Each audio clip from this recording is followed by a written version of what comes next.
Hello, everybody, and welcome back to Tech Talk. This is the Tech Talk that doesn't have somebody's name attached to it. Something cool like Freddie's Tech Talk, or Mark's Tech Talk, or James Edwards Tech Talk, or this is just Mark Tech Talk. Edworthy, Mark Mark Edward, Edworthy's TikTok. Mark Edworthy's British Invasion Tech Talk. Yeah, yeah, Yeah. yeah. There we go. So we'll name that next time. We'll say Mark Edwards' British Invasion Tech Talk. And but until then, we're just gonna keep it as Tan High Trans Tech Talk. No, it's Her Majesty's Her Her Majesty's TikTok. Late Majesties. So we we're here today. This is going to be, I think, an interesting episode because there has been a lot of developments that's happened, not only with me and what I've been doing, but like in the alt tech community. I posted a while back, which I was told that I post way too much when I said this, but I posted an article in, or yeah, an article, I guess you could say, or a video of Odyssey's new changes. We were talking before about how they got financed with a new technology and stuff. I went on and I found a post they did for, uh, I guess the guy's the founder of Odyssey. I don't know. But he kind of explained what their new platform setup is going to be, and it's pretty interesting. It got to the point where it was interesting to even Minds Gaming. He was talking about getting more into it and checking it out. So I think that's pretty cool. What is it? What? Yeah, what sort of stuff? Well, By I the Give me way, a when you post summary. stuff on the chat room, you should also cross post it on your Minds channel because Yeah, my chat's gonna go away yeah. soon, and but your channel will live forever. Yeah, I know. Now, just remember too that we do have the group. So well, you're talking Mm. about like Yeah. my other stuff besides Tech Talk, or you just Mhm. like, with Tech Talk, I always try to get it on there. I'm even getting the older episodes on there so that it's on the group. Only problem is there is no way of reordering them, isn't there? The only way to reorder them is to delete them and recreate them because at the moment you've got something from, let's say, July, and then you've got something from last year, and then something from May. Yeah, I know, and Uh, that's something we can uh, talk about too because uh, I was thinking about that last episode, like well, a lot of people out there aren't aware that Mine's chat is coming to an end. You know what I mean? mm, again, there's been no confirmation date on when, Mine's and I can't see that. Matrix chat. And judging by how slow the actual new facilities going on, I'm going to suggest that it's going to be a little bit of time Well, before it's anything only does it's happen. only three of us on the old chat anyway right now. So Well, come on, I, well, no, no. don't get General is always don't be Canaries depressed. had couple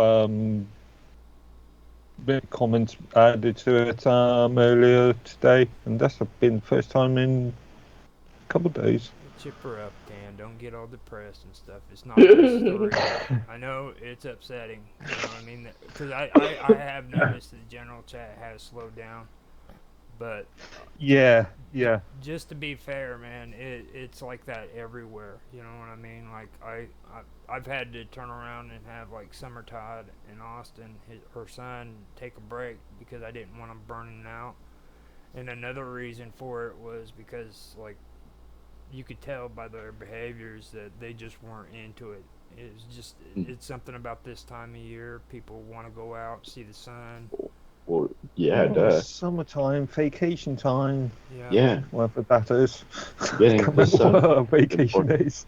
you know, on But set. I was half joking. The new Minds chat is equally uneventful as the old one. Yeah, really, at the moment. In fact, I'm surprised how little traction the old official help and support group stroke chat hasn't Yeah. got.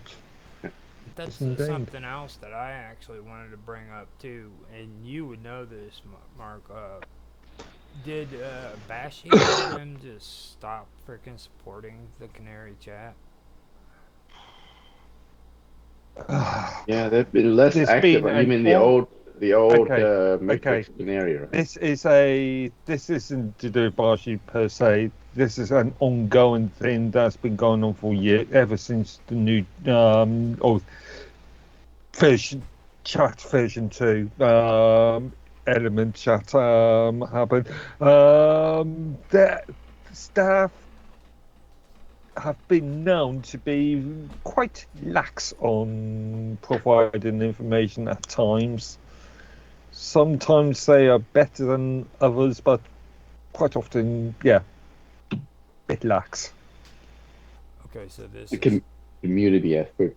all right. So this is more of a regular kind of thing than it just being coincidental that they're getting rid of the. Yeah, Okay, because I yeah. mean, and the thing about people not being on general chat too. I mean, you I get on Mine's Gaming's chat and they're always active on there, and I know they got Within the Vacuum on there. Story D comes I on. don't Mine's Gaming, Bob Dub. You know, so you got four other people. generally, generally, the general chat room is fairly busy, and just have a look at it now. Uh, with people like yourself, Tan, and Mr. Robot, especially. Yeah, Um, just four of us. Mr. Robot, few of input. yeah, he's been on there. Yes, sir. I seen Hector in Robot's general chat, and he pops in every once in a while to give his crazy talk.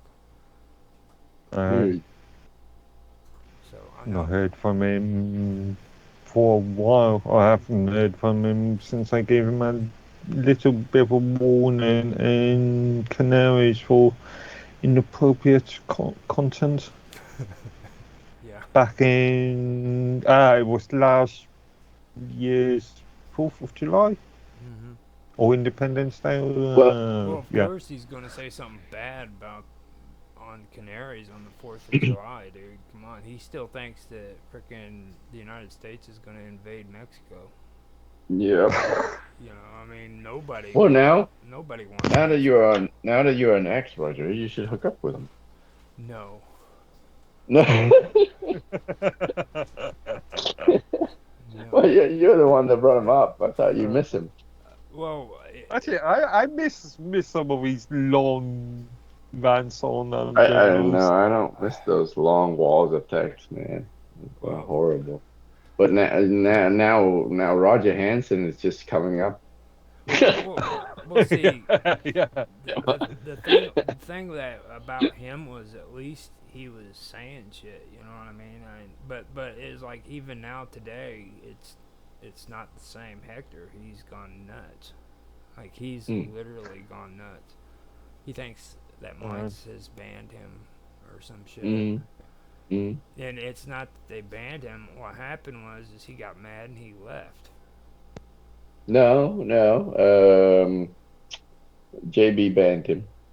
Oh well, that yeah, Yeah.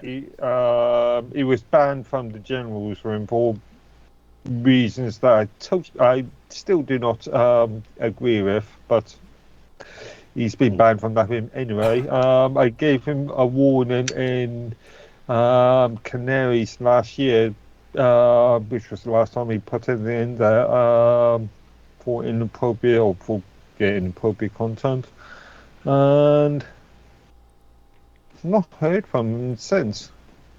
he came he's on. on Twitter, right? Well, I don't know about Twitter.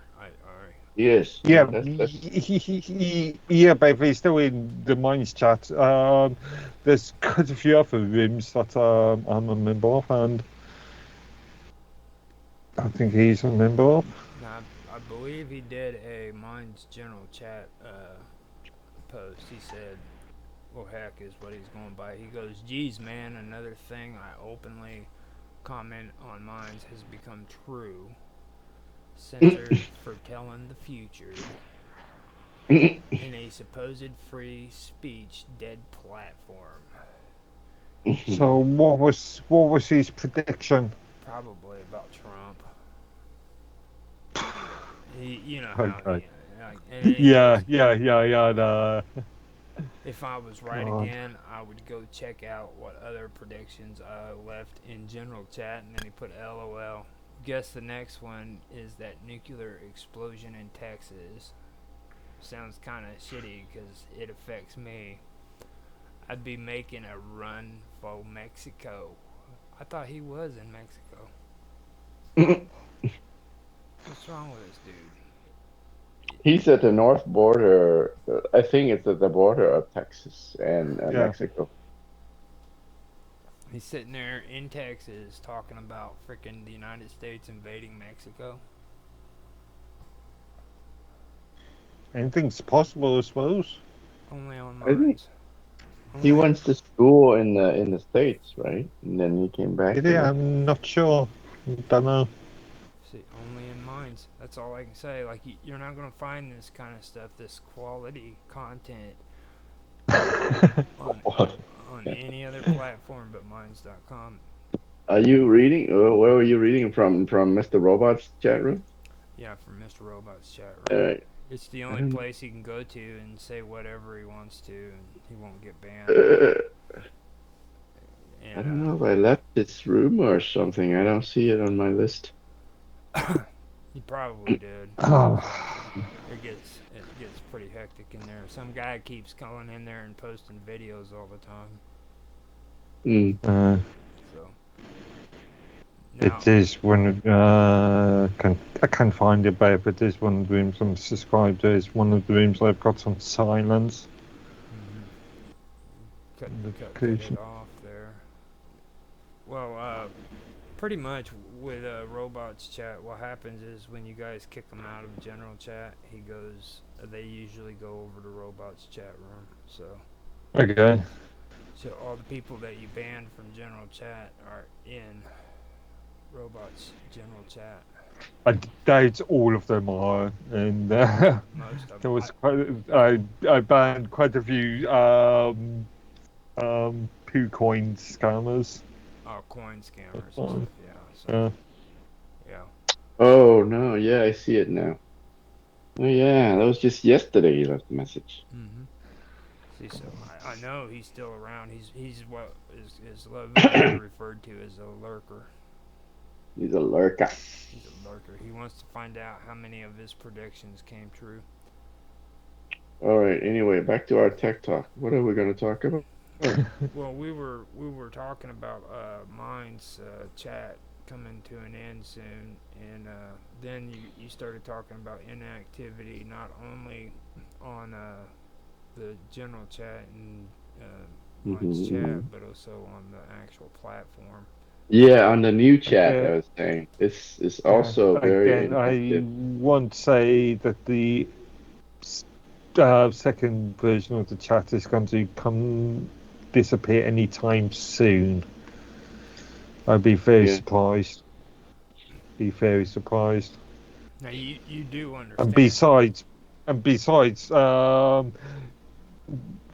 both me, Tana, and Bill had a discussion a couple of months ago in Canaries, and got Bill to agree to giving us something like 2 months. Notice. Pretty much Um, notice it. yeah, 2 3 months notice. Yeah. Yeah, but I mean, at some point, it's gonna come to an end Yeah, it will when they at have. some point, but I won't say sooner than later. Mm-hmm. Quite the opposite. Right, but they are paying for the data storage on. Uh, not that it is any significant storage, ha having just four of us chatting, but Yeah, but did they but reduce the but they are contract? they are Yeah, paying for the storage graphics if they keep contract. maintaining it. No, I Storage is not cheap, apparently. I seriously, it goes back to what I was saying, and it's like with this Odyssey thing they just came out with. I think freaking Bill needs to get his head out of his ass and start taking notes. You know what I mean? Odyssey this new thing that they've come up with is really a cool concept. It really Okay, is. let's talk about that. What is the concept? What Yeah, exactly is the I concept? forgot the name of it. You know what I mean? But the I can tell you kind of a general description of the way it is Yeah. because they explained it really well. So you take all these platforms, okay, like Facebook, YouTube, Rumble, all of DLive, all of them, okay, and you imagine them as planets, okay, and like say I turn around and I freaking post content that's video content, and instead of it going to directly to each planet, which I would have to do planet by planet, this content Uh, is like the stars, okay? It becomes a part of the star system up above, okay? And then so in reality, we're talking about an aggregation system. basically, yeah. And Um, what yeah. happens is when it's posted up there, it's the stars. These planets look up at it and they decide what they want to put on their platform and what they don't want. So, in other words, the freaking videos are the stars, and these planets are freaking looking up at the stars and choosing what they want and what they don't. So we're talking about some sort of open standard communication between them, something like what is generally termed as the Fediverse Kind of. at the That's what it moment. sounds like to me. Yeah. And then they go on further and they say like say you have a YouTube channel and you put content on there that's caused your channel to be freaking blocked, okay, or banned, and the channel no longer exists.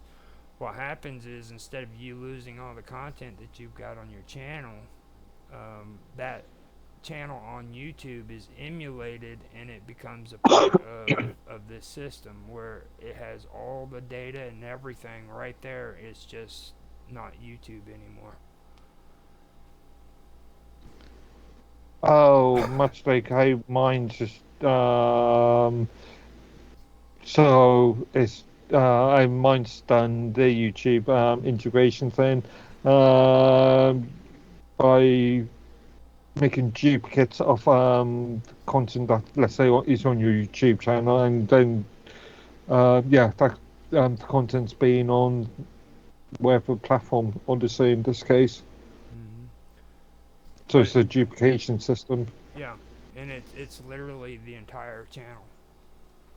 Yeah. That's pretty interesting if you ask me. That's something that stood out to me. I don't. What do you think that's about, Dan? do you have any link of the announcement? It was in my chat. Yeah, I've been trying to find it. You got like tons of links that you posted lately, Well, video. not. I mean, Okay, you can't it's even find your own link. it's mostly the conversations is what it is. Like I can't. Well, actually, yeah, I did put a lot of videos, didn't I? Yeah. Let me find it real quick. I know it's right up there. It was right after the post about Donald Trump. Tech Talk Okay. from last week. Oh my goodness. It couldn't have been that long ago. I know I posted it in here. Okay. Maybe I put it in general chat. Let me go look. I usually don't mess up like this when it comes to Uh, the future of Odyssey. yeah, that's it. Future of Odyssey. That's the one. Oh, All right, let's share it.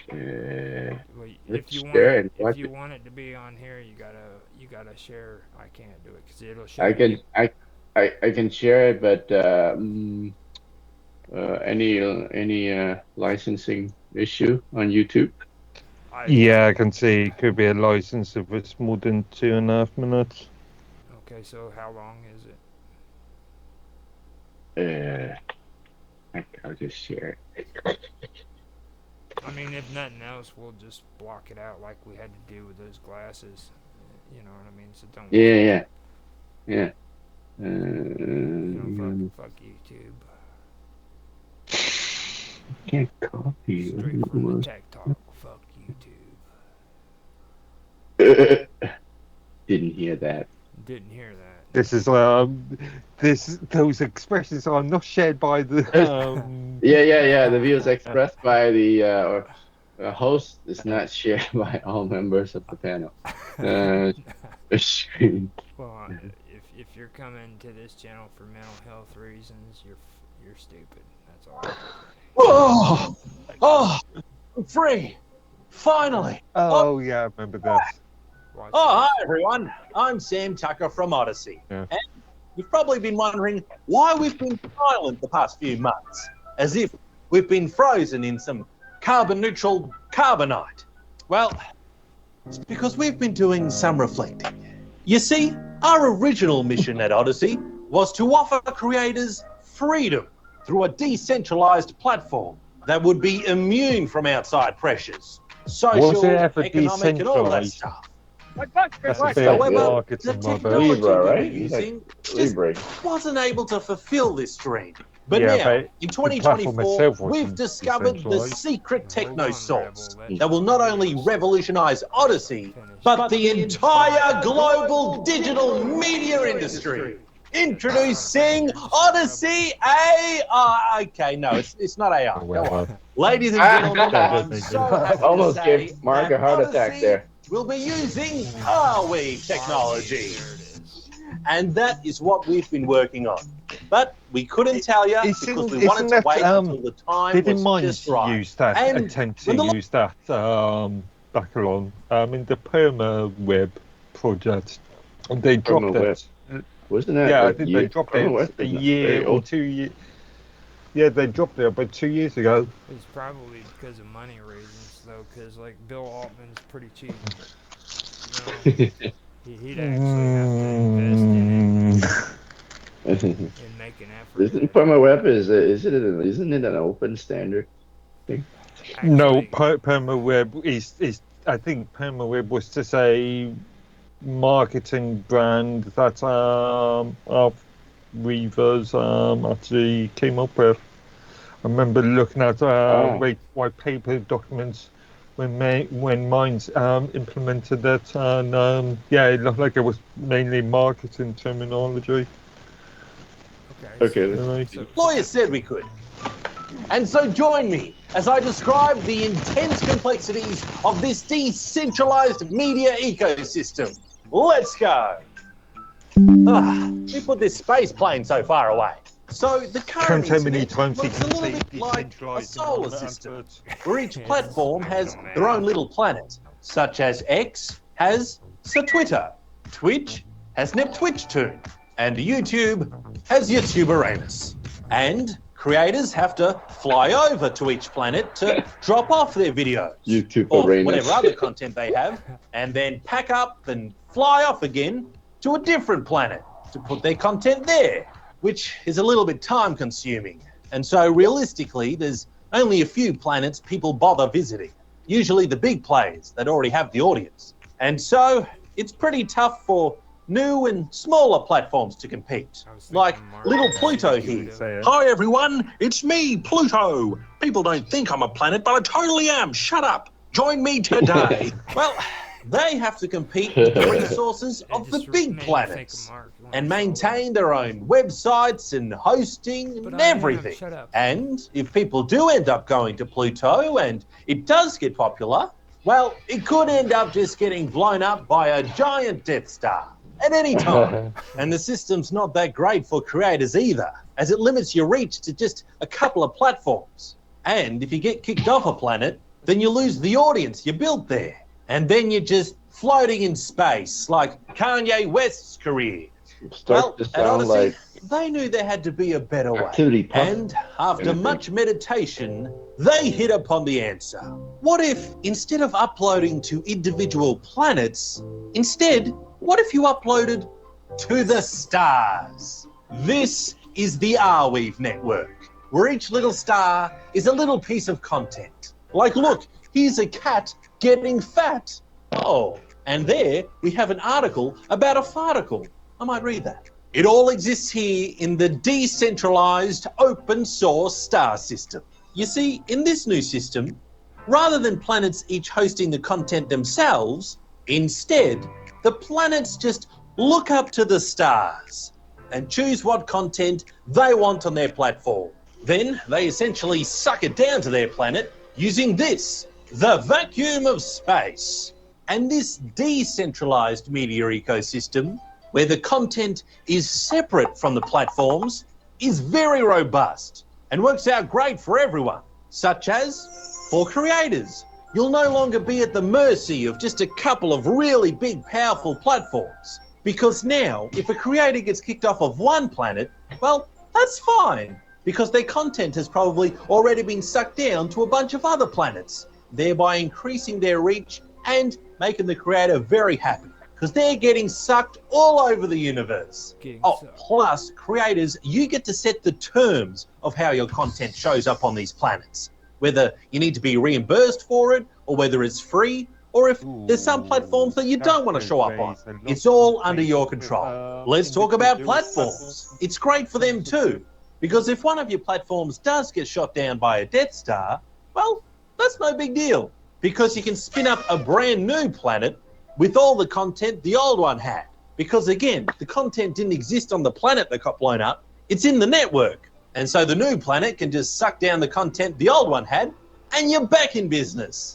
And for the users, it's great for you too, because there'll be a lot more options of platforms and creators for you to choose from to be entertained by, which means you won't be limited to just the big brand-friendly ones that get shoved down your throat.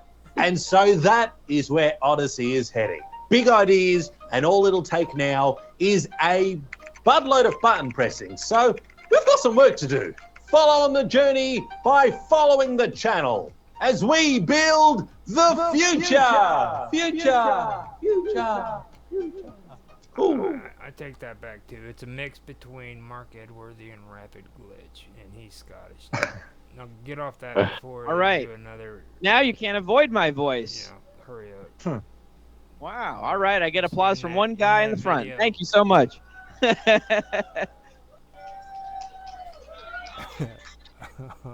All right, this is something else, though, right? This is something else. Yeah, Okay, it's that was completely it. different. Okay. Now, One of the major problems I see with that last Doing thing with the is- activity. Yeah, but you have to actually implement the RWeaver protocols into the platforms. So if YouTube doesn't want those protocols to be in YouTube, then yeah. now that was kind of like what was sticking out to me too. Like I don't think YouTube or Twitter or even Facebook is going to allow that kind of behavior on their platform. You know. No, was also thinking these platforms have different terms of service. They all have different contracts. What happens if your content then is pushed to a platform that contract disagrees or doesn't allow for your sort of content? Yeah. Now, even the whole pushing, like I don't think they're going to allow that kind of behavior from. Oh. You know. They have to participate in it, don't you? Do they? Why do they? Well, isn't it like well, if they want to push their content onto this RWeave network, Meta platforms, X, YouTube, they're all big players. They can choose who they want to join and who they don't want to join. Nobody's forcing them to join. Right. No. But if they want to participate in this decentralized network, yeah, or they then, create their own protocols, or they create their or own then blockchain. if they create their own protocol, they have no interoperability with all these other in the short term, but that's not true when you think about formats. Everybody gets Microsoft Word documents. Everybody opens up PDF files. Sooner or later, if they've got enough money behind them and they've got the willpower, their protocol in this case could be the industry standard in 10 years' time. Yeah. Yeah. Now, I mean, Adobe's did that. Microsoft's done that. All kinds of companies have done that sort of idea in the past. I don't usually like condone the Fediverse, you know what I'm saying? I'm just saying like this is actually a pretty good concept, you know what I mean? And like I just don't see freaking these platforms jumping on board with like going on to the Fediverse and having data just being automatically put onto their platform.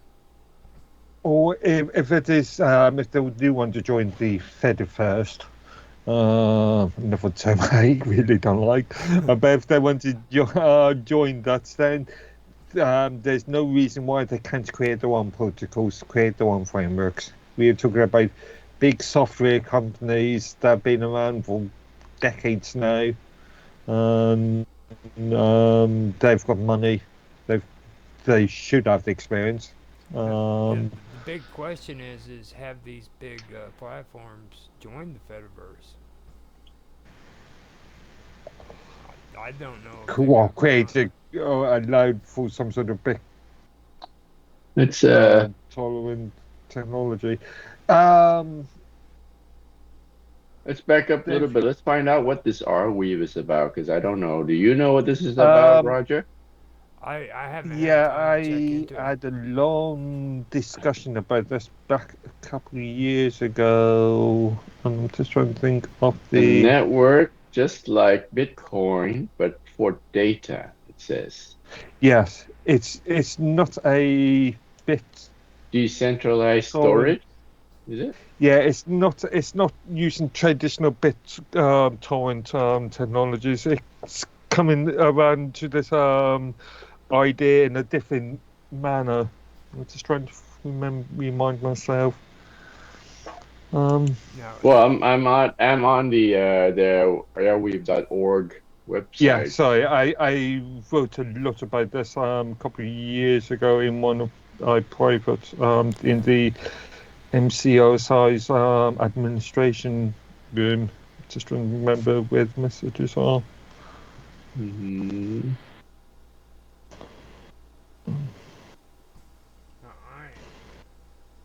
I'm going to run to the bathroom real quick and get some coffee. I'll be right back. Okay. All right. Oh, right. So the can find out in a moment.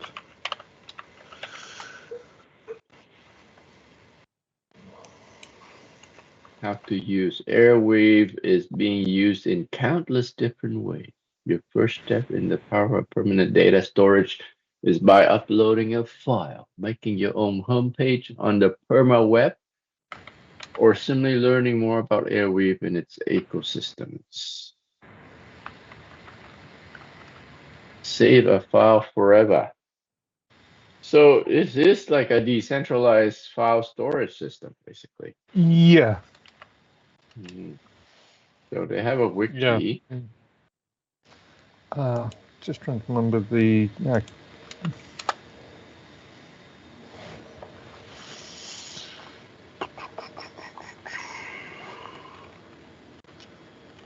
So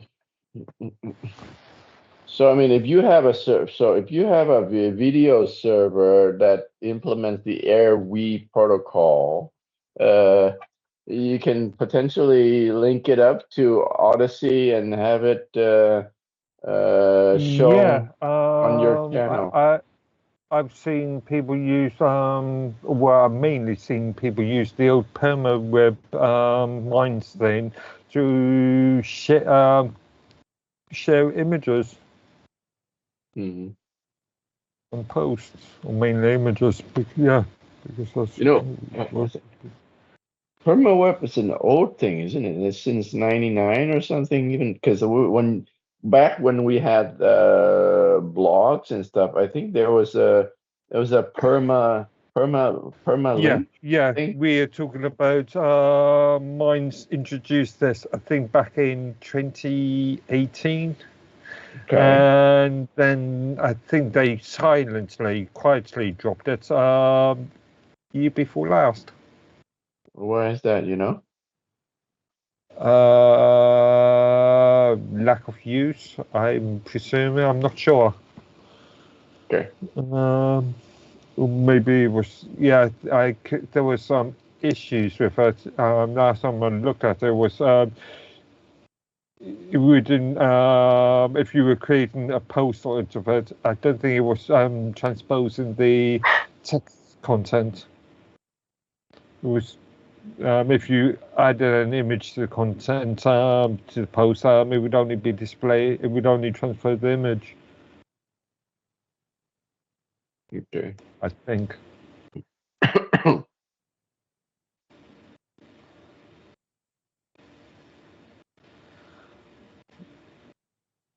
Yeah.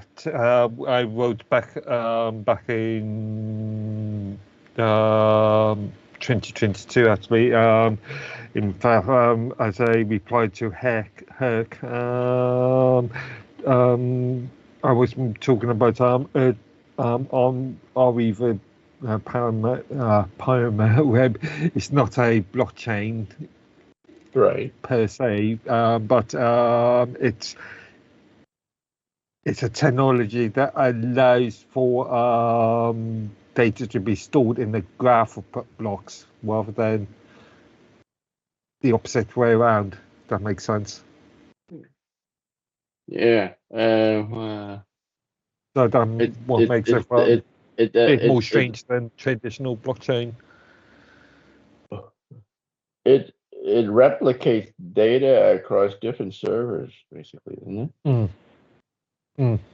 Or node servers, yeah. Yeah. Suppose technically it would be more like related to nodes rather than servers, but yeah, same difference. Right. Different nodes. Yeah. Interesting to see. Okay, so this guy, these Odysseys guys, if they're implementing, who is playing along with them, right? Arriva is I think Arriva is one of those companies that has a private arm and a possibly a 501 charitable status arm, much like how Mozilla works. You know, you've got Mozilla Corporation on one end and you've got Mozilla Foundation on the other end. I think that's how they. Okay. Well, on their website, airweave.org, they have all these, well, 4 companies who are apparently using their technology: Meta, Instagram, and Mirror. Metaplex. I don't know this, but how are they using that technology?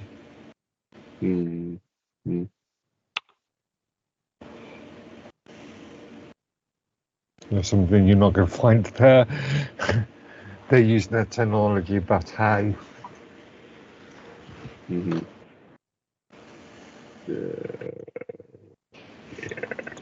Here.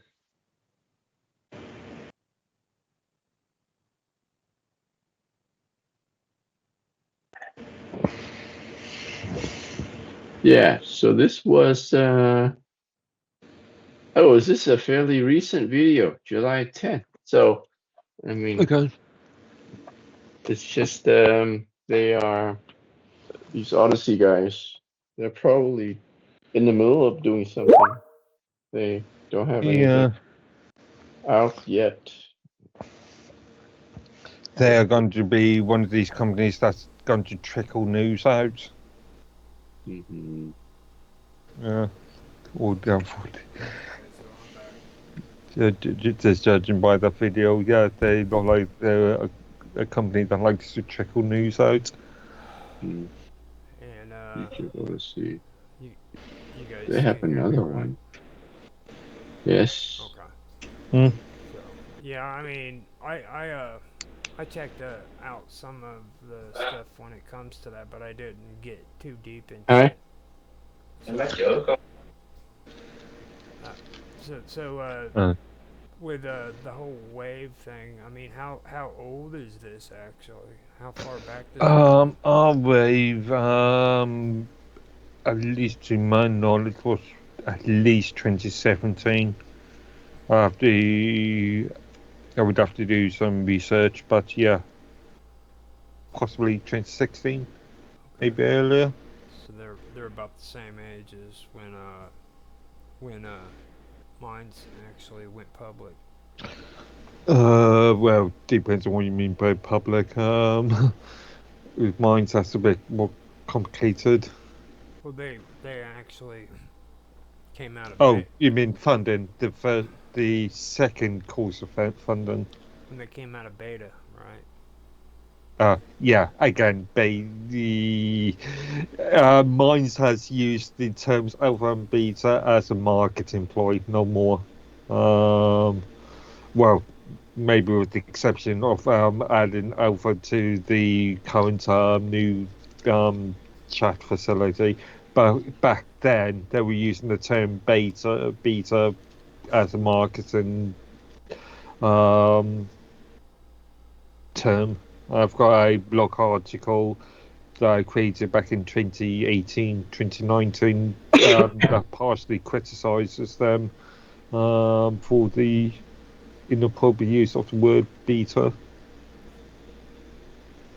So I just found this other article on the Odyssey site here that is like a text version of the video they did. See, that's what Mark's going to need. You might want to post the link for that into the chat. That way we can have it for reference. Because I know Mark's going to read that. Don't let him fool you. He reads everything, dude. Not everything. Yes. But we can read out some of these things Well, on now we the can do it, but trust me, he's going to read it again. I've already seen that video twice now, 3 times now actually, so I don't need to be reminded again. Don't go there. How many times Wait, do I hang have to on. read your terms of services shit, dude? Like, you force me to read this stuff whenever I say the wrong thing. Because people, yeah, because of, to clarify information, I have to reread terms of service agreements multiple times. Probably read the Mines terms of service agreement 100, maybe 200, 300 times now in the last 2 years, 3 years. So does this mean if I go, is Airwe the syndication website for all of these? So if I go to airweave.org and search, I should be able to search Odyssey videos. It's not a gateway itself. It's not a portal itself. I don't think it is anyway. It wasn't last time I looked. So what is the common portal then for all of these? No, so apparently up top it says immersible media applications. Just innumerable. Innumerable, yeah. Media applications just like Odyssey, X, Reddit, Zero Badge, Drudge, Report, etc., powered by the same Arweave technology stack, which makes them privacy-focused, customizable, and censorship-resistant.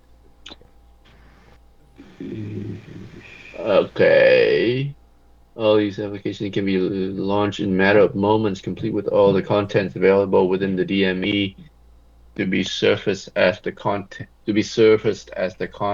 is hosted within the DME and not restricted to any single platform.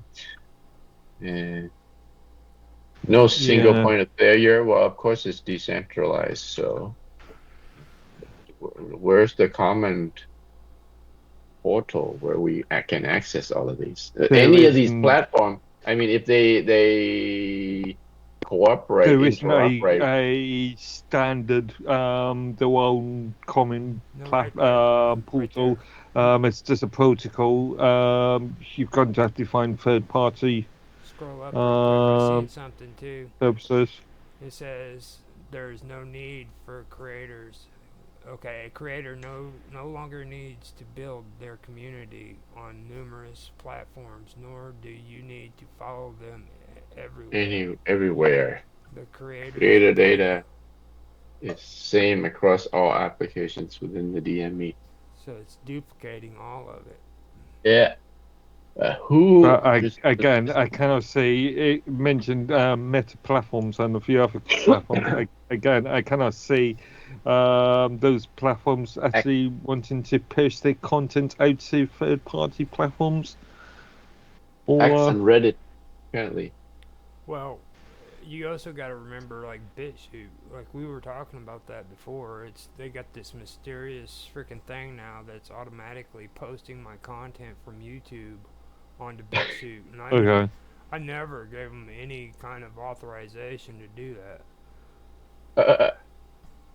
okay, You know, that's that's kind of weird. It's kind of spooky in a spooky tech read way. the terms of services, but I'd be interested if it is a violation. Well, I'm not saying it is a Yeah. violation, and I don't really have a problem with that. It's less work that I have to do, because I did have a Well, profile there, but at the same time, it's just really, really freaking strange. You know, what if I freaking like was watching some cool porn and shit, and all of a sudden that porn pops up on BitChute? Then I'm in trouble. Well, yeah, but according to that video, there's plans for a granular sort of system in there, so you can say, I want you post this video to YouTube, Odyssey, BitChute, but not DLive. right. So there's going to be some sort of granular control if this works. Well, I mean, if DLive wants to be added to it, I could do it too on that way, because then it could just post my shit on DLive and I don't have to. Yeah, continue. I'm not talking about us specifically. I'm just saying Right. the concept is to create some sort of granular control. Now, when it comes to channels like DLive, this would actually be perfect. And it's like BitChute. I'm not going to waste my time on BitChute or DLive, you know what I mean? Like, but if they want to post my content on there and I happen to get a few views, then that's cool. But that's where this I could see being handy if I wanted to join it and everything. But I don't know. I just and like we both been saying, I don't see X, or well, X might do it, but I don't see YouTube and Facebook jumping on board with this at all. No, yeah, I agree. Yeah, and if they do, they will create their own sort of internal. It would either be decentralized at this point, wouldn't it? If it's Facebook and YouTube, it would be all centralized, which is missing the point of the entire technology. And I mean, let's be honest too about it. Freaking, it would completely blow their monetization program out of the water. You know what I mean? Like they wouldn't have a ground to stand on. Like they've pretty much had tight control over monetization and telling people what they want them to say and do. And if they had something like this set up, then that's all gone. I don't know. That's just a matter of rewriting contracts, isn't it? Of a clause in you. Yeah, I've been waiting for this for some time, but for a big platform such as YouTube, to produce a clause in which their full control of your content and tell you where you can and cannot post it if you agree to their terms of service. I just found a website that is a gateway of all Are we participants? Okay, yeah, you're going to find third-party platforms and software, but you aren't going to find anything. Yeah, these are Hosted just by any average Joes here who are running their servers, right? That are Mm. using the Are we protocol, right? Mm-hmm. Yeah. So Roger Hanson could spin up a home server that implements Are we protocol. But this is very similar to Element and Yeah, Synapses. Well, if I yeah. Really, if I very did, similar. if I did that, what I'd want to do is I'd want to set up an Arweave protocol, but then I'd want to go in and be able to set up shows like Tech Talk and Mhm. the Minds Roundtable, and Mhm. then well, I don't know if I'd want to do Roger's Real Time Talk Show on there, but I'd want it to all be a part of the same freaking protocol. You know what I mean? Where I didn't have to have 3 separate freaking Arweaves to control Hey, each of look, them. guys, Tan Apple. Tan Apple. That's yours. Yeah, this is my store, tanapple.store. Okay. So your store is in there? No, some other joker. I bet you he looks just like you. I bet you anything he does. I went and tried to find you on Minds because I keep forgetting how you spelled it. And like there's like 4 different guys by the name of Tan that has your same look. No, it's Tan always uses the username TH2 Yep. whatever. Yeah. THT. And I'm trying to. Username is always the same on any platform, man. It shouldn't be hard to find. It is for me, because you got to remember, I forget shit, dude. I'm sitting there, I'm like, I know You're there's a old. number. I know there's a number in there somewhere. It's 2, and I keep saying it's 3, or I keep saying it's 5. You're so Yeah. old, man. Freaking, it's just getting out of hand, you know what I mean? Come on, dude. This is why I prefer to keep to one username wherever possible. Midworthy. I said that a long time ago, but you know what ruined that whole plan? Gone. The passwords. Once they started harassing people about changing their passwords and shit, and I'm suspicious about that. They said, well, there's a chance your freaking profile's been hacked, and I think that's just their way of just getting you to go in there and update your password. Because nobody gives a shit about my account, dude. You know, I mean, seriously. Nobody wants to get in on my YouTube channel, and freaking nobody wants to get on my Facebook account, which I don't have anymore. That's pretty sad, Roger. Well, I mean, I don't use like cards to freaking buy freaking resources for Minecraft or for Farmville, you know, and shit like that. Mm. That's the people they want to hack. They want to get the people who have their credit cards linked to their account. Here's a list, 2023 Arweave ecosystems report that shows all the gateways that list Arweave servers that you can connect to, I guess. Now, with this Arweave, though, is there a way of monetizing off of it with maybe cryptocurrency? It's just a protocol itself. What you do with the protocol is up to you. No, like, could I go on Coinbase and freaking invest in Arweave? Well, what the company invest in the company itself. What's the tokens in the coins that are involved with the cryptocurrency? Don't think there is. See, There is no cryptocurrency. It's not related to cryptocurrency itself. As a BitTorrent.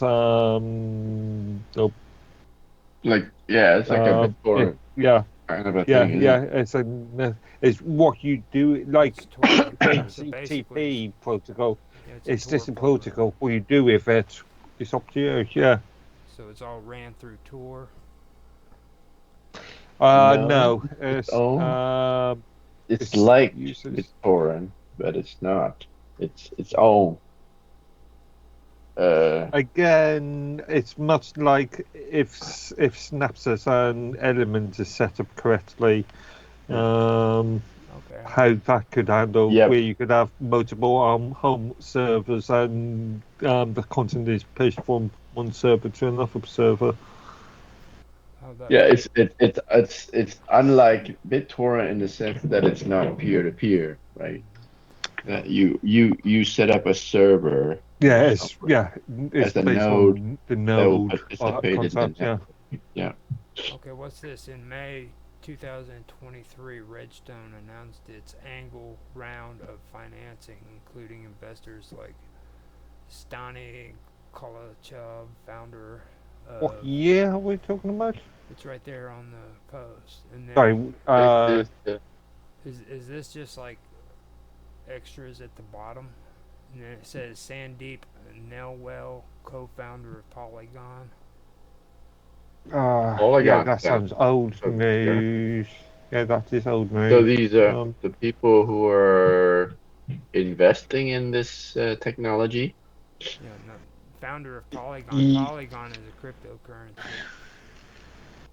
Polygon isn't that entertainment organization company? It's like you have ETH, then you have freaking Polygon, which is another. Okay. Which is another. I guess you could say channel. If I don't have the wallets in front of me, I don't know how to properly do it in terminology, to be honest. But like you have the ETH that you can have your wallet on, and then you can switch it to Polygon, and then there's a third one now. So it's an actual cryptocurrency rather than a crypto. Oh, I thought Polygon was a games company. It could be. It could be. An entertainment company. So this is the page about all the vendors are all the projects that are using the Arweave protocol.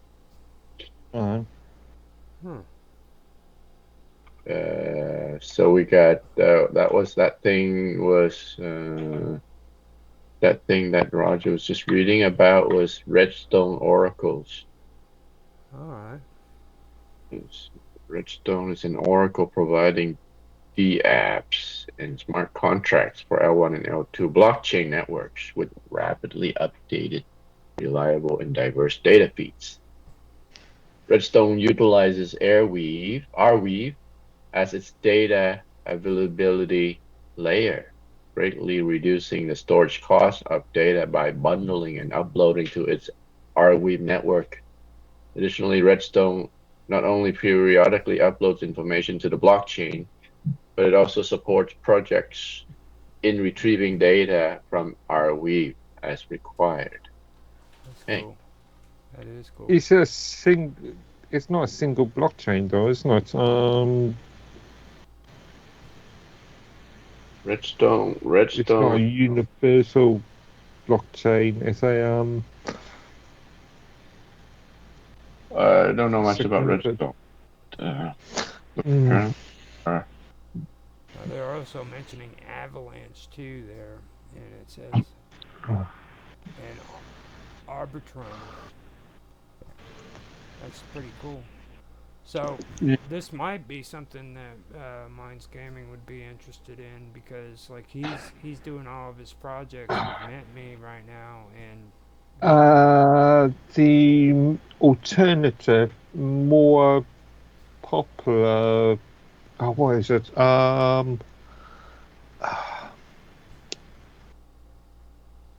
IP. Not IPsec. Oh, look, there's something called Mind Network. Zero. Not to be confused with Minds Network.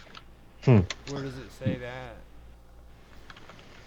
Oh, okay. Never mind. Mine network is a decentralized trust. Oh yeah, yeah. That's what I was thinking of. The obvious alternative would be IPFS. Yeah, I think Mr. Very Robot, file system. Mr. Robot posted about IPFS a while ago. Yeah, and that's a more popular file base. Also, isn't it? Right. Artificial intelligence for Web3 users. What does that mean? Wait. That just sounds like a load of marketing rubbish. Uh-huh. Yep. Now, artificial intelligence. I said that. That's why he said that. He's crazy when it comes to artificial. You even say AI or artificial intelligence to Mark, and he just goes off the freaking wall, dude. He starts giving demonic faces and shit. You know what I mean? Oh, look, hey guys, live peer. Yeah. See, now this is crooked shit. I don't Live trust it. peer apparently uses it. They use There that we. for. Live peer is a video infrastructure network for live and on-demand streaming that uses Arweave as the default data storage layer. It aims to give developers freedom to innovate, creators autonomy from platforms, and viewers a choice in their experience. Right. Interesting, isn't it? And then they charge you I- for that. And they charge you. I did read the white paper as well, Macron, and how they were talking about their sort of decentralization concepts was extremely vague. I don't agree with. You used the word decentralization many times in the white paper, but I didn't actually specify what they meant. Well, another thing that What? gets. What do you mean? This is one meaning. Or there multiple Right? meanings to decentralized? Well, decentralized federation, decentralized in a sort of large network, or a more focused, localized network, if you like. Well, especially when you start hearing words like ecosystem, you automatically think freaking Yeah. blockchain. You start. Ecosystem. Are we talking about the entire world, nodes in every single country, and being able to easily be accessible, or do you have to be part of that network, that specific network? Like terminology, I understand what you're going with there, because I find that really suspicious when you hear people Yeah. all over the place throwing up that word ecosystem like it actually means something. You know what I mean? And I've used that term a few times, well, but but you know what I'm saying? Like it's actually aimed at making people believe that they're part of like the blockchain, and it's all involved. the with community, crypto. yeah. It's all involved in cryptocurrency, when in reality it's not. It's just like an open source thing. They go on GitLab, and they create their open source content, and then they throw the word ecosystem in there, and you're thinking that you're contributing to cryptocurrency, but in reality you're not. Well, so Ecosystem is decentralized applications is the thing, right? This Yep, dApps. Yeah, that agreed. that But when you say decentralization, are you talking about some sort of federated mechanism? Are we talking about real decentralization? Are we talking about decentralization for any user that wishes to access the content? Or are we talking about decentralization as in having a certain amount of nodes acting as um, I suppose a wide local area network sort of concept, a extranet. Now you got to remember the Well, video. wait. A wide area network is not a decentralized thing. It's just that you have As you don't yeah, have data replication. Right. sorry, what I meant was data being replicated on many different nodes, but only serving those users that can access those nodes, rather than being decentralized to a wider Yeah, user well, base. remember the video, okay? The content is the stars, okay? And the planets get to pick and choose what they want to pick out of the stars and bring down to the Yeah, platform. that's the theory. Yeah. Yeah, so that's basically what they're talking about right there. So decentralized to me would be the fact that it's open up to all these platforms, and those platforms get I to just choose. if those platforms, choose to use that technology. Which I mean, in that aspect, I think that would be good because if people don't like my shit, I don't want them to freaking have it. You know what I mean? I'm tired of going on these platforms and getting thumbs down because some asshole freaking is upset because he keeps getting recommendations for something he doesn't want to watch. Yeah, but you're going to have unhappy customers I have wherever people. you do. Let me get a little bit more in depth on that. I have enough assholes that like to freaking tell me mean and horrible shit, Mark. I don't need extra ones that don't want You anything. can just ignore them. Duck. What's the old British saying? Water over duck's back. Well, the whole point of that, though, too, is it doesn't help my channel when people are being forced to watch shit they don't want to watch. If they don't want to watch my stuff, then they shouldn't have to watch my stuff. I don't know. I think it goes back to the old saying, all publicity is good publicity, when it's bad. No, that's not true. That's called click. That's your click rate. Yeah, it's a bit clickbait. Yeah. And It's everybody's buying into that shit like it's good. And from what I'm finding out, a good click rate is 1.6%.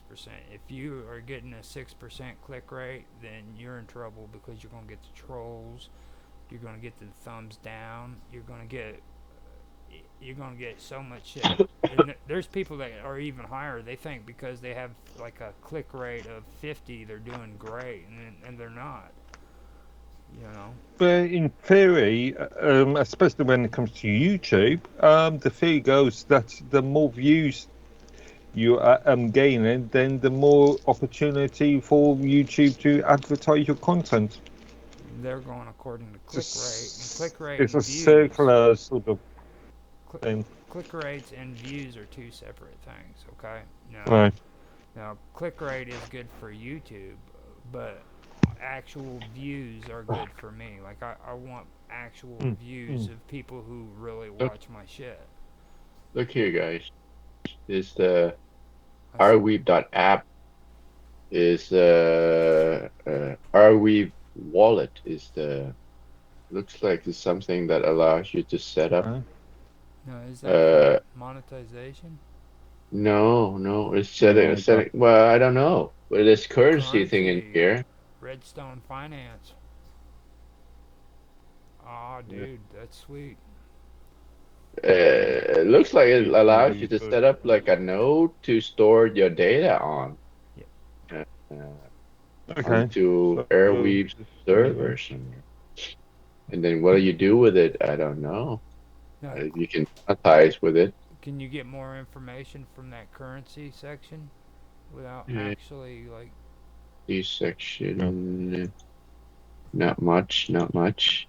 Reset application, clear account settings and password, wallet links. Oh, this is a guide. Oh yeah. Page not found. Oh my god, that's a bad. It's a bad Oh, sign. this mining guide. Interesting. Mining. Yeah, want to start mining on RWE? You come to the right place. Let's get set up this quick and easy guide. All right. Okay, I think we should pause it here and then continue next week because this thing looks interesting. We can dive deeper into it. Yeah, I think This needs some we have found freaking we found the We freaking we've struck an iceberg. yeah. Well, struck a gold mine. iceberg. Yeah. Iceberg I, try- sinks ships, dude. I purposely try to avoid saying that. I don't Yeah, know if it's a gold mine or an it's a iceberg. golden nugget. It's a gold. Well, All right, a gold nugget. All right, just a nugget then. Yeah, yeah, could be a link to a gold mine or yeah. I A think chicken you're nugget. right though. I think we should come back to this, and I guarantee you, once we do this, it's just gonna piss Mark off, dude. he's gonna go right after the terms of service. Mhm. Yeah, yeah. I was just thinking, read the terms of service. Yeah, you do that. What? You do that, Mark, and next week share with us what it says. But in the meanwhile, we can dive into this doc and see Mhm. dissect it and see what we can use, what we can do with it. Mhm. And To be continued next week. yeah, we can do that. And I think that we should probably reach out to Minds Gaming too and see if he wants to come on because, like, this is stuff that he's really into. I think it would help him out. Yeah, I remember when Superminds, oh, not Superminds, when Permanent became a thing on Minds, and me, Minds Game with Lucian and Phoebe were have a lot of discussions about what it entailed, what it could have entailed. Well, I'll talk to him and I'll see if I can get him on the show, and Hmm. we'll have him come in and talk with us with it. Maybe if we can get Mr. Robot to behave, we can have him in here too. But he's too much of a rebel. He well, I guess he's not. He's being deported right now. I'm not sure. Is he back in Australia? Yeah, he said he got on the airplane, so he should But be. that was yesterday. Yeah. That was yesterday. Hopefully he's back at home and things are going good. And well, yeah, we'll come back to this and we'll get this going because I think we've stumbled into a good topic. So, if you guys got anything else to say? Okay, I'm not going to say if it's a good topic or not before I read the details. Yeah, that's what I was trying to say, and I told you we should have posted the links in the chat, but oh, I don't need that. Yeah, you do. You read everything, dude. I don't read everything, but yeah. You got anything you want to say, Tan? He's muted. He's probably got something going on right now, but yeah, like we it looks like we stumbled on a Minds guide, and it was about installing the miner for Arweave docks. So that kind of opens up a whole different area for us. I think that we're going to come back next week and we'll do that. Now, I'm not going to do the same with Tech Talk like I've been doing with the other ones. We're not going to do the whole review thing, okay? We'll just. Now, next week is actually going to be the 12th episode, and we're going to take a break after that. I just want everybody to know that. And the reason for that is so that Mark and Tan don't get overly pissed off at me, and we don't have a chance of not coming back next year. So we're going to take a break after the next episode until January, and we'll come back in and we'll be doing that. So does that sound good to you guys? Well, as you Sure, know, sure. I've got a million one things I need to do anyway. In the meantime, my list of my to-do list has grown like anything. So yeah. All right. So with that, I'm going to go ahead and end the show, and I want to thank you guys for another great episode, and tell you, every time we do one of these episodes, man, I always end up bumping into something new and pretty cool. So I thank you guys for being a part of that. And with that, I'll end the stream. Hello, everybody, and welcome back to Roger's Real Time Talk Show.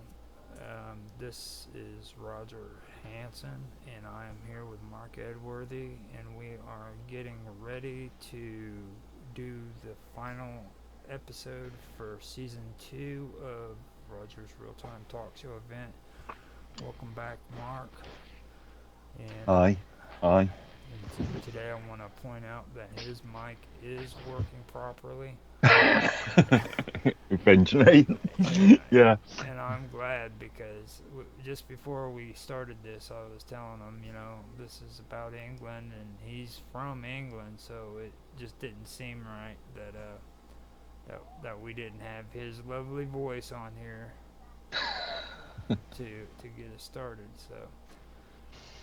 So before we get started, Mark, just kind of give us a brief take on what you think about this year. I mean, did it help you in any way, or did it just not help you in any way? What's your take on all the stuff we've covered so far? Well, we've discussed quite a large, diverse range of topics. I'm not sure if it's helped me. It's been interesting to get other people's different opinions. That's for sure. Both yours, Otto's, and Bob Dub's especially. Yeah, I'm not sure if it's actually clarified anything. If anything, it may have been the opposite. Well, the one good thing is at least we now have like a history of English politics. That's the one thing that really mystified me, and the whole question of the Constitution. You know what I mean? In England, I know that was a big deal for me. England/British politics. Yeah. Even though we touched only briefly on things like Scotland and Ireland and Wales. Well, I don't think that's really like a healthy way of going, to be honest. Especially. I don't know. It's you've got to, when you think about England, you've got to consider the rest of the other countries in the UK. Well, I mean, as well. Like, I'm just saying, like, Ireland is pretty messed up. Well, Northern Ireland. I'm talking about Northern Ireland rather than Ireland per se. Granted, Ireland per se, Republic of Ireland especially, is messed up at the moment, but yeah. The thing that I do know, and it's just my observation from it, but like the first season, I think we should have done England first, and then in this one we should have moved on to the United States, because like a lot of the stuff we covered here this year actually made a lot of the stuff we covered last year make a lot more sense. You know what I mean? Does that make sense to you? Okay. Yeah, if we're going to jump onto the United States, then we've got to consider countries like France and Spain, or France especially, in the modern context. We covered quite a bit that actually makes sense with England too, though, because when it comes to classic liberalism, especially, that really opened up my eyes to a lot of things. And then conservatism, like I'm finally realizing that the majority of the people today really don't know what conservatism really is. You know what I mean? They have absolutely no clue. Even though I had major audio problems last week's stream, you were talking about conservatism, and you made comments such as conservatism being similar to socialism, and I'm glad that Bob Dub actually came up and sort of disproved that to a point. How did she disprove it? Well, she made the point that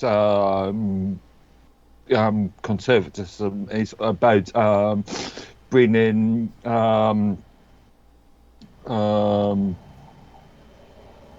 it's about individual responsibility rather than the responsibility of the state. So about bringing back power to more localized groups.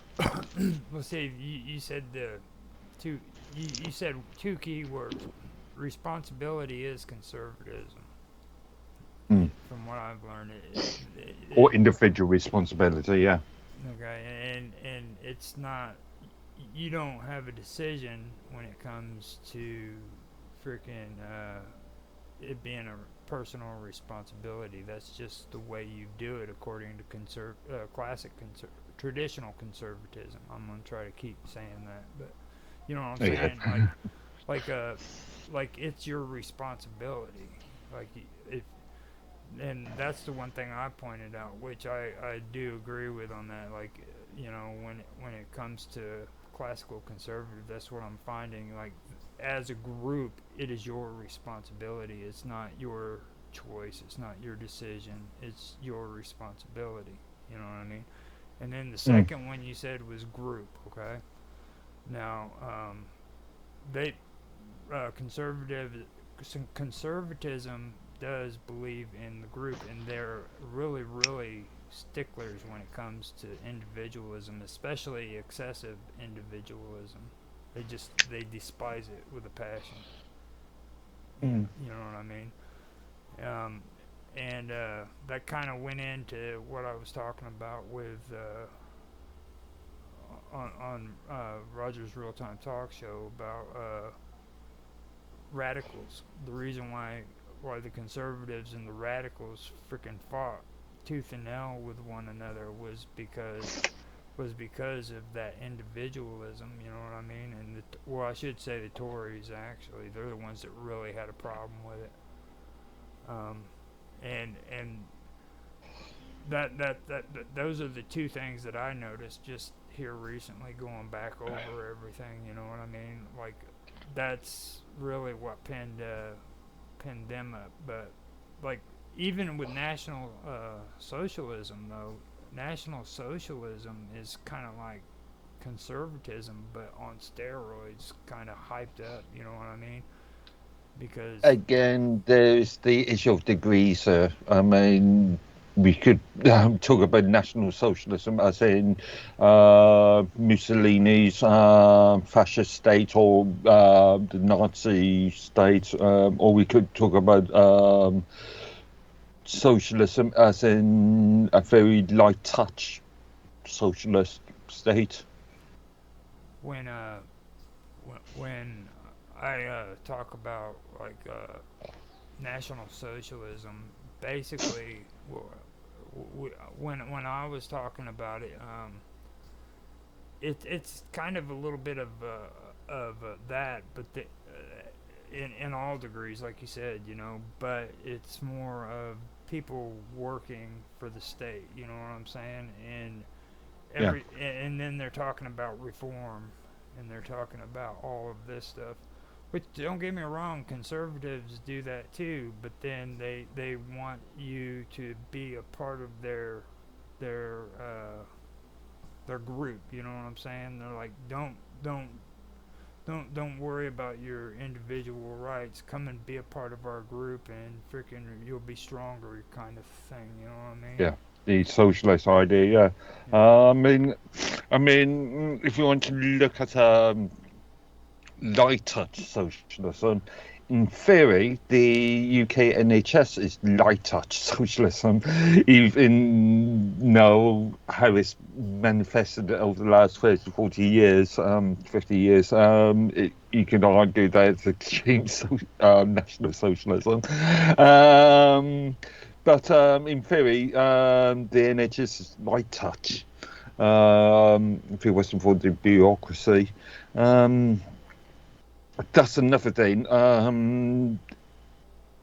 Once you create these socialist states, you've got to put more and more people into positions of power. You've got to put more civil servants into. Exactly. Yeah. Exactly. And see, that kind of goes into the National Socialist thing with here in the United States with the Federal Reserve, the Social Security Office, the IRS. You know what I mean? All of these and they could be really easily mixed up with conservatism. You know what I'm saying? But they're not. They're actually National Socialist organizations. I'm not sure if I can argue that the Federal Reserve being National Socialist because of its ability to manipulate and pursue or aid in more global concepts. Well, that's the whole reason why it's a National Socialist group, you know, and also they've created a loophole to where they could get away with it because constitutionally it's illegal to have an organization like the Federal Reserve as a government office. You know what I'm saying? Here in the United States, we can't have that. And the same thing goes with the IRS. All right, it's a non-governmental organization, which a lot of people aren't aware of. And again, it goes back to the Constitution. In the United States, it's illegal for us to have a government organization like that. Now, we have government organizations like the DMV, the Division of Motor Vehicles, and we have the post office. That's government, and you know, setups like that. But those are the only ones that are government organizations. Like when you get into the IRS, which is taxing people's income, that's constitutionally illegal. They can't make it into a government organization, so they make it into a non-governmental organization. You know, they do it with well, the Federal Reserve, like I said, and then they have different companies that. Well, Otto brought it up too about what was it, the Tennessee Valley, and what they do is they regulate energy here in the United States. Mm. You know, and they do that for Congress. So these are all non-governmental organizations who are constitutionally illegal, but they've created loopholes to where they can do it. And this all started back during the New Deal. You know what I mean? And what that was about. I don't know if you understand what that, or have heard about. Yeah, 1950, yeah, 50s. Yeah, Franklin. No, not Franklin. Yeah. Teddy D. Yeah. Roosevelt. Yeah. But and those were all socialist programs, you know, and that's basically what conservative. That's what I'm saying. There's a fine line between it, and like especially whenever we were watching those two videos, the second one that you showed me as an example with the two hot British chicks. Okay, those guys were actually conservative. I could hear, you know, conservative, strong opinions in that one. But that first one with the younger ones, I mean, those guys, like I said, halfway through that video, they should have just kept their mouth shut. You know what I mean? Because they just started splurting out a whole bunch of socialist propaganda, dude. Well, the first one was we're talking about a load of 20-somethings, aren't we? That was on there. So yeah, they were fairly young. They are fairly young. Arguably, they've just recently, within the last, I don't know, 5-6 years, left academia. And obviously, we know the issue of academia and socialist tropes. Yep, exactly. But you could hear it is the thing that got me. Like I was sitting there listening to it, and I mean it was all sounding okay about halfway through, but then it's like they didn't even have like a cool down period, you know what I mean? They just went from freaking extreme freaking conservatism to extreme freaking national socialism within a snap of the finger, you know. I've been meaning to re-listen to that video because I can't remember half of it. To be fair, it was 3-4 weeks ago now. Yeah, it's been a while, and as you mentioned before, I put a whole lot of videos up. So Mm. If Dan was around, I'll post it afterwards if you want to look at it again. But Yeah. it, What's it been later? but the second one, I liked what they said because I could actually hear the conservatism within what they were saying. You know what I mean? And Mm. the thing that really rung out to me about that was the difference. You could tell the difference just by listening to the two videos back to back, and that really did stick out to me. So you said something too about the school system in California. You want to talk about that? Oh yeah, I only caught the news earlier, just before I came on here. I was looking at I've got two videos up here. One related to the King's speech, the UK British King Charles III speech today, which I believe assigns or allows for 40 new bills that the Labour Party's pushing, which boys have not reviewed any of this yet. It seems like we're going to see a much more socialist, dare I say, communist concept coming from Labour. So I have to wait and see if these bills actually become acts. But as far as California is concerned, it seems like with a new act, a new state act that's just came into power, that the state now has the ability to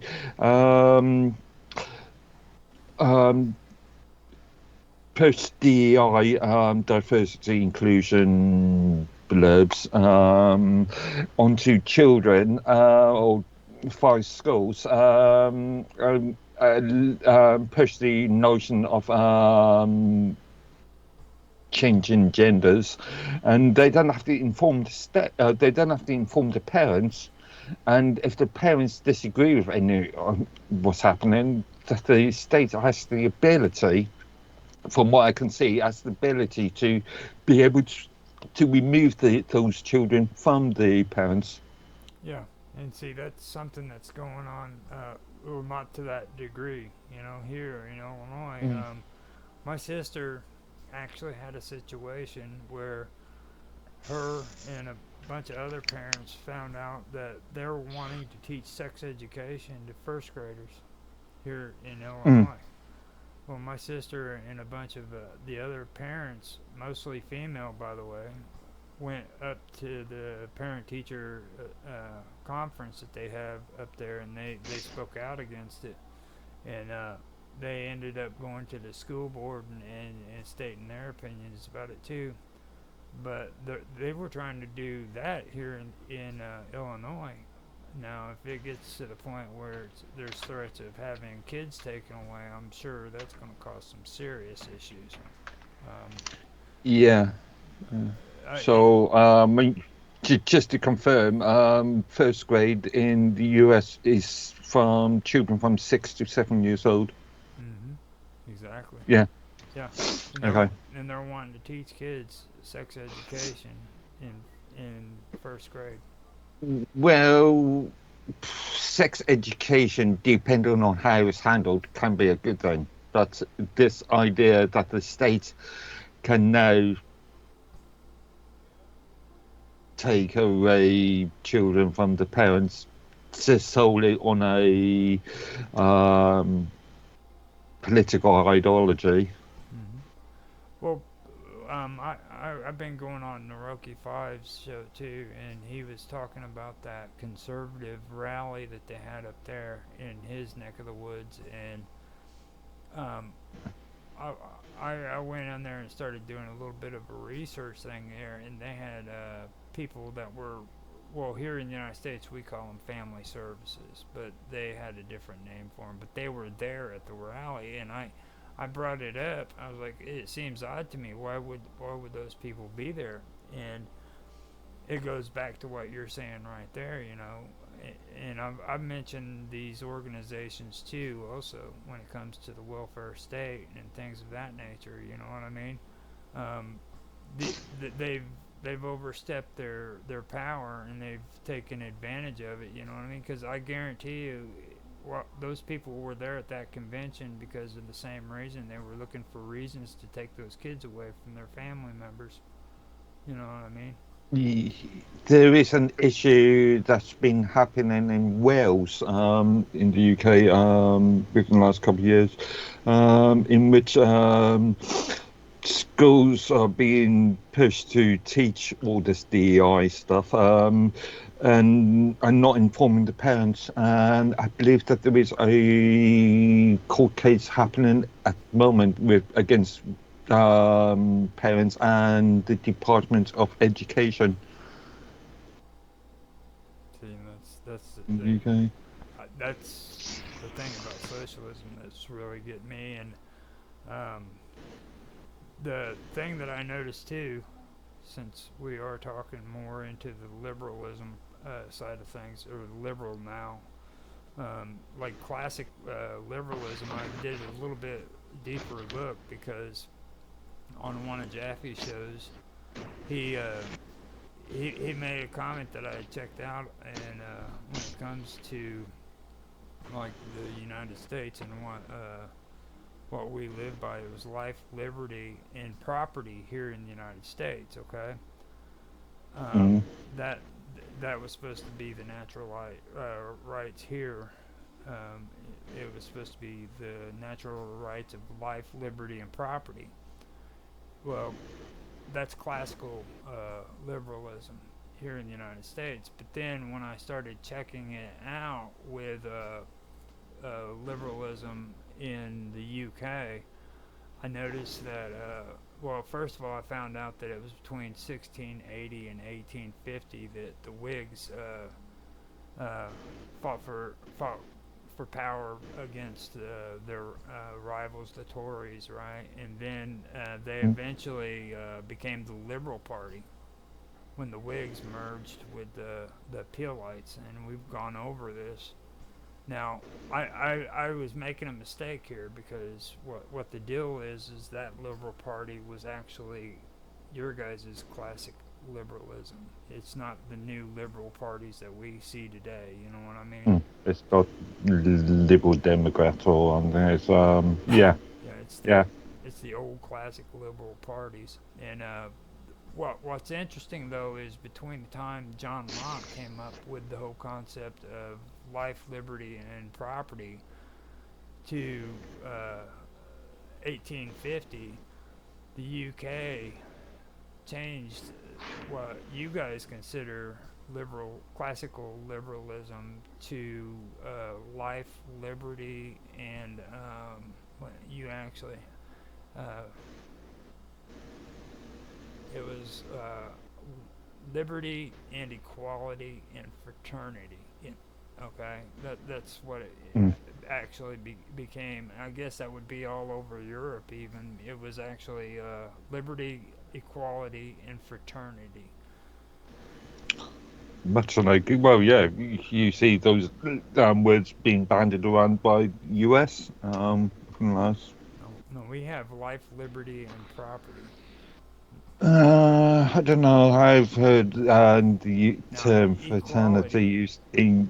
equality and stuff came along afterwards. Like that's Mm. where a lot of this new liberal thinking here in the United States comes from. The new liberalism, it's equality. They talk about that, and then they talk about well, not just equality. They're progressive and stuff like that. Yeah, yeah, but when you talk about progressive equality, we're not talking about equality, aren't we? We're talking about some people having more equal, being Yeah. more equal than others. Right. And see that goes Yeah. back to classic conservatism because they had a real big problem with like excessive individualism. You know what I mean? Mm. So like they've always been battling back and forth like cats and dogs with one another. Mm. And I also found out that radicals merged with the Whigs and became the Liberal Party. Okay, so Which then became what we now know as Labour. right, it's weird because at first it was classical liberalism, and then they merged into Labor, and Labor is, I mean, let's just face it, they're socialists. You know what I mean? Yeah, they are global socialists. So, in common vernacular, they would be considered as Marxists, cultural Marxists. That's kind of strange too, after all the stuff we've been talking about this year. Because, like, I mean, you guys had like two camps of socialism. You had well, no, actually, you had three, didn't you? Yeah, multiple. Yeah. And now, I mean, you're saying that they seem more like Marxists than anything else. Mm. And, and it just I know that a lot of people don't go to church and stuff. You know what I mean? But the idea that they were teaching socialism to kids on in church, it just blows my mind, and it makes me think of back when I was a little kid and my parents made me go to church. And I don't know if you've ever had to do that, like go on a Sunday school bus. No, thankfully my background's more liberal when it comes to religion. They used to pick us Even up though, on a school bus, a little mm, church bus. They call it the church bus, and they'd make us sing. the old US yellow buses. Yeah. And then they'd make us sing "Jesus Loves Me." You know what I mean? And it's like when you hear the words to it now, it kind of makes you stop and think. You're like, what were they doing? Were they brainwashing me with that song? You know what I mean? Because if you listen to the lyrics, it says, "Jesus loves me because the Bible told me so." You know what I mean? I am subscribed to. I've been subscribed to a YouTube channel for some time, and I can't remember what it's called. Skeptic, something on that. In which the commentator was brought up in sort of mid-Bible Belt, America, US, and he has actually left the idea and become. I'm not sure if he calls himself atheist or agnostic, but he talks a lot about how the Catholic Church, in this case, sort of was well known, or is well known for brainwashing members or children, in effect. Yeah, teach them at a young age, and that's a standard socialist ideology. You get them in school and you program them from, because that's the earliest age, or that's the best age to start training kids into thinking the way you want them to. You start them at 5 years old, and to subvert them, it'll take about 20 years to properly do it. You know what I mean? Yeah. So start them at 5, 6 years old, and by the time they're 20, 25 years old, they're completely brainwashed into what you want them to think and stuff of that nature. That's the kind of stuff that clicked into my mind. Quite convenient. I was just thinking, how long is the US academic period? How long is school period for US citizens? If you don't, from 5 to 21? No, if you don't fail, you can graduate at 17. Okay. If you go through school all the way through 17. Well, what's the average age? 20, 18? No, 20. We if you're still in high school at 20, you're an idiot. I mean, just okay. Like, okay. I dropped out, so I can say that. But I mean, if you're sitting there at 20 years old still going to freaking high school, then you probably want to just go ahead and get you a job and not stay in school. Well, it depends on circumstances. I mean, obviously with things like as we've seen with COVID, schools closing down, we're talking about a year, 2 years of people's children's education being removed. Yeah, that is pretty bad. So yeah. Yeah. Mm. Now, fraternity is one thing that stuck out to me. Like, when you guys use the word fraternity, that that doesn't mean the same as like having a college fraternity, is it? Mm. Is it? No, I'm asking. Is it the same? Mm.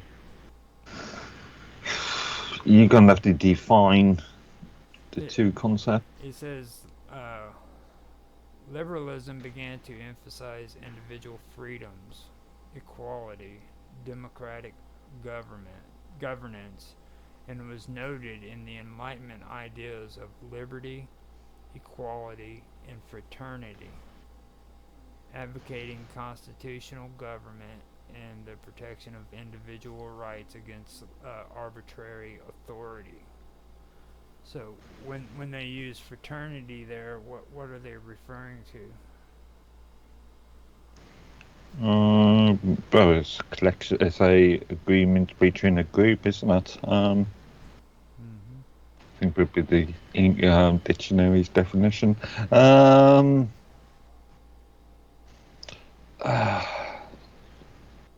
And I have found out too that like words are very important when you're discussing this Mm. stuff. You know what I mean? So Mm. don't think that was put in there on accident. You know what I mean? These people knew what they were doing when they wrote that in. Trust me. I mean, now, to me, it's like I said, there's a fine line between conservatism and nationalism, mainly because of protectionists. Okay, you know, went over a little bit of that last week when you couldn't talk. All right, so I wanted to bring it up and kind of get your views on that. And it's because of protectionists and their viewpoints about trade. You know. Okay. I was going to say nationalism is not necessarily a bad idea. Again, depends on degrees. Because again, you've got to consider things like creating legislation for the basis of the country's interests or the population's interests. But we. Oh, where else I going with this? Protectionism. Yeah. We see a big issue. Well, we see a big issue with the EU at the moment, don't we? Where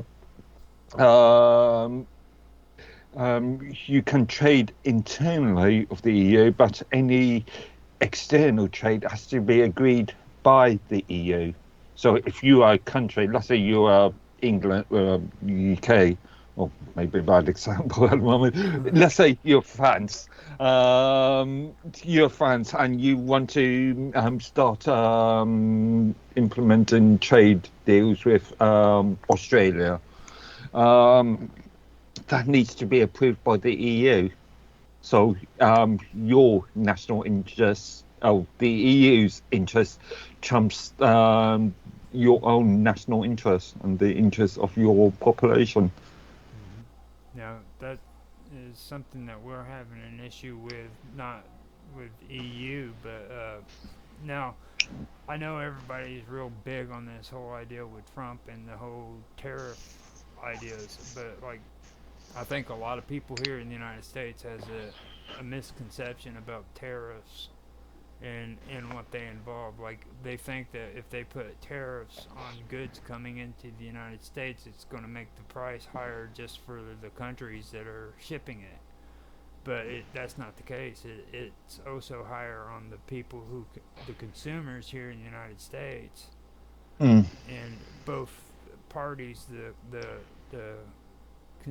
companies that are receiving the exports as well as the country they're putting the tariffs on. The only people who who benefit from that is the government when because they generate money through the government. You know what I mean? It generates. Well, I would say the state. I would say the state rather than the government, because the government's only acting on behalf of the state. Right. Well, you know what I'm saying though. It's like they're the ones who generate revenue out of all of them. Everybody else ends up losing out of the whole deal. Our prices go up. The country that has the tariffs against them, their prices go up, and the only institution making money off of it is the state. You know what I mean? And nobody else. I buy a lot of hardware from various countries, and one thing that always surprises me, or doesn't actually surprise me, but always horrifies me, is if you're buying anything from the US into Europe, the taxes are ridiculous. I can go and get, let's say, I've ordered a battery for something, and I had to purchase it from China because in the UK there was no vendors, and I can buy directly from the manufacturer, and in China, from China to the UK, there's very little taxes except for VAT. Yep. And see, the thing about that is a lot of these policies, they're usually held by countries that are national socialists. You know what I mean? They have national socialist policies. So that's why I think personally that these conservatives, quote conservative, unquote, you know what I mean? Parties are actually being overran by National Socialists. I mean, and people aren't aware that that's what's taking place, you know?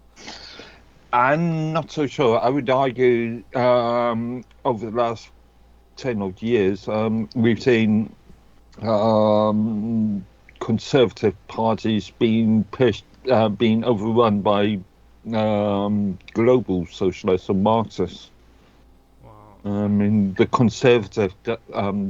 previous conservative governments in this country is a good example of that. Well, that's what I'm saying. Like, you would think they're conservatives, okay, but in reality, they're national socialists. You know what I'm saying? I would argue global socialists rather than national socialists in this case. Now, when so you the more Marxist point. When you say global socialists in England, kind of give us a little breakdown on that. What's that all about? Like, are they like? Well, sorry, carry on. No, I'm listening to you, dude. I stopped talking because it was your. No, just finish your thought off.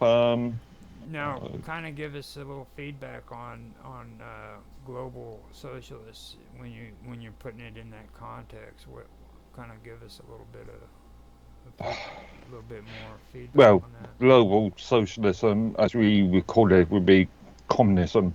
As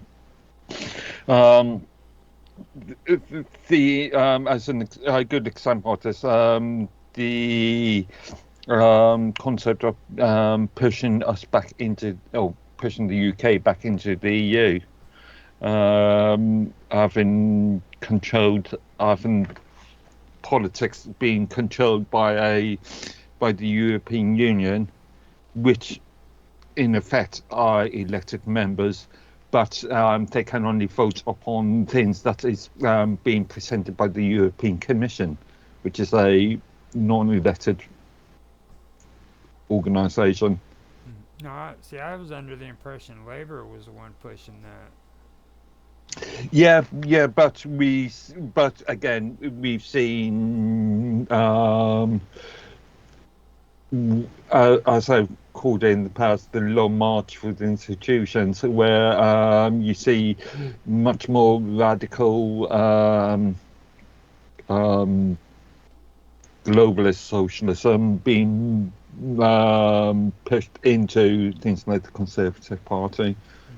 No, the radicals are a big issue. That's that's something that that's something that I really do appreciate doing this all about, because that's something I overlooked in history.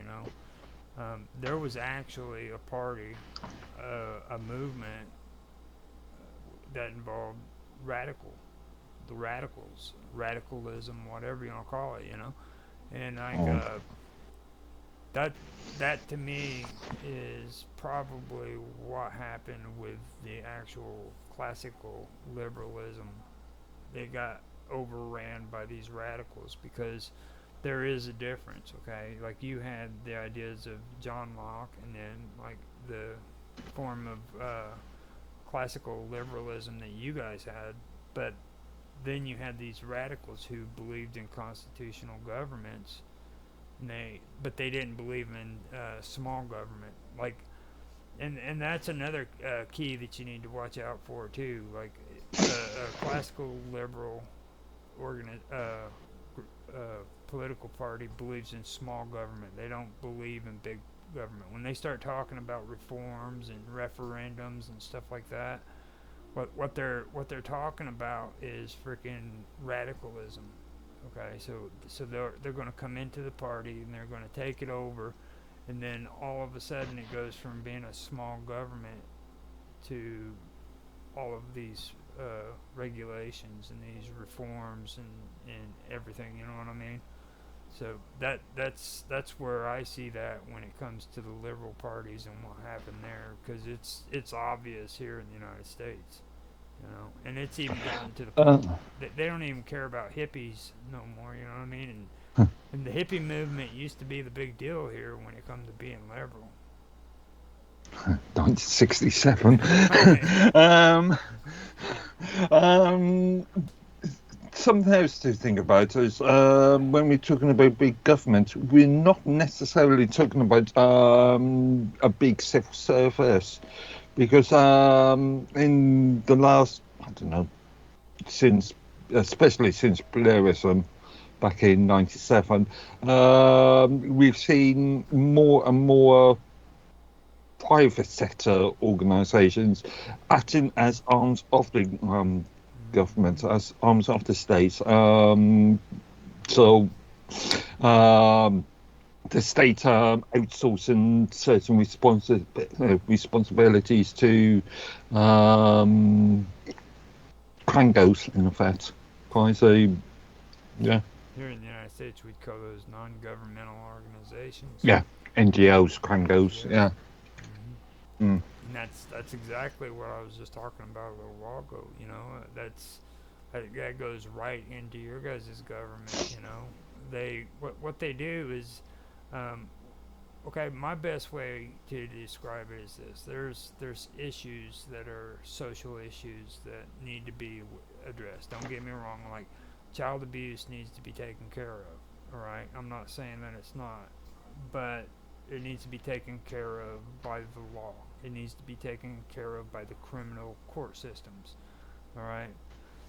Now, when it comes to taking care of these issues, instead of the criminal court system taking care of it, they hand it over to these social services, which that's what they call them here, to take care of it for them. Okay. And when it comes to like family services isn't actually a government office. Okay, they're handed that responsibility to them by the juvenile court system, which is also controversial here in the United States. Okay, having a court system set up for juveniles is a big deal. But they don't even want to take care of responsibility when it comes to criminal law and everything. They just want to hand it over to these social services, and they'll take care of it. And they don't even take care of it, because they hand theirs out to like the Catholic Social Services and other different organizations who will take care of picking the kid up and taking them to visitations and making sure they get to school. And these people will take care of that, you know what I mean? So they got all these people who are making money off of the welfare system. You see what I mean? And it Thankfully, in the UK, social services is still a state or government organisation office. well, see, the whole point And though, the whole point is, I think that it should be dealt with by criminal law. In other words, if it's fact, okay, then these mm, people should be freaking convicted. You know what I'm saying? Of a criminal law. They they've committed a crime. They should go to jail. And the again, not necessarily jail. It depends on the circumstances of each individual case. You can't. It's a well, bad idea just to make such blanket statements well, because actually no two cases are exactly the same. abuse. You know what I'm saying? Like stuff like that. Mm. You know what I mean? Now, if it's something like But mitigating circumstances and yeah, various other issues, yeah. but you get what I'm saying. The legal system should be taken care of. The criminal legal system should be taken care of. It shouldn't, you know. And I even see that even in like the colonies in England too. Like they actually have civil services set up in the police stations, according to Bob Dub, in New Zealand. Okay, You know, okay. you know what I'm saying? Like there's counselors there in the police department on the job, dude. Okay, yeah.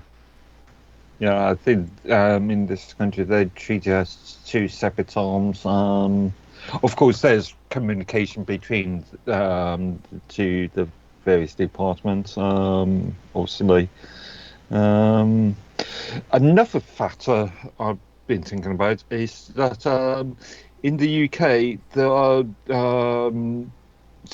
public servants, civil servants can, if they've been abusing the system, can be charged and convicted with either conspiracy to commit misconduct in the public office or malfeasance in the public office.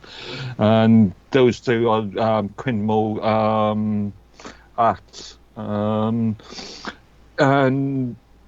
even though that these private sector NGOs have are governed by this various government officers.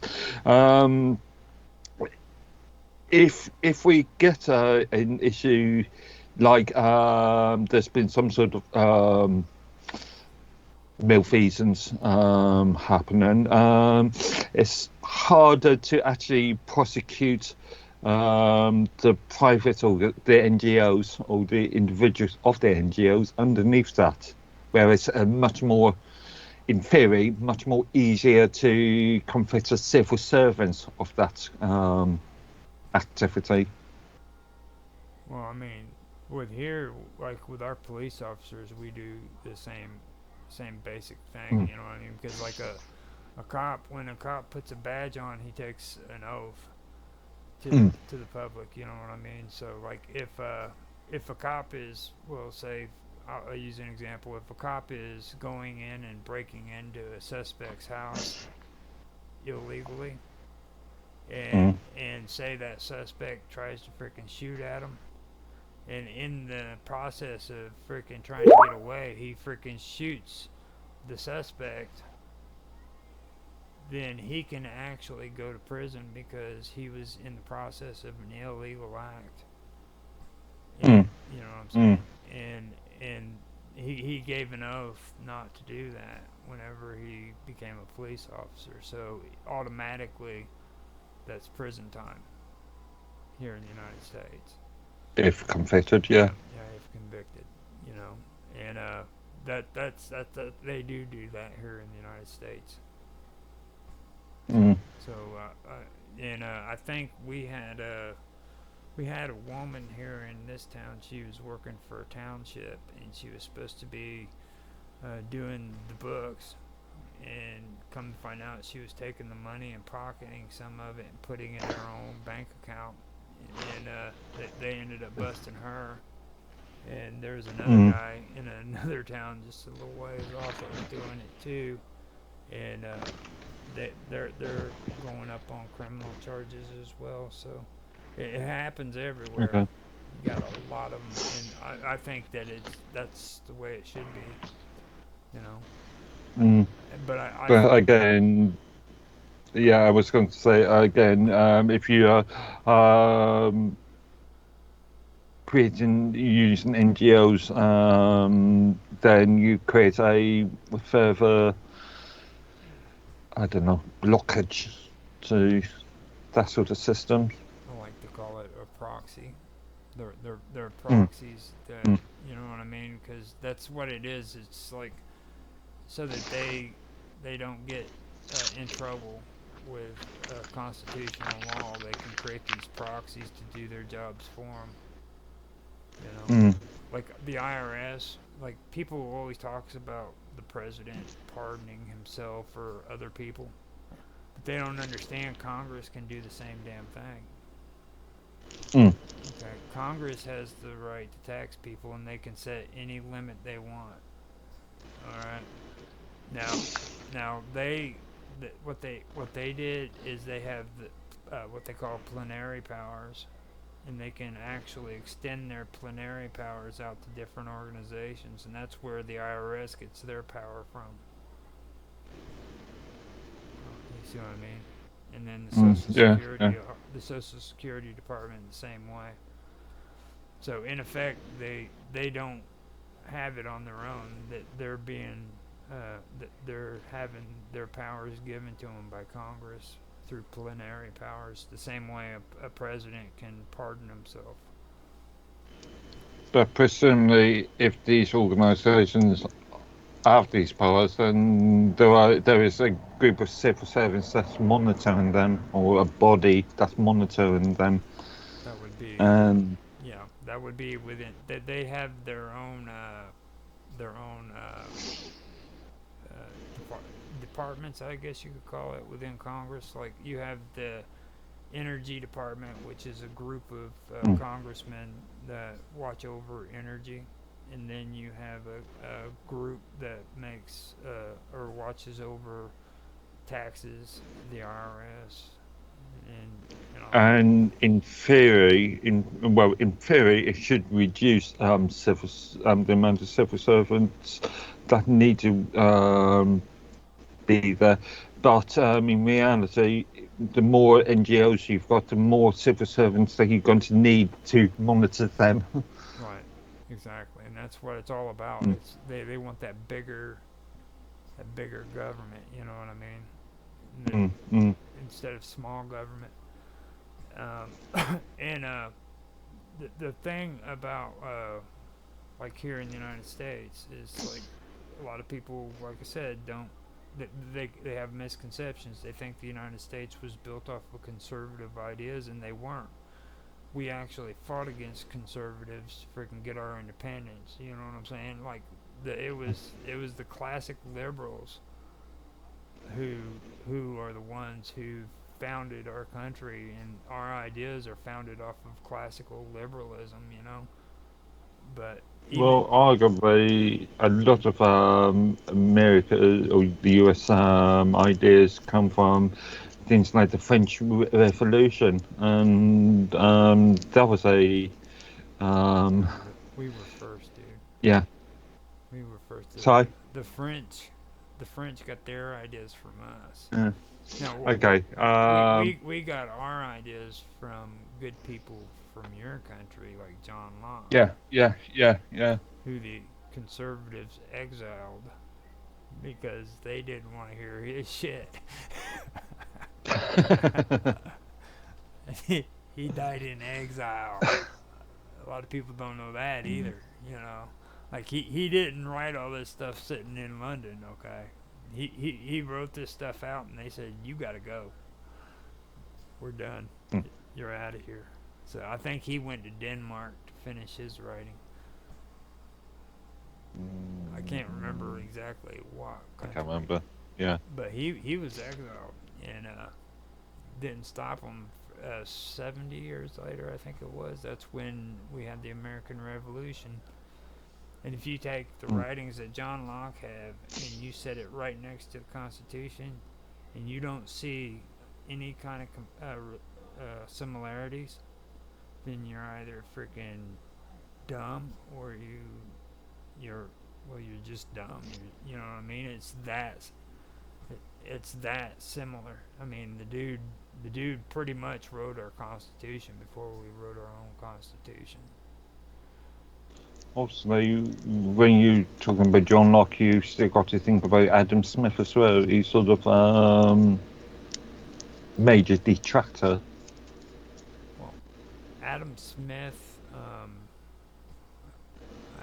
don't really know really if I want to make him in the same category as like a as John Locke. Yeah, well, again, they were both around at the same time, and they were both had opposite views Well, in a see, lot of Adam Adam Smith was a conservative, if I remember correctly, and so was Hamilton.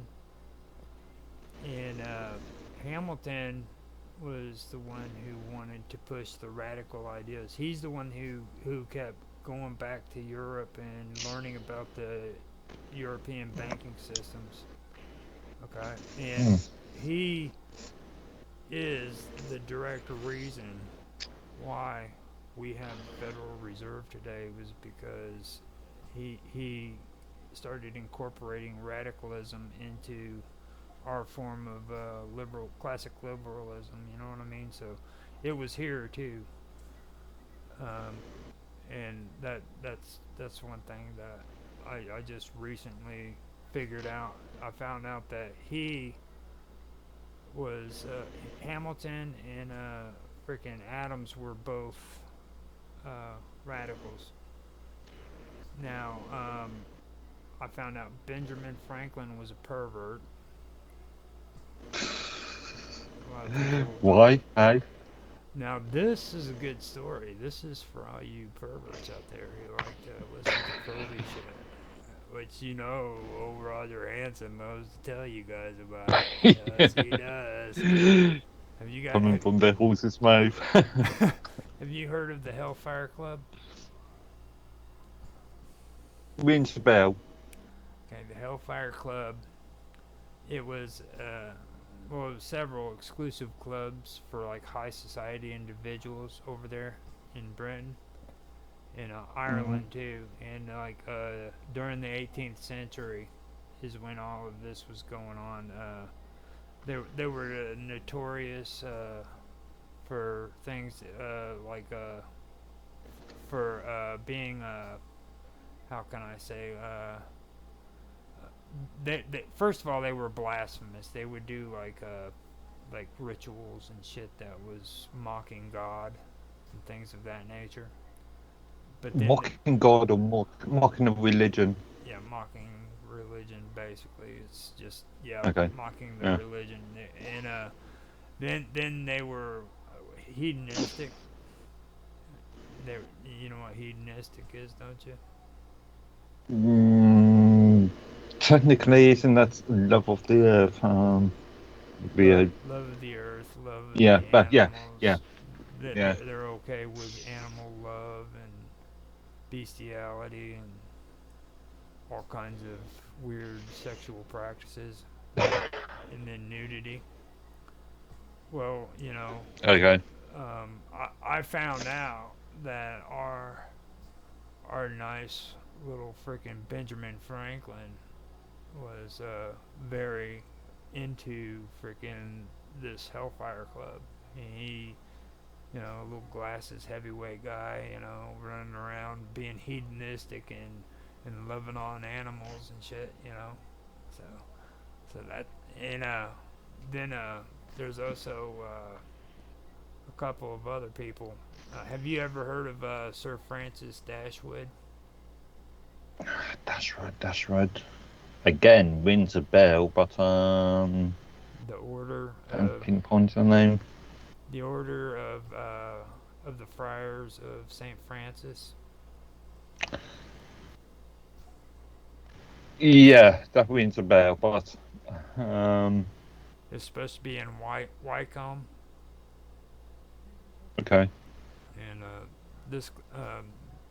these guys were the ones who were hedonistic, and they're the ones who did the blasphemous activities. They they had I don't know if you've ever heard of John Wilkes. Not John Wilkes Booth, but No. John Wilkes Wilkes Booth Booth. was the guy who assassinated Abraham Lincoln. But there was another Mm. guy. There was another guy, John Wilkes, who was supposed to be over in England. He was supposed to be a bigwig back then. Okay. Him and Benjamin Franklin were two pervs, though they like to do all that crazy stuff. I hope that doesn't sound unpatriotic or anything, you know. So I was Mm. Mm. I was told that I had to spice some shit up, so I figured I'd let everybody know that frickin' that frickin' Benjamin Franklin was a pervert who loved to have sex with animals. Allegedly. I doubt if it's allegedly. If it's written in British text, then it's true. Okay. Not everything that's written is true. Now, But yeah, I'll give you the benefit of the doubt on that one. the key thing that I found out that was important for me this year was I found out about radicalism. Okay, now, that is one thing that really stuck out to me because to be honest with you, I've loved history since I was a teenager. You know what I mean? And I've always been curious about this stuff, and I never once even freaking looked at the term radical or radicalism or a group of people called radicals. That's never even crossed my path. You know what I mean? Mm. So this year when we did this really helped me out because this opens up a lot of new information to me, and it freaking makes things make more sense now to me because of this group. Okay. Like this is actually the group that was that filled in the cracks. You know what I mean? So, I suppose when it comes to radicalism, I've always considered the more general concepts rather than what any individual group is or portrays. well, like radicalism actually. I mean, like radicalism started classical liberalism because they merged with the Whig Party. Mm. Then after freaking the Whigs and the radicals became liberals, classical liberals, then all of a sudden the radicals and the liberals are the ones who actually started creating socialism. Basically, you know, they weren't the only groups that were involved in it, but they did play a major part in it during the 19th century. Mm. Mm. Like there's a one. Have you ever heard of the Chartists or the? Yeah. No, they were a group, and then you had the Manchester Patriot Union. Mm. You heard of them? Yeah. I've come across them quite recently, actually. They're a radical movement, and then what was it? They focused on political reforms such as universal suffrage, fair representation, and workers' rights. Which I'm cool with workers and everything having their rights implemented back then because I you know what I mean. I understand how things went. They had little kids working for people doing what a full-grown man should have been doing. Body limbs being torn off of them, shit like that. So I understand that, but I also know that times have changed, you know, and a lot of the stuff they had back then, they don't have problems with now. So, Yeah. Okay. Yeah. but those are two of them that I found out about when it comes to these radicals, and they were real big about that and inequality and injustices, and this goes all the way back to the 1800s. And this is what I was talking about with like everybody has this idea like all this shit's new with like woke and all that, all the crazy ideas they're coming out with, and it's not. It's been around. It's just people haven't been paying attention to it until now. The overarching concept's not new, but how it's manifested itself. Yeah,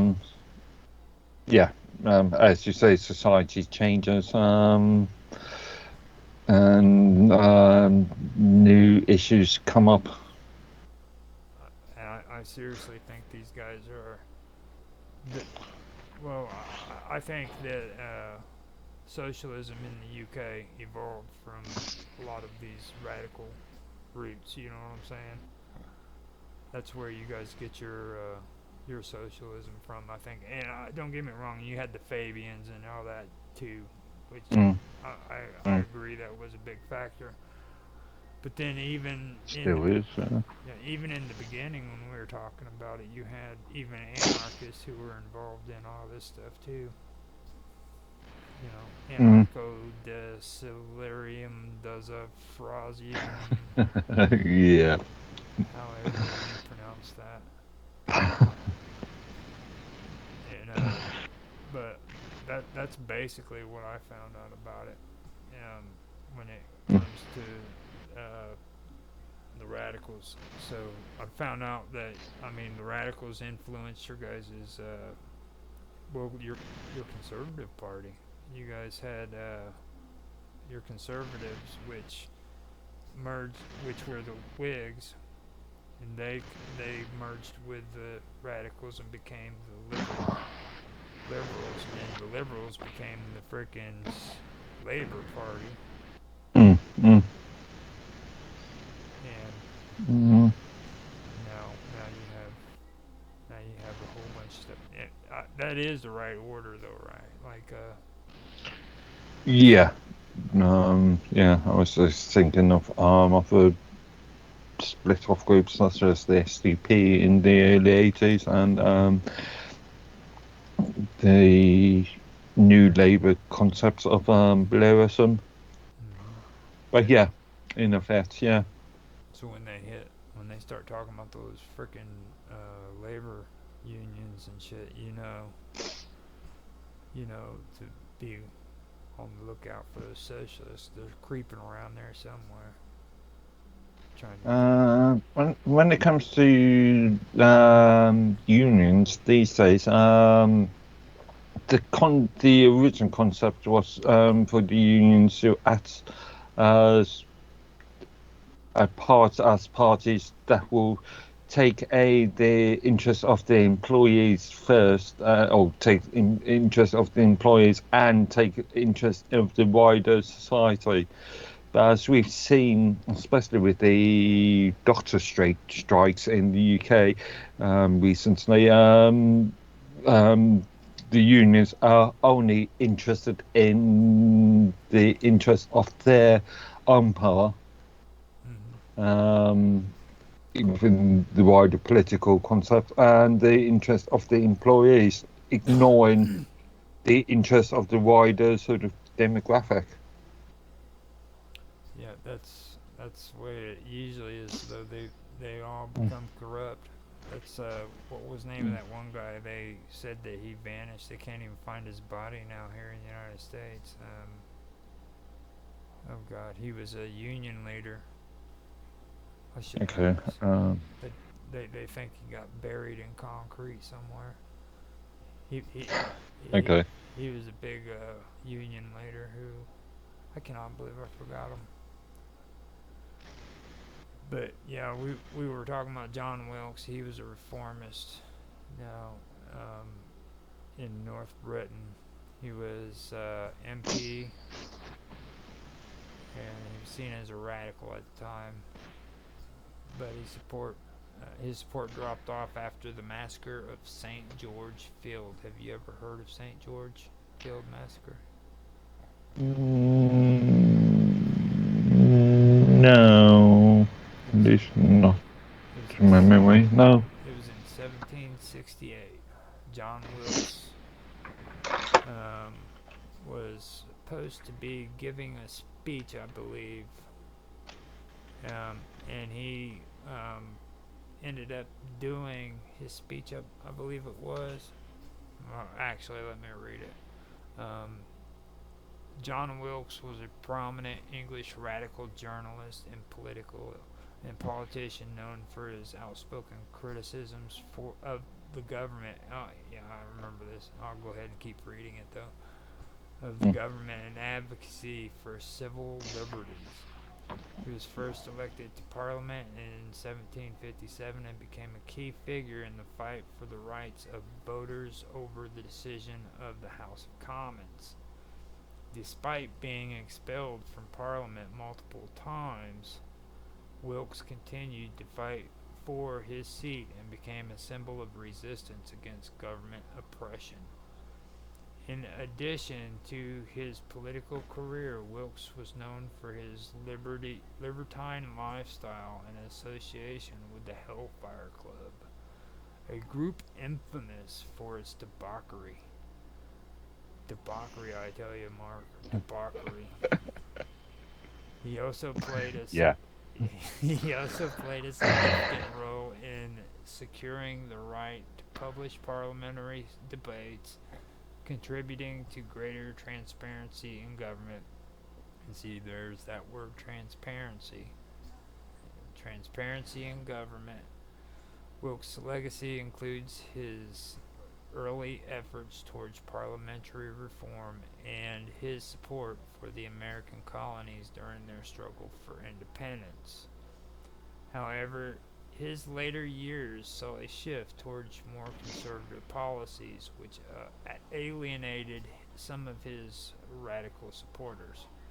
And I wanted to bring that up too because I mentioned that earlier in the year when we were talking about Karl Marx. And Karl Marx, it seems odd to me that he had the same situation happen to him, where when he was younger, he was, one of these, what we would call a protester today, and he was outspoken and everything and had his radical reforms.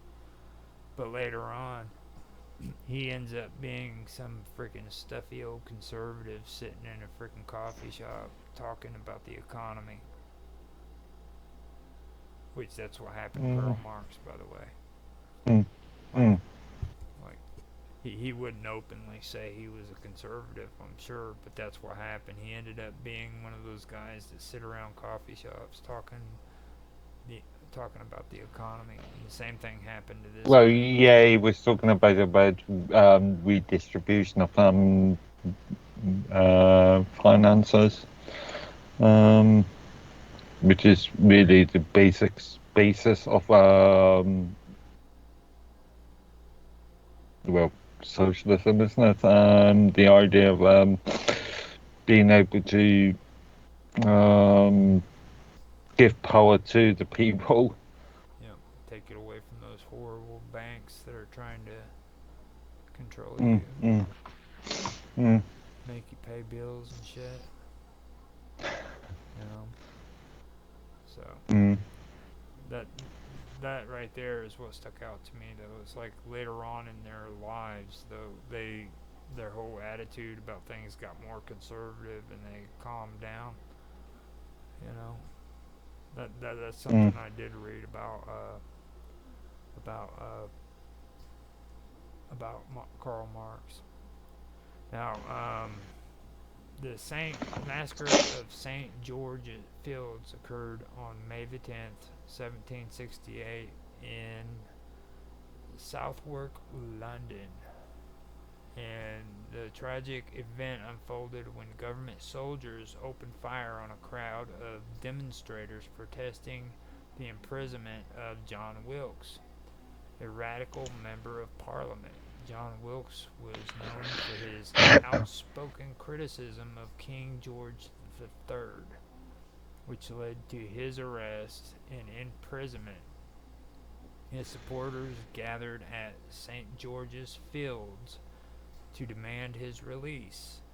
When the crowd refused to disperse after the riot act was read, the soldiers, primarily from Scottish regiment, fired into the crowd, resulting in the death of 6 or 7 people and injuring about 15 others.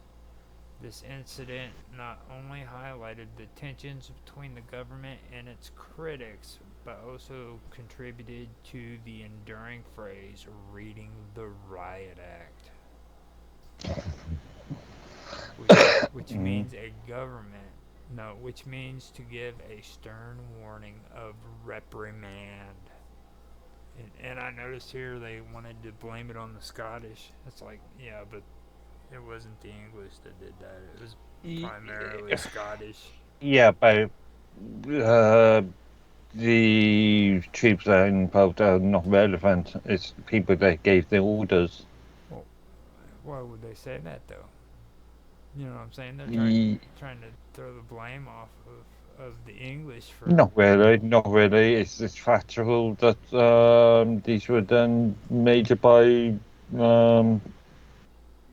Scottish platoons, almost soldiers. But they are still being ordered to do it by English officers. Okay, so have you ever heard of Henry Orator? No. Okay, Henry Orator Hunt. Henry Hunt. Okay. Okay, Henry Hunt was the main speaker at the Manchester meeting in 1819. Have you ever heard of the Manchester meeting? The Peterloo Massacre? Been about, yeah. Yeah. Yeah. You've heard of the Peterloo Massacre? Okay, now. Yeah. Henry Orator Hunt was the main speaker at the Manchester meeting in 1819 that ended in the Peterloo Massacre. Peterloo Massacre. Now, Hunt was elected MP for the Prester Division in 1830 to 1832.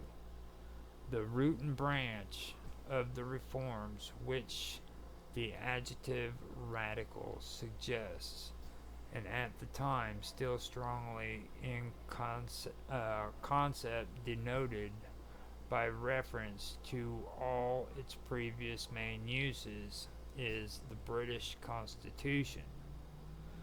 Okay, now, which this is where we're getting into your guys' actual Constitution, which is according to this, says it's not codified or restricted to particular customs, laws, or documents. So that means you have a constitution that isn't bound by law. That means it can't be enforced. I won't say bound by law. Is let's say it's more malleable. More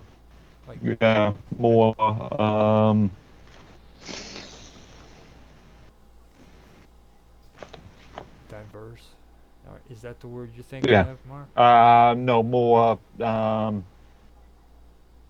what's the word I'm looking for?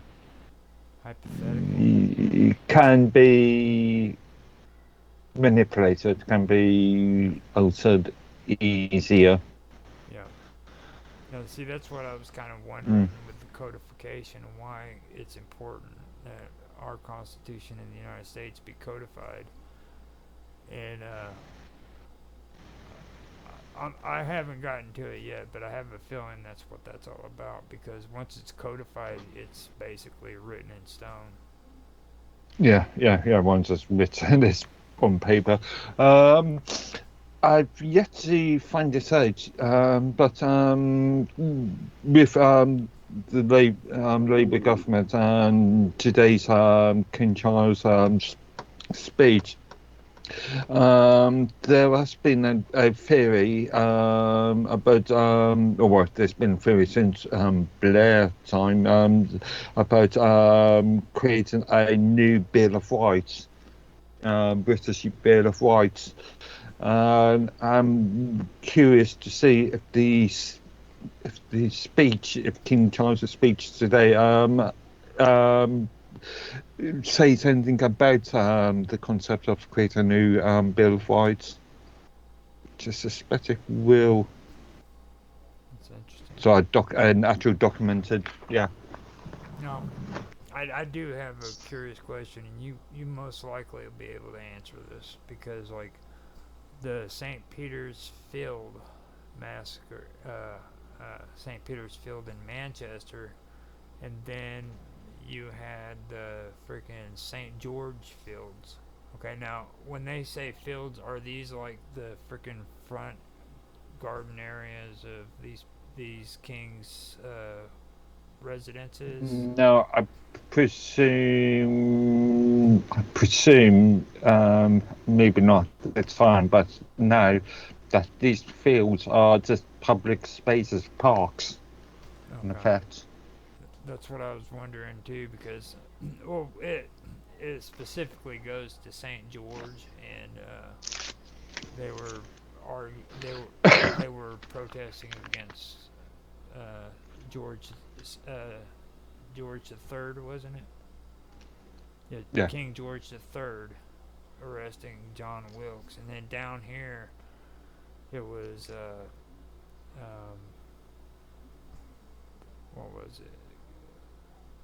Peterloo massacre, which happened on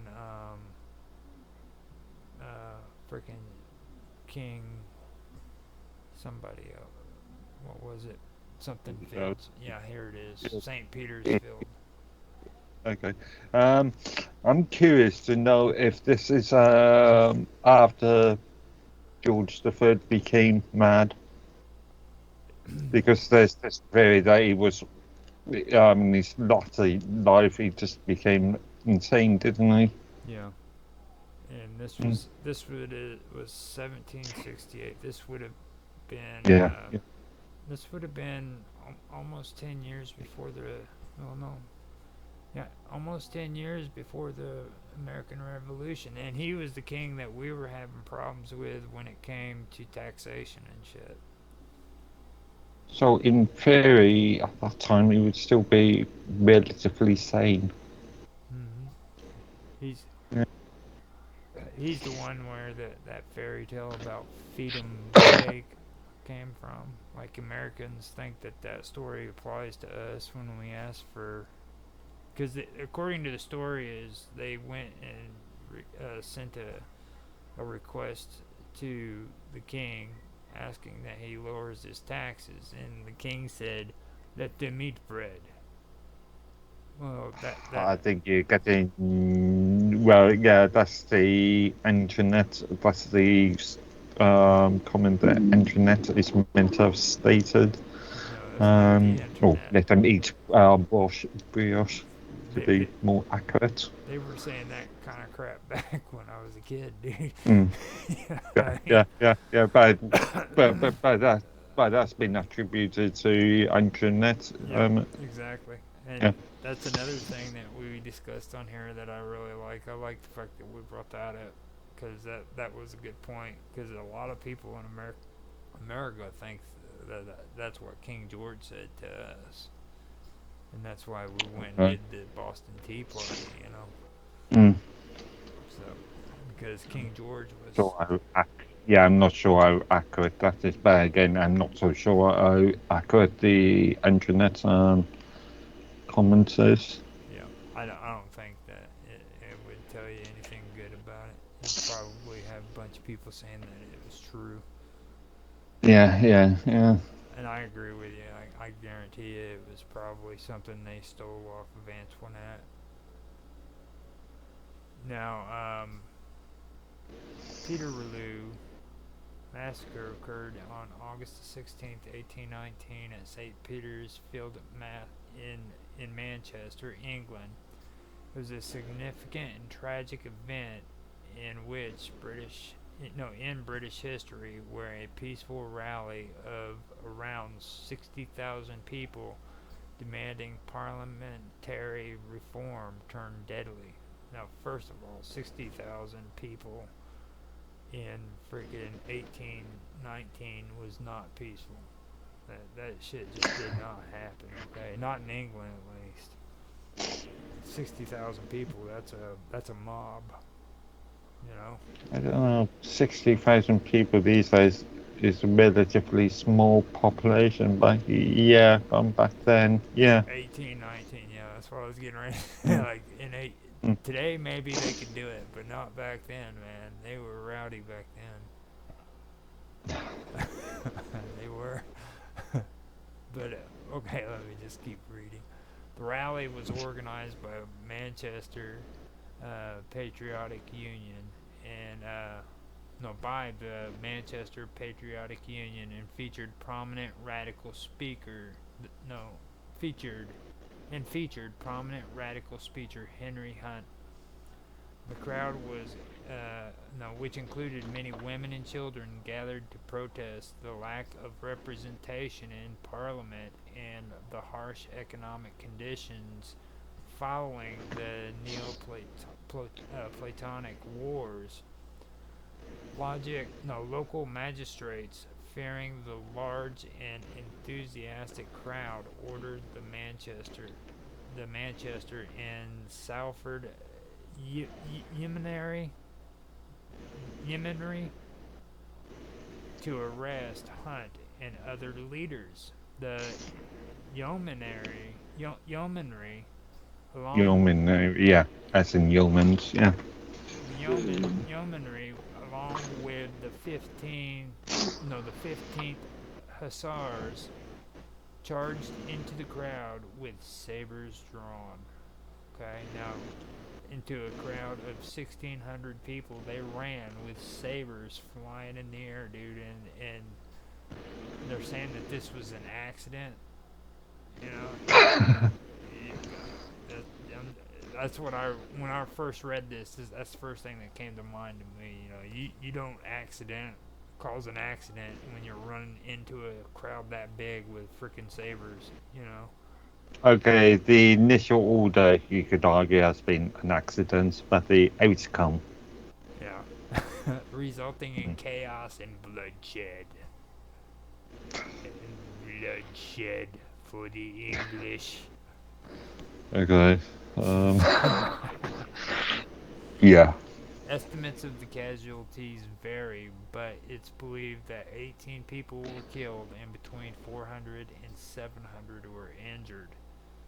The event was dubbed the Peterloo Massacre in a bitter reference to the Battle of Waterloo, highlighting the irony of soldiers attacking their own people. The massacre had... Remember, Yeah, Waterloo was 1812? No, that's early. It was... No, It wasn't that far off. Yeah, it wasn't far off My at point all. being, yeah. Yeah, you're right. It wasn't that far off at all because I know... Say within 1812 because that's Prussia, isn't it? Napoleon's brother actually moved to the United States after all that was said and done. So, Yeah, because his brother was opposed to a lot of what Napoleon wanted. Now, 1815. So yeah. It was pretty close because and this is the build up to... Well, the event was dubbed the Peterloo Massacre in a bitter reference, blah, blah, blah. The massacre had a profound impact on public opinion and led to increased support for the reform movement, eventually contributing to the passage of the Reform Act of 1832. And that's the one that you and Tan Hai Tran always talks about. Mm. I believe it is the Yeah. Reform Act. And then after that, all I have is like cool notes about what I just went over with hedonism and the Hellfire Club, the pervert Benjamin Franklin. Yeah. So if you, as an Englishman, if you want to pick on Americans, you can say, well, I found out Benjamin Franklin was a pervert. Allegedly, again. I mean, the Hellfire Unless it's Club. been proven, yeah, well, unless it's been proven in court, it's still alleged. Are you serious, dude? You really think that's going to be proven in court? Come on, dude. Yeah, granted. Yeah, I mean, come on. Like, they're going to find archaeological evidence that shows Ben Franklin had his penis exposed to freaking. Come on. That's just not going to happen. Okay, so Yeah. we covered the radicalism and everything. So I'm done with what I got. So now that we were able to get you to hear that, what's your take on all that? Well, I think we've really covered this. All I can say is politics is a messy game. Complicated, messy game. Especially with the radicalism, you know what I'm saying? Like, this stuff was actually real shit, and people believed that was classic liberalism, and it wasn't. It was actual radicalism, you know? And I can understand what they're saying between the turmoil between the conservatives and the radicals, and it's kind of like what's going on today with you guys over there. It's getting pretty heated up between the conservatives. And arguably what's happening in the US as well. Well, with throughout most westernized countries. With us, though, I think it has more to do with being the best way to say it is we're getting influence from outside. You know what I mean? Like, our government has like changed so drastically, even since the 1990s. You know, to now, like from the time me and you grew up as kids until now. Look at the differences. You know, like you can't tell me there isn't a big difference.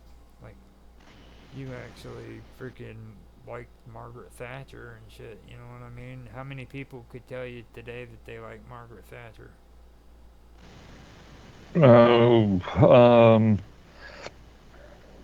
Granted, there was a big argument there, but I find it interesting that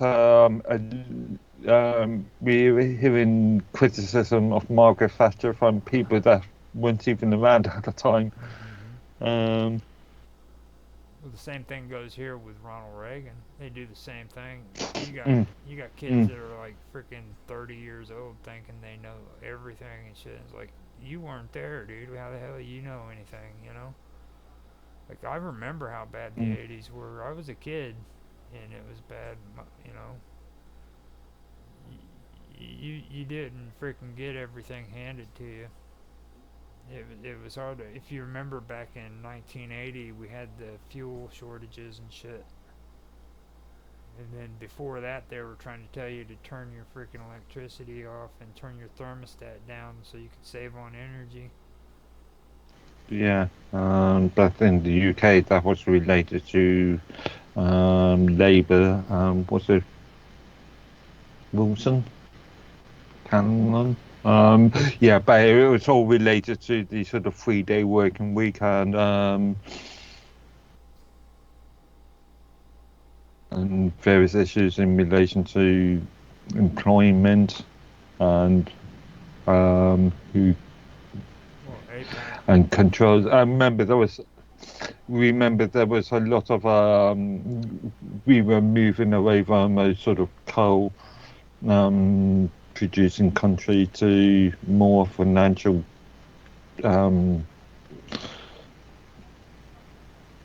related country. And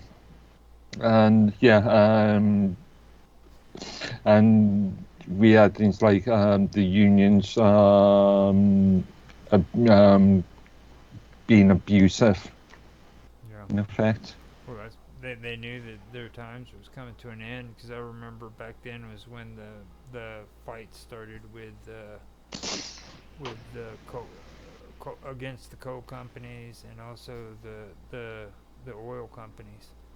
And then the oil companies turned on the frickin' coal companies, because they used to work together. But then when this whole pollution thing started up, that's when the oil companies turned against the coal companies. You know what I mean? Because they figured that they had a little bit more time left, so they actually started talking crap on the oil company or the coal company. Also, it wasn't about pollution per se, it was about control of energy supplies, because at the time nuclear power was considered to be a big scary monster. In some circumstances, in some areas, it's still considered to be that. And coal mining in this country, on the scale that it was becoming unsustainable, and more and more need for oil. But again, over the last 50 odd years, we've seen governments, both in the UK and the US, or especially in the UK, bearing their head when it comes to the question of unsustainable energy. Yeah. I think that with when it comes to oil, that was always the big issue, especially in the 20th century, because in Russia too, you got to remember they were a major player as well. Mm. But then you had APAC. In APAC, OPEC. Yeah. the Arabs, they ended up going against the United, or actually most of the Western world. I think you guys got just as much of a blow from it than what we did, because of that whole incident with Israel. Yeah, that's a very complicated Well, back in the 80s, I'm saying. thing. Yeah. You've got to look at how the UAE was created. You have to got to look at things like Belfast Treaty and OPEC, and also the US internal usage of oil. Yeah. I mean, because obviously states like Texas have got their own oil fields. In effect, there's been a form of protectionism around oil and internal usage. Right. Exactly. And that was another thing. It was always they like to call it a reserve. Mm. And they used it for the military and stockpiled it. Oh, not only the military, but for domestic usage as well. This is why, generally speaking, the US have been able to keep hold of relatively cheap oil because of their sort of internal protection attitudes. Yeah. Well, I mean, we are at an hour and 40 minutes, man. If you want to, we can call it quits, and this is going to be our final episode for the year. So, just wanted to say, man, I really like doing this with you. This was really good for me. I thought it was pretty good. I also like to say thanks to Bob Dub, AutoX. Also, Mr. Robot came on here once, I believe. Indeed. And so did Julian from Bob Dub's show. Yeah. He came on here. I'd like to say thanks to all you guys for especially with Bob Dove and AutoX. They were always here for quite a while with us. But Mark, Yeah, that's interesting. Mark, you did a wonderful job this year. You you changed my heart about English people, man. You guys aren't all that bad after all. Allegedly. Allegedly, yeah, allegedly. But later on, whenever we're done with this, I do want to hang out a little bit and see what we're going to do next year, if what direction we want to go. Okay, because I think this is good. I just think that we did it backwards. I think we should have done this year, last year, and then last year, this year. Well, last year's roundtable, like, well, I can't remember what he called it in this now. It's this live report or roundtable. Roundtable, isn't it? Last year roundtable was much more loose, much more we covered more. We covered a wider range of subjects, I think. Yeah, yeah. We ended up talking about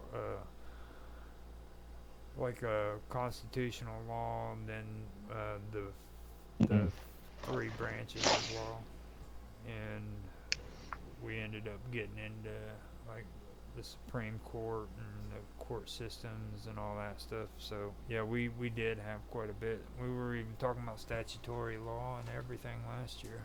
Yeah, and you brought up, or we both brought up issues that we both could identify with more,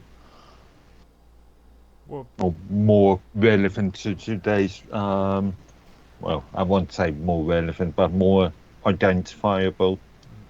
I think it was good when we did this year the way we did it too, because like getting the history and the background of the English government was important to me, because like now I have a understanding of what happened with the Tories and the Whigs, and like how the Labor Party came to being, and I didn't realize how influential the Labor Party was on a global scale either. Like they actually set precedents for the socialist movement back in the day. You know, it wasn't just France and Germany. It was England.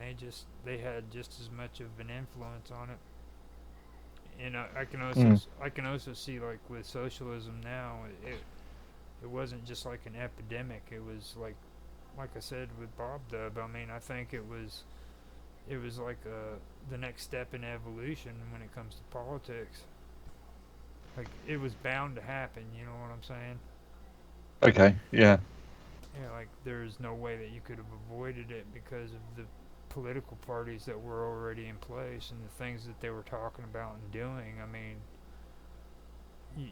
the next logical step would be bam, there's socialism. That's my opinion. Yeah, it's interesting to be able to review what created what comment created the modern concepts of socialism, both left and right. I really have learned a lot about that. I'm glad I did it because I thought I knew quite a bit about this stuff until we did this, and it's actually had me take another look at things. You know, like with Otto, he was talking about oh my God, now I'm having a brain fart. It was the um, not the Rotary Club. Shit. It was the socialist club that you guys have over there. What do they call them again? You know what I'm talking about? The socialist. Socialist club. Yeah, it's I'm having a complete brain fart right now. But anyhow, I knew about them, but then now apparently I don't. I have complete amnesia and don't remember them. But the thing of it is like when we started doing this, I mean, I've been able to kind of also determine now that it really isn't about like all of the welfare programs and shit like that either. You know what I mean? It's more on the lines of workers and things of that nature, and unions and reform and more reform and taking over the banks and make them stake a run and just absolute power. You know what I mean? That's what they want. They want absolute power. They want to run the businesses and the banks and the government. They want all of it. And then to boot, then to boot, you can't own property. You're going to be living in a utopian world where everybody holds hands and start singing the Coca-Cola song. Sorry, going back to the previous conversation, yeah. I don't do that. That's that freaking Bob though. Oh, she freaking Otto, he had like backstep. He's like, oh no, dude, I didn't do that, did I? But yeah, I'm glad we did it. You want to say some last words before we get off here?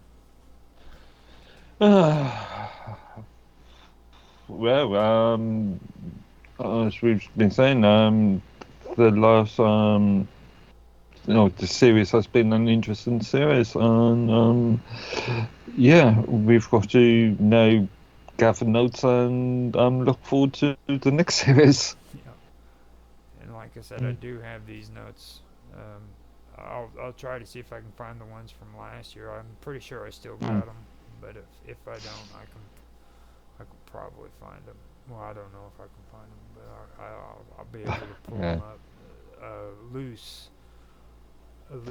But like I said, we've said, we've covered quite a large amount of subjects, quite a lot of subjects. Well, there's still Europe, you know. There's Europe, and then we still gotta talk about those people over in the colonies who those colonials. Our poor relatives in Canada. Yeah. We gotta bring that up and make a conversation. So we are going to restart this in January too. To anybody who's listening, so this isn't done. It's not over. It's just that we're taking a break until January for season 3. So for everybody who's on here and they've watched the show and actually like what they listened to, leave a comment and give us some feedback, and we thank you for watching the stream, and I guess we'll end it there. Sound good? Yeah.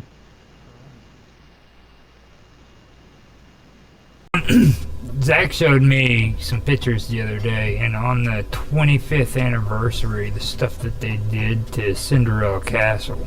Now, what do you think about that? Do you know what I'm talking about, where they made it look like a cake? Oh, the birthday cake castle. Yeah. Yes. What was your take on that? The way they try and attempt to make things cool like that, but it doesn't always come off as well as they attempt it, does it? Sam's pulling a face. Sam's pulling up, I'm about to say something really honest face. I'm going to apologise in advance. We'll say it. I mean, yeah. Like, what's your honest take on that? Someone must have thought that was a good idea. Someone was obviously wrong. If you're going to Walt Disney World, you have taken your 6-year-old little princess mad girl, and all she's been thinking about for over a year is seeing the Disney Princess Castle, and it's pink and it's blue and it's pretty, and you present her with that monstrosity. Yeah. You have just damaged that little girl for life. Yeah. I'd use it as a good excuse to go back the next year, but right? Yeah, I think it would have been okay if it was just for say a month. Yeah, but not to have it there all year. yeah. If it was just for a very limited time, I reckon. Yeah, like a month. And bring back the Christmas twinkly lights on the castle. Yes, they and I take them away. Haven't brought them. I took them back, obviously during COVID. Not brought them back. It looks so pretty when it's all sparkly and. she's gesticulating. I am gesticulating. Yeah, yeah. The monstrosity of the 25th birthday.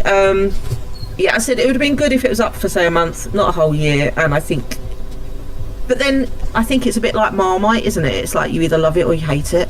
I don't think there's any like in between. The first time I seen it was yesterday, and like you should have seen my reaction, or you should have heard my reaction. It just blew me. I was like, "Oh my god!" I was like, "I regret even scrolling down on this." Like, you know what I mean? Because I was going through all the pictures. Are we talking about the 25th anniversary? Yes. Yes. Yeah, of 25th at Walt Disney World. Yeah. Yeah, I think they learned and didn't do that in Paris. Yeah. It's been a riot. I didn't even we brought want it to up finish. yesterday. Yeah, we brought it up yesterday. I was like, "Oh, Roger, you've got to see this. It's a monstrosity." I was like, "Oh my god!" I like the way that they think it's. I like the way that they try and do stuff to make things special, but it's not always executed in the best. That is very true. Careful, innit? That's an understatement. I'm just being nice because you're an arse It really sometimes. is. She's being really nice, is what it is. She is being nice. I'm not that nice. Yeah, 10 out of 10 for effort, 2 out of 10 for execution. Yeah. Yeah, I mean, it's like obviously Paris is getting Frozen Land. Oh, for God's sake, will you stop? Yeah. It's bad. Oh, it's really bad. So, our Frozen Land that we're getting isn't as cool as the.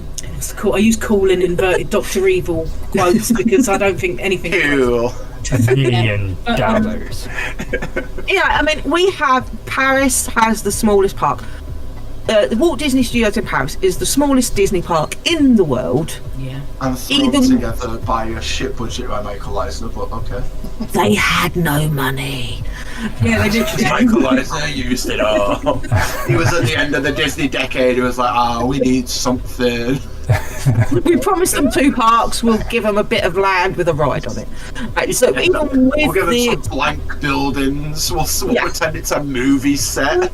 It's still the world's smallest Disney park, even with the expanded bit that's got Ratatouille and Toy Story in it. it's even going to be the smallest park with the expansion they're building. And it's going to be the smallest park with wow. the expansion, and the new lake, and the 2 bits, the 2 new prints. No, what? We are giving you Frozen Land. Frozen Land will be the saviour. Do you know what we get with Frozen Land? We get one ride, which is the same as Frozen Ever After in Epcot. And we get another set of teacups. Oh shit! What? Oh, sorry. Teacups? We get another set of teacups. We don't know, but they're going to be Tangled theme this one. Because nothing says Frozen. cups, does it? Yeah, exactly. What? I'm so confused. That doesn't even make sense. To be honest. You're not the only ones. Yeah. But yeah, this is what. Okay, so you brought me to a point. Somewhere is getting a Tangle themed area, aren't they? Where is it? Disneyland Paris. Yes, it's next door No, to it's not. Frozen Land. No, it's We're not not Paris getting- we're not again. getting It's the someone whole with like. No, it's someone with like an actual like land, and they're getting the. I'm sure I read it somewhere. They're getting the boat rides, and the like they're doing that tells the story of Frozen. Yeah, which is basically it's the copy of Ever After. The boat ride is Frozen Ever After, which is in Epcot, Which used to be Maelstrom. which used to be Maelstrom. Yeah.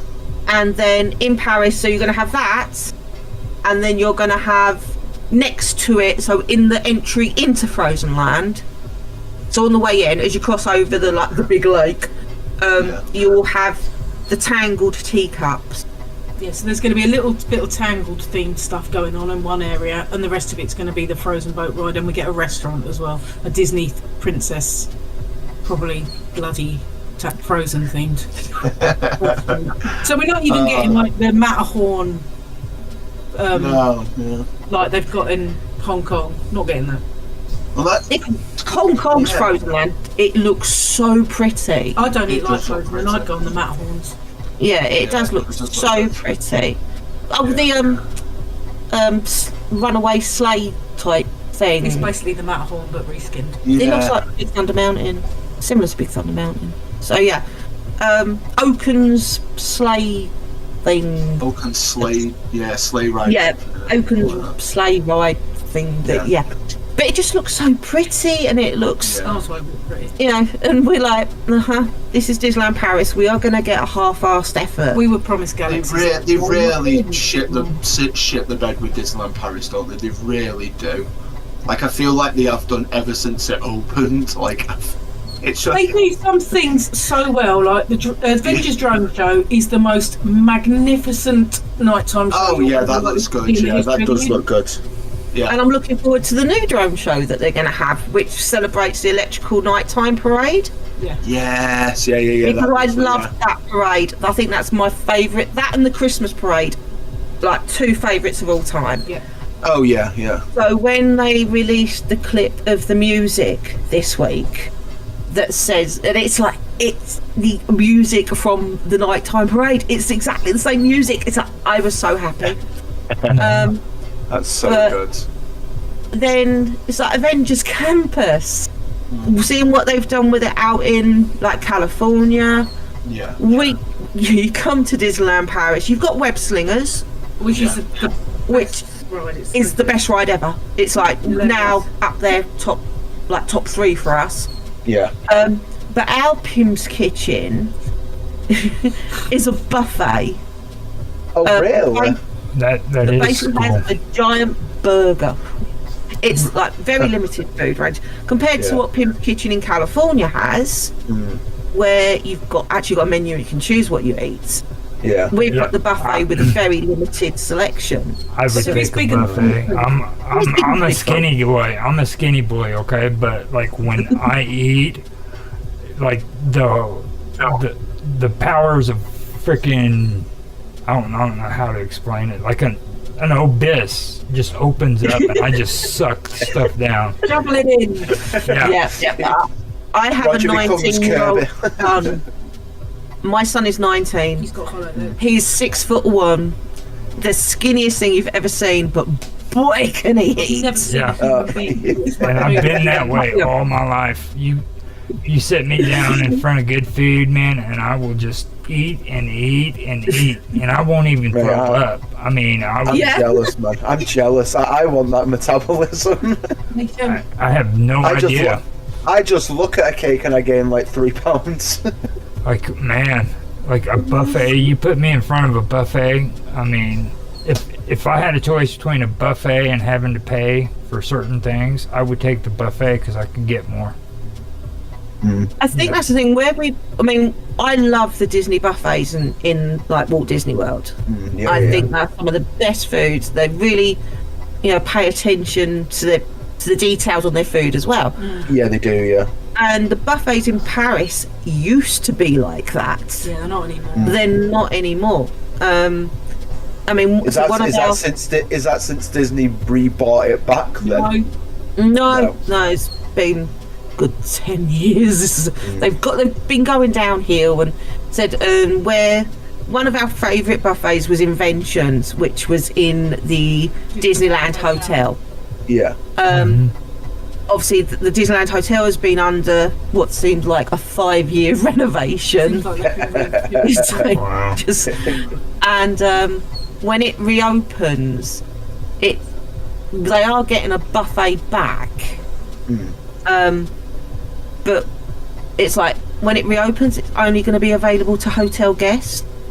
Oh, really? That's weird. Yeah, and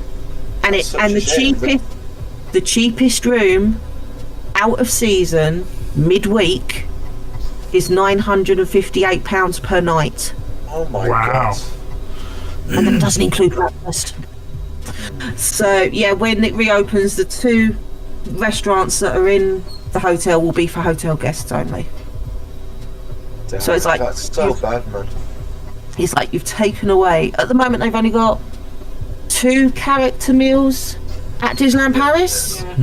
You've got Plaza Gardens and you've got auberge, which is the princess dining. Which is the Paris version of Cinderella's royal table, basically. Yeah, but that now doesn't do breakfast. They've just cancelled all the breakfasts, so that's now closed for breakfast. There's weird going on. Tiger and Josh Damaro have been over to Paris quite a lot in the last 6 months, haven't they? 3 times? Yeah, so hopefully someone will kick someone's arse and we'll get... Yeah. Because they've taken away like near enough all the character dining. Because Cafe Mickey has just been redone, and that's now the Poncy French place. French brasserie that serves basically lobster, oysters, and snails. Yeah. Nice. No. Are they trying to like get all classy and everything, or is it the opposite where they just like don't care? They are You do throw rejuvenating. French cuisine down your face, don't they, in Paris, more so than... Yeah, but the French don't want it. Yeah, they want a cheeseburger, man. That's what they want. Exactly. It's fair enough. Le cheeseburger! Fine dining. It's got fine dining, hasn't it? There's places in Disney World, if you want to go fine dining, you can fine dine. Yeah, you've got Knockouts, Chico's, Albert and Victoria's, you know.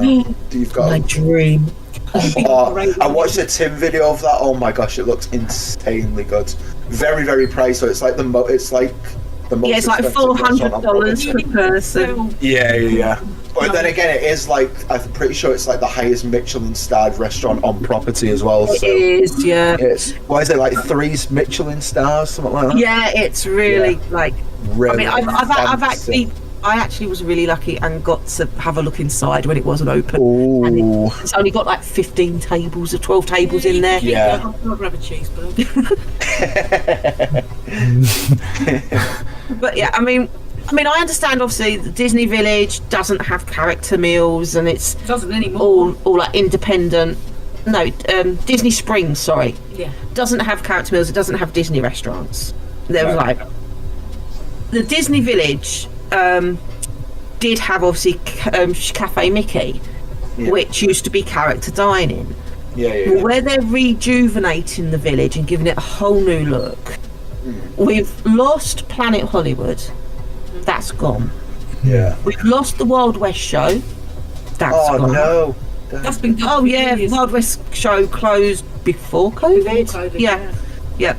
And obviously Cafe Mickey is now gone. Nothing's replaced Planet Hollywood or the Wild West show. Cafe Mickey has now turned into this French brasserie place. Where it was like they showed the breakfast because it's a new breakfast place, and it was like a pain au chocolat, a coffee, and an orange juice was €8.50. Wow. Okay. And I was like, no. That's no.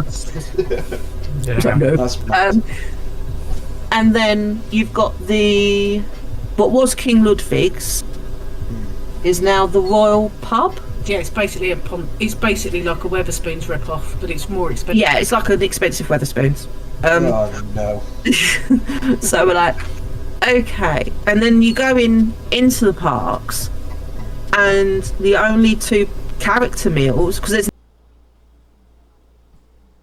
Hello, everybody, and welcome back. This is Roger Hanson. I'm here with another episode that I haven't done any of these in a long time, but another episode of Into the Abyss. Today we are going to go a little bit further in what I've been talking about. We had people on before and talked about philosophy, and we talked about we started talking about mysticism. Now I'm going to go deeper into it. I have a friend of mine, Sonia, here, and she is into numerology, and I had to let her know that a lot of the stuff she's talking about has to do with astrology, so she's got some experience there too. A little bit. She's got a little bit of it, but what we're going to be talking about today it pertains to a lot of history. Don't get me wrong, because there is history in this stuff. Before I was going to say I wanted to get into astrology, talk a little bit about Jupiter, and then I found out Sonia is really good in numerology, and that's something that's always been popping up on our show about numerology. So I think we should have some conversation about that too. You know what I mean, Sonia? Kind of bring that out, and then earlier before we did this stream, Sonia did a what'd you call that again? Astrological make build or something. It was a natal chart. I'm talking about your natal chart. Yeah, that my natal chart. Yeah, it's just your birth chart. Okay. Now she did that, and what I'd like to do is basically do a breakdown on the process of how you do that. You know what I mean? Kind of get that. Well, and say it in your own words. You don't have to get all technical or anything. You know what I'm saying? Just, well, that's good because I'm not very technical as far as that goes. Well, I know. I tried to learn astrology or how to do charts back in like 1992 or so. It was before there were computers, and there's a lot of math that goes into it, and like a lot of math. And I just didn't want to take the time to do it when I was in my 20s, I guess. So I should have done that back then. I would know a lot more than I do right now. But so I just use the computer programs to do it for me. Really, I mean, I like to intuit things as far as like, you know, what house it's in, what the planet means, and what, you know, the zodiac sign means as far as that goes, and combine them all together. I really don't like their interpretations because it's just a computer interpretation, and it doesn't really take all the other factors into account. It's much better to get your chart done by an actual person rather than a computer, you know. So, but I don't really. I mean, it's very easy. You just put your details in there and hit the button, bam, and then there you go. So you use what's the name of the computer program that you use? The one that I used is called Janus, Janus. Janus. Okay. Yeah, it's on. You can download it from the internet if you want. That one's okay. I mean, there's a lot of technical stuff on there. There's a lot of things that I don't know about it, like you know, you can do tropical houses, or you can do Placidus or Sidriel, or there's different like types, and there's like quite a few types, and I really don't know what the other types are. It has to do with how the wheels cut up apparently, and how it's, you know, it makes a difference on interpretation. Yeah, and see that was something that I was talking about in chat with everybody before. Like, everybody thinks that, what is it, 12 houses are supposed to be according to the zodiac, and I was mentioning to them that back in the ancient days there was actually 18 houses. You know what I mean? Really? Yeah. Wow, I didn't know that. Yeah, the Sumerians all the way up until the Assyrians and the Babylonians believed in 18 houses. But when what was his name? Nebuchadnezzar. I always have a hard time. That guy, yeah. Yeah, Nebuchadnezzar came into power. He created a library, and then they started getting more precise on the zodiacs, and what they were trying to do was consolidate all the deities into so that they had Marduk, who was the Babylonian. He would be the head of the pantheon for the Babylonians. It would be Marduk, and then in Assyria it was Assur, or Assur. And they wanted them to be the head of the pantheon. So they started consolidating all these gods, and that's when people started going from divination to looking up at the stars and connecting the gods to the stars. You know what I mean? And out of that, they created 18 houses. Wow. And then by the end of all that, when the Greeks finally caught on to it, it was 12 houses. They finally consolidated it all down to 12 houses. But they could never get everything to like a monolithical or monotheistic belief system. Yeah. You know what I mean? Like the one God. They could never do that. but they tried their best. They started taking and incorporating their deities into with one another so that they could merge them together. They had a problem with Enki and Enlil because En, all that means in ancient times was Lord. And then you had Lil, which was the sky.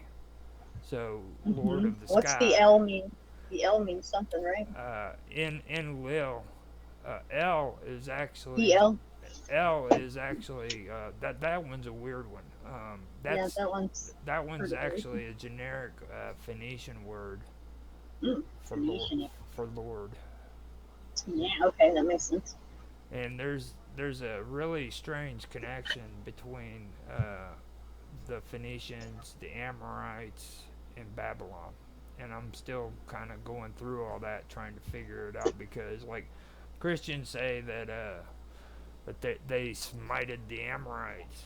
You know what I mean? But at the same time, freaking the Amorites are the ones who founded Babylon. So yeah, it'd be hard to tell too with so many lies in history. You know what I mean? Yeah, it's like, what do you read that's right, or where do you look that you're going to get good information? You know? Yeah, it's really hard. So, have you heard of Jason Bashir's? He's Archaics. He has the Archaics ordeal. He has read so many old books. He was in prison for like many years, and he read like a zillion different old books, and he just got really like educated on what like the whole like ordeal that was going on and how history has lied here and how they've lied here and how they have cycles going on in there. And he points to different spots of books, like actual books, which are, I mean, books can be written at the because someone told them to. I won't name any names here. Anyway, and or they could basically. I didn't catch that. What'd you say? I was just saying stitching. Yeah, stitching. Yeah.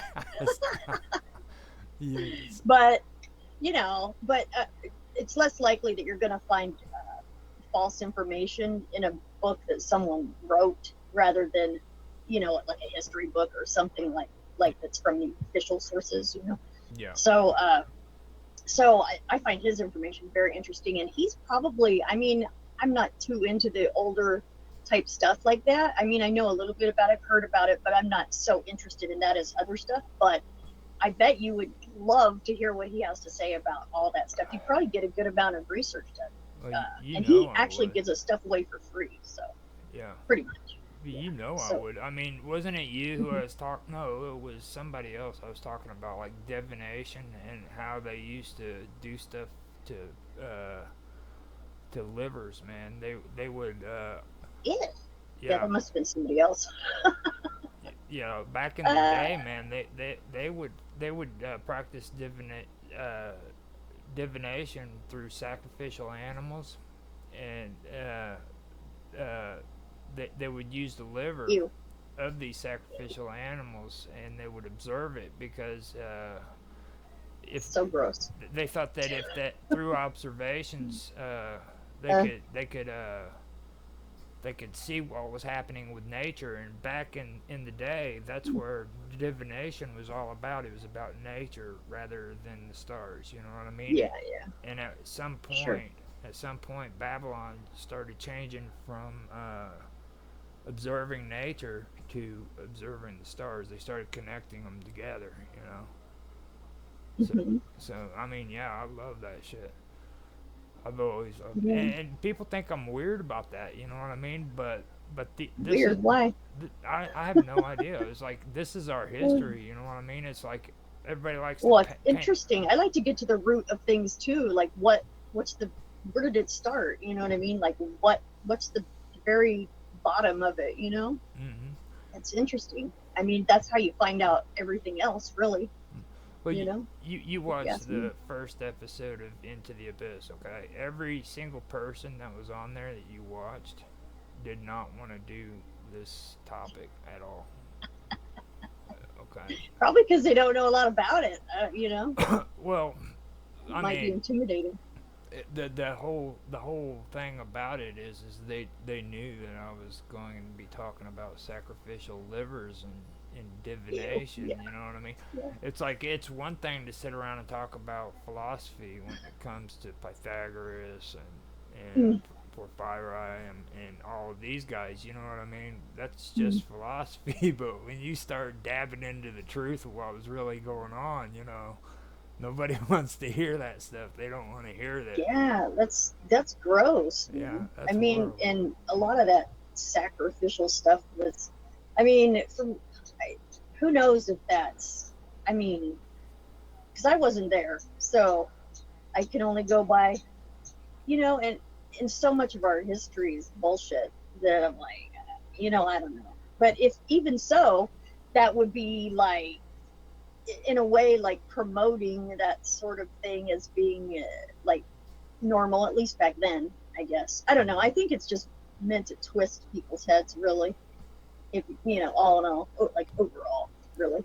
Well, I mentioned this before though, like time differences. Okay, like today, somebody if somebody hears that you're superstitious or that you believe in, you know, spirits that are around you and stuff, they look at you like you're different or you're strange. Okay. You, Oh yeah. you know. Well, Oh, yeah, I'm yeah, real familiar okay. with You that. have no idea what I'm talking I've always about. been the weird one. Okay, Yeah. like everywhere I I know. went, always the weird one. Well, I've got to. This is leading up to something good, so give me a second, okay?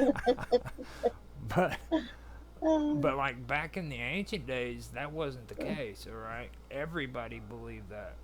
You know what I mean? Everybody believed that there were evil Right. spirits outside of their house, and that there was Yeah. curses and omens, and this was an everyday belief that people did believe in. Like, and it's like trying to compare the way we think today to the way people thought back then is, it's impossible because in real life. You know what I mean? We could never imagine living that kind of in that kind of a world. Like if you said a cuss word back then, or you know, a curse word,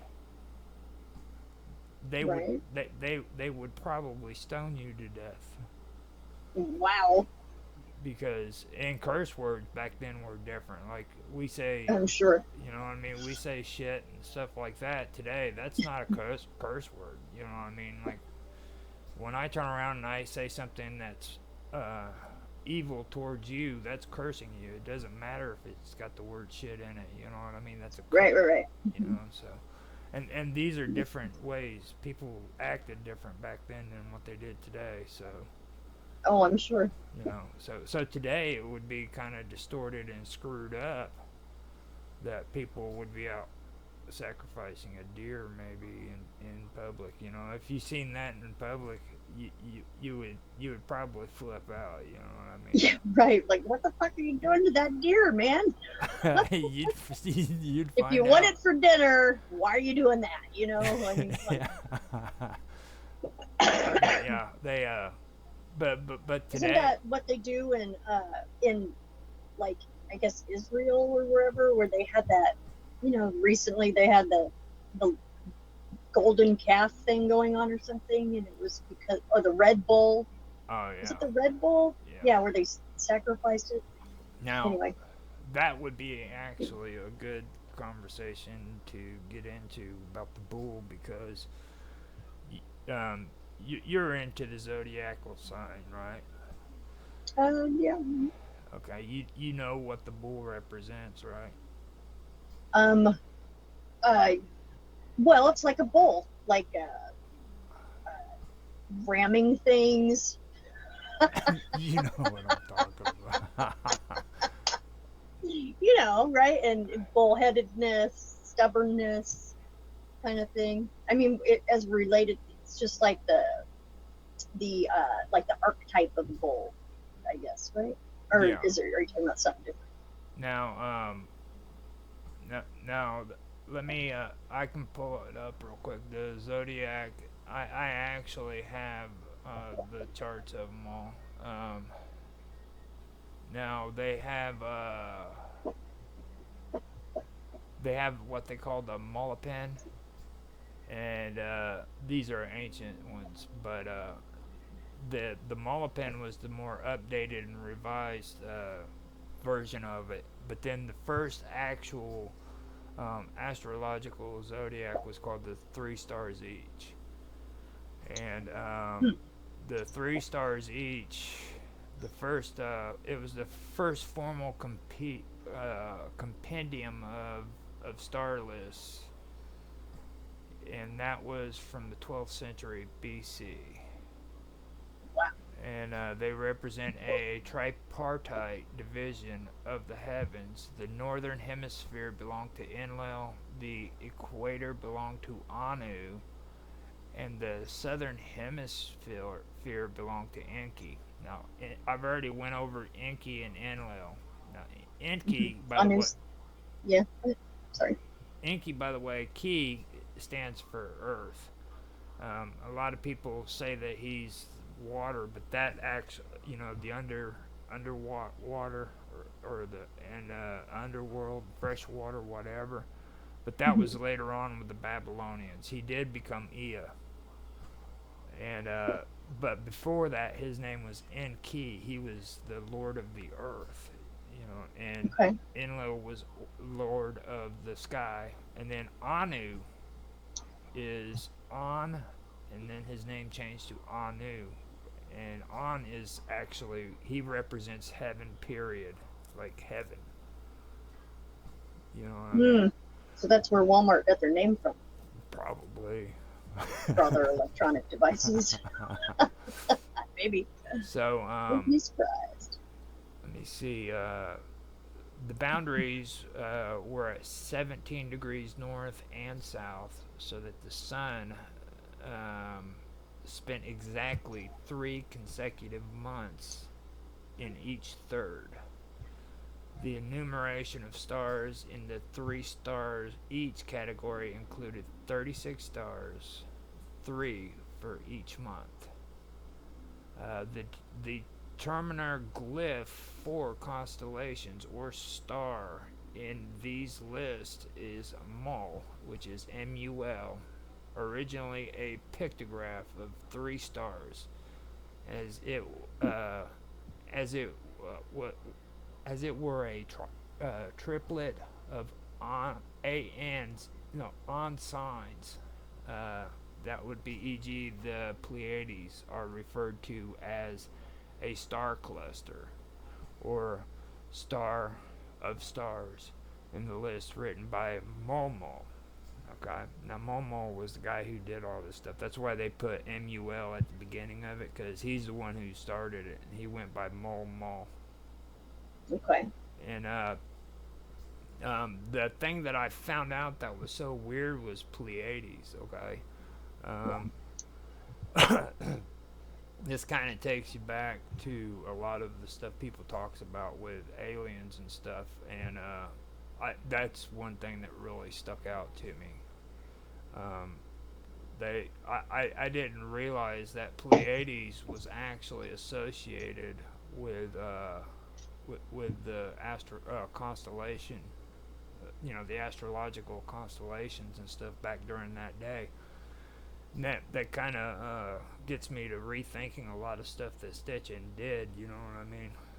Like, because apparently whoever tried to did discredit him and everything and said that his stuff wasn't real didn't apparently check out these constellations and the star charts that the Anunnaki, you know what I mean? And the Anunnaki is actually a part of all this stuff.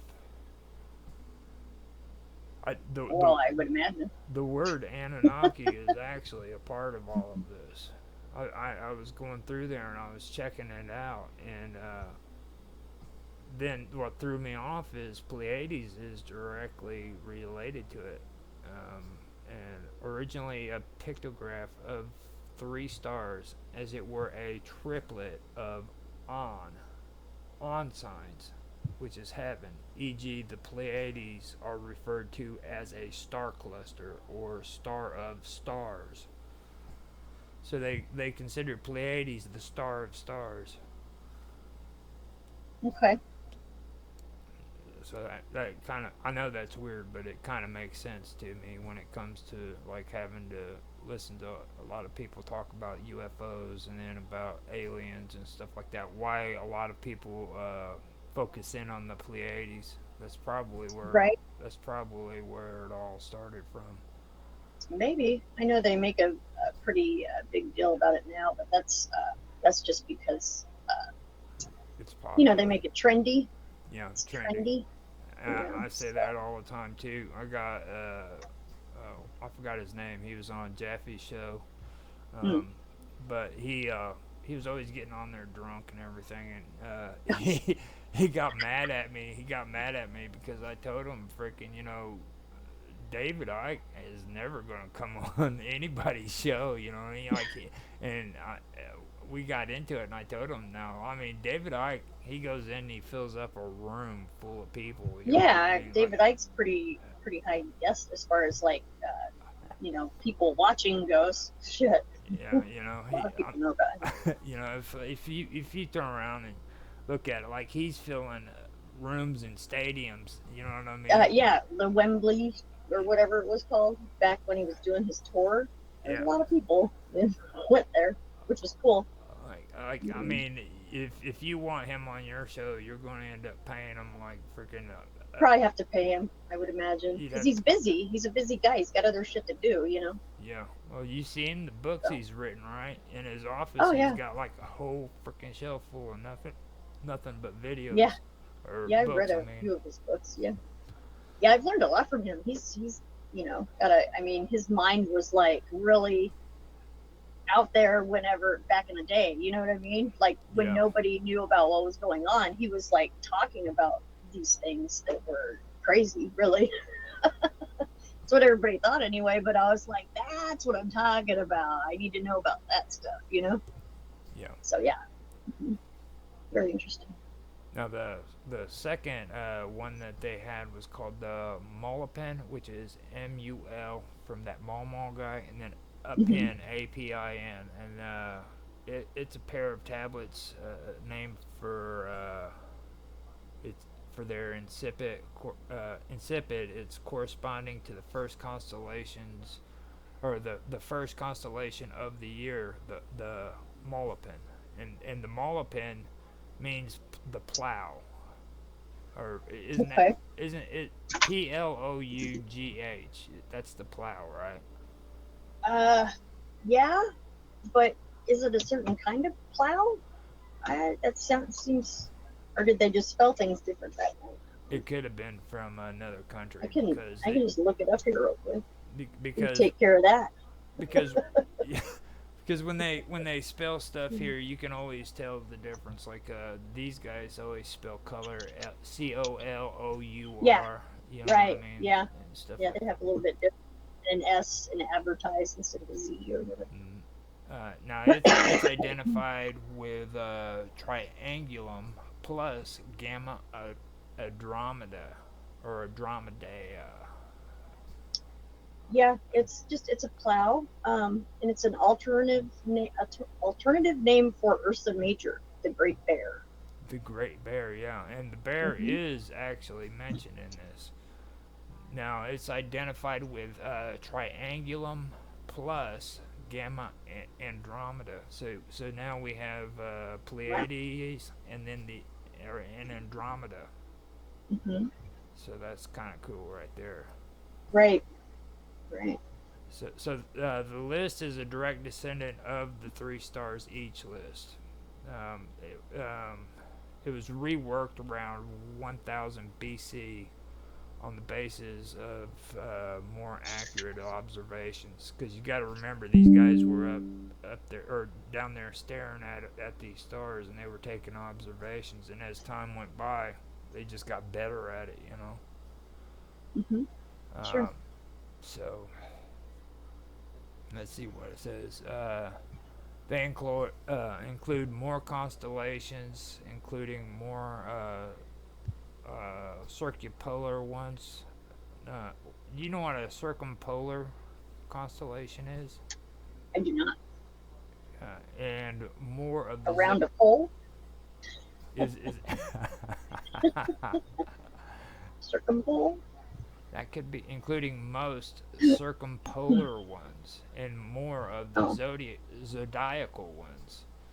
Because I know what Zodiacal. Wow. zodiacal. Haven't heard that one before. Now there's Cool.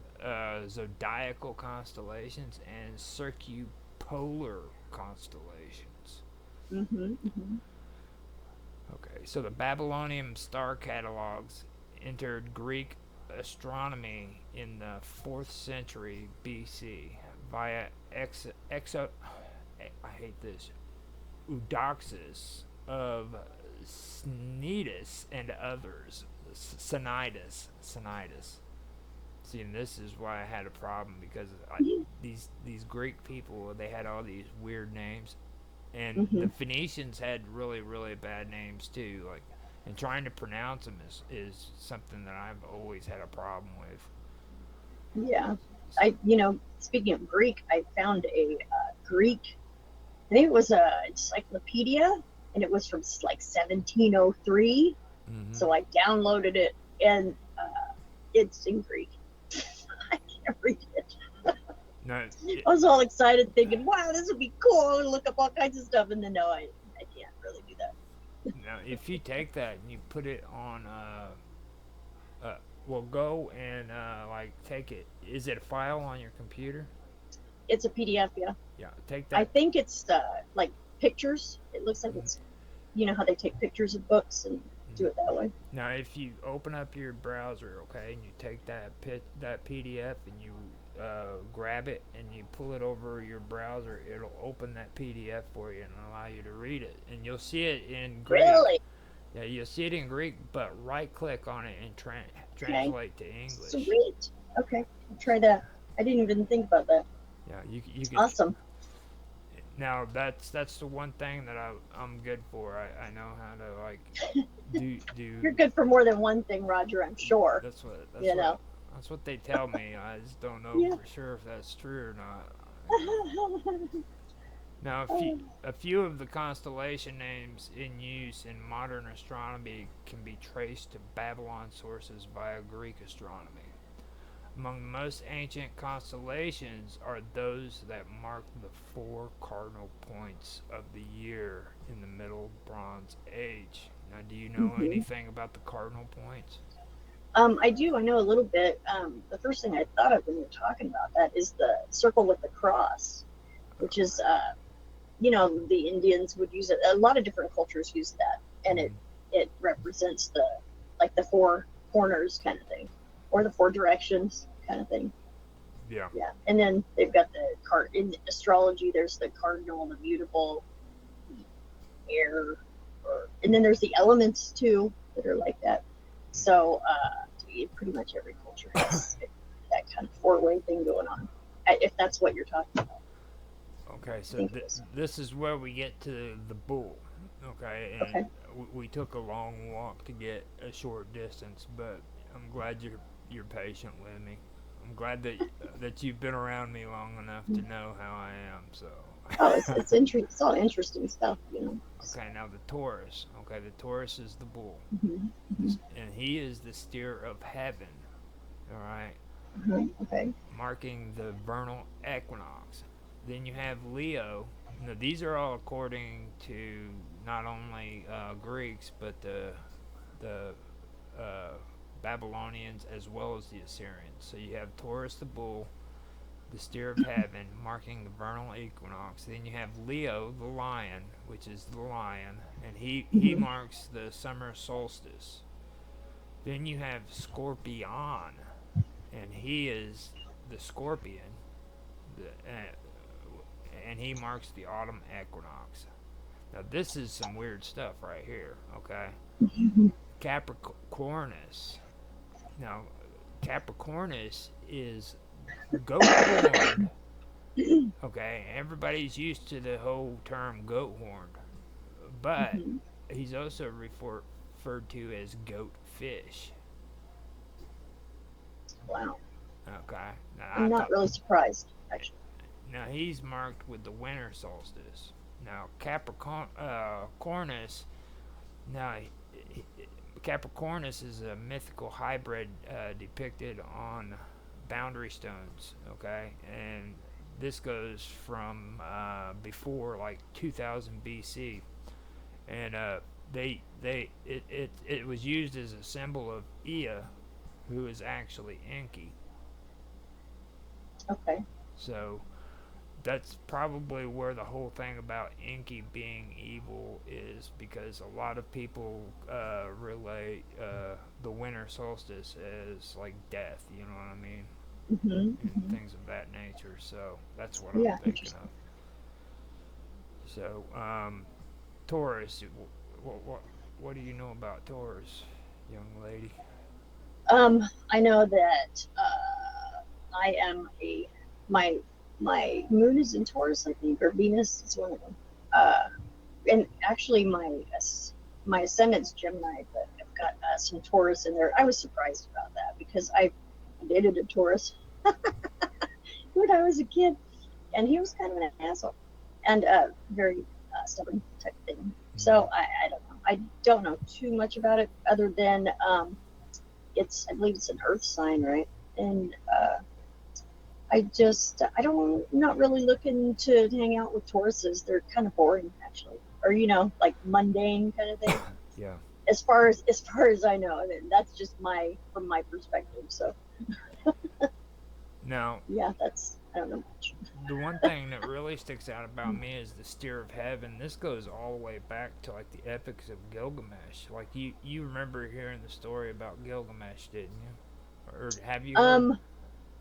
I've heard that word before, but I'm not sure exactly what happened there, what it means, No, what happened? Well, I ain't gonna tell the whole story, but I'll just tell the story. That apparently, it's a big deal, whatever it is. Yeah. I'll tell the part that is, and I'm not gonna say it right. I'll probably mess it up, but like the bull, okay, the Steer of Heaven. It goes back to the epics of Gilgamesh, which is actually the first epic ever written, known to man, okay? And, oh, really? Yeah. And the Steer of Heaven was used by Ishtar, who went by the name of Inanna at the time. And what happened is she made a pass at Gilgamesh, and Gilgamesh turned her down. Now, Gilgamesh had a buddy that used to do things with him, like go on adventures and stuff. His name was Enkidu. So when she turned that, yeah, I know Enkidu is a funny bastard. name. Just kidding. But he turned her down on her advances, and she became angry, and she told Anu that if he didn't allow her to use the Bull of Heaven to freaking fight against Gilgamesh, she would raise the dead. Okay. And the dead would devour everything on Earth. And does that sound familiar to you? It sounds like a zombie movie kind of thing. Yeah, that's what it was. It was the first actual account of zombies in written form. So the first epic that was ever written had freaking zombies involved in it. That's funny. There's a synchronicity is, right? I just had a synchronicity with the zombie thing, which is very interesting. And I was going to tell you about that anyway, just because I just want to vent. But zombies, yeah. So my grandson was watching some. He's like just a little over a year. He's very young, and his father was allowing him to watch some violent shows. And when I, had gotten up to get ready for this, I was like, well, what are you doing letting him watch that? I mean, he's a little baby. He doesn't need to watch people slicing each other in half. It's not going to be good for him. And he's like, well, he's going to have to fight zombies someday. And I was just like, well, maybe, but that's later, not right now. You're just going to confuse him.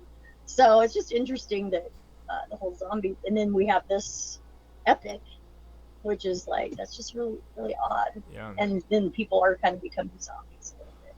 So. And you got to realize too, this was the Epic of Gilgamesh was written well over 5,000 years ago Right. at least. You know. Right. That brings up cycles.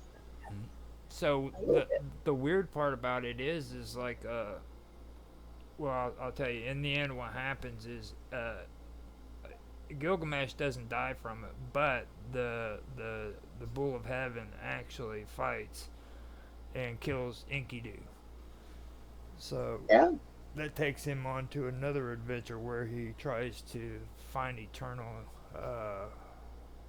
or he wanted to acquire immortality. Gilgamesh did, so he went on another adventure, and the person that was supposed to be Noah, according to the Sumerians, was supposed to be on an island, and he traveled, or no, it was the Lebanon actually. He had to go into Lebanon and fight against people so that he could talk to them, or evil deities. I haven't been able to read any of that yet, but just figured. Wow. Very extensive. Yeah, well, it's not really that extensive. It's just I haven't been able to get to actually reading all of it. I've read parts of it here and there, but I want to get in there and read the whole thing, and it's not really that extensive. It's really short. No, it seems that way to me. The whole ordeal with the inking stuff. Well, with Gilgamesh had so much information in it, like the Epic of Gilgamesh. It was short, but it had a lot of information. People to this day still use it for references and everything. Yeah, I was just gonna say, I hear a lot of people maybe not a lot, but I hear people from time to time reference that. So it definitely has a little bit of relevance today, apparently. Well, the snake shedding its skin is the one that sticks out to me. You know what I mean? Yeah. That's something in there, and he put down this what was it? It was I'm wanting to get it right. It was supposed to be something that it was like a vegetable or some shit. He put it down next to a lake so that he could swim and bathe and clean himself up. And while he was in the water, the snake came up and ate this vegetation. And after he ate it, he shed his skin and left. So when Enkidu got out of the water, he freaking seen that this was missing, because it was just given to him so that it could it wouldn't give him immortality, but it would make him live longer. All right. And whenever he freaking got out of the water and he looked down, it was gone. But he found the skin of the snake where it had shed its skin, so he messed up and lost again his chance for immortality. Because before, when he finally met this guy who was supposed to be the equivalence of Noah, all right, Noah was actually supposed to have become immortal. And that's the reason why this whole adventure started, because he had saved mankind. He was, some people say it's rewarded, some people say he was cursed, but he was rewarded or cursed with immortality, and he had to go to Lebanon to live on his own. And for forever, you know what I mean? So Gilgamesh was going on his adventure to try to find him and figure out the secrets to immortality. All right, and what he told him was, you have to be able to stay awake with me for a certain amount of time. And Gilgamesh said he could do it, but he was tired from all of his travels, and because he was tired, he ends up falling asleep. So he screws up, and he can't become immortal. But instead of him leaving with nothing, he gave him this vegetation, or I think it might have been even like like some kind of fruit or some shit. I'll have to check into that, but. Right. But he ended up freaking losing his first chance of being immortal right there, and then when he was bathing, he ends up losing that freaking a chance to live a longer life, you know. So and there's supposed to be like a lesson in there. What's the moral I'll of the tell story? you. I'll tell you about that later, but. Okay.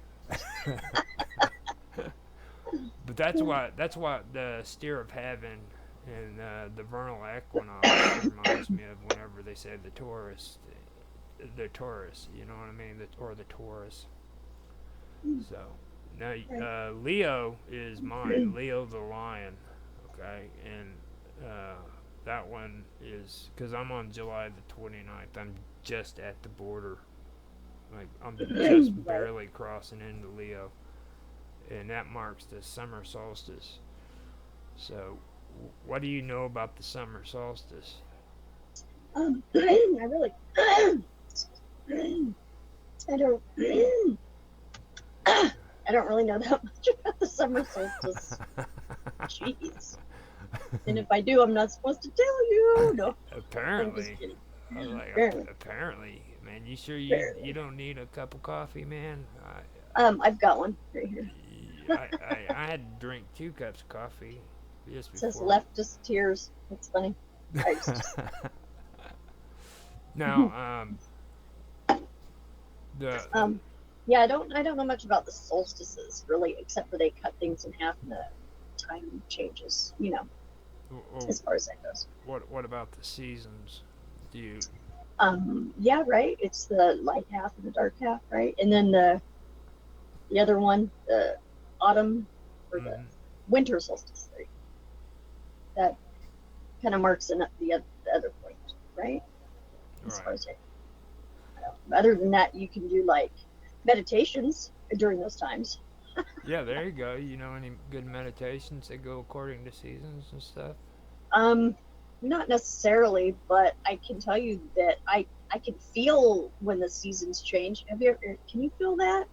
Like, you know, if you don't even have any, you know, like media or anything like that to look at or whatever, or TV or whatever, you can just like, and it's a feeling I can't even describe the feeling, and not just because it's hotter or colder, but because there's like the whole vibe changes kind of thing. Does that make sense? Yeah, it does actually, especially like on spring mornings. Now, the one thing I love about here in West Frankfort is like Southern Illinois. Like here, we have like awesome spring mornings, or we used to. Like, you'd wake up and the sun was just shining all nice and golden. You know what I mean? Right. Birds are chirping and freaking, you know, you can even hear like a lot of birds basically. Like, you know what I'm saying? Like when you're sitting there and you're hearing all these birds going chip chip chip all the time. Right. They're having a bird meeting outside. Yeah. You know, like I mean, a hall meeting for all the birds in the neighborhood. Yeah. And like whenever it happens around here lately, man, it doesn't happen as much as what it did back when I was younger, you know, whenever I used to freaking visit up here, you know. And the birds are active at night here a lot of times, and you hear them at night. It's just really, really weird. To me, it's really weird. I don't remember birds ever being that active during the nighttime. Yeah. But they are. It feels weird. I don't get it. I had to look it up and stuff. I'm like, what is up with all these birds right now at 2 a.m, you know? We have birds at night too. It's really weird. Yeah. I was always used to like you know, little frogs or some shit making noises and stuff of that nature. But like the birds, they have been more active at night too. But it could be because of like the strange weather that's been going on here lately too. So I think it's because of the magnetism. Something has to do with all that.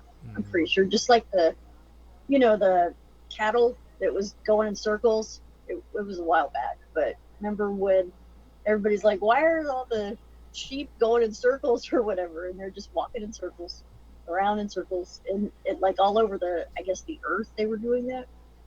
And yeah, I'm sure it has to do with radio frequency, something or another. most likely.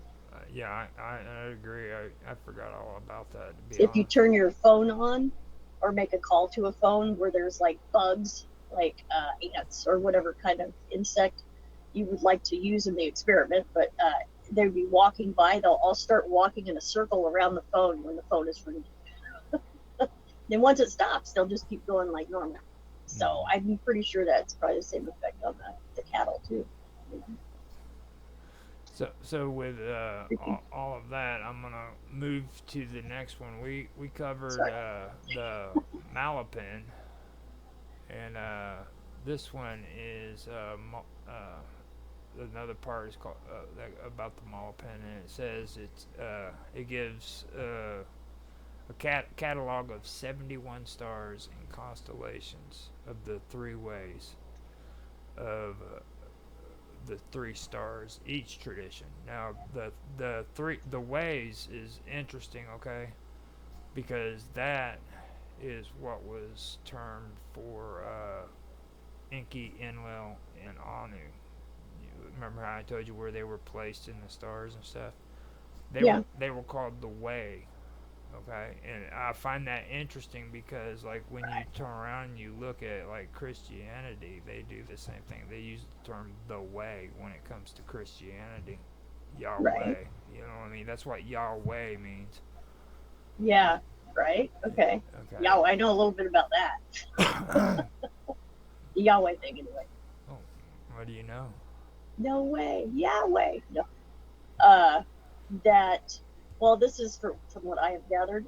That's well. First of all, it's going to go into a little bit off of the topic, but it goes. It's because of the Bible. The first part of it, like I guess the first half is like completely like contradicting itself. It's basically BS, if you ask me. Because if you just read it, you'll be like, we went to the store. We didn't go to the store. You know, in the same, like, it's like, well, what's going on here then? It's like, it cancels each other out. It just doesn't make any sense. Yeah. You know? Yeah. And the second one makes, at least that makes sense. You know what I mean? Especially the red parts. You know?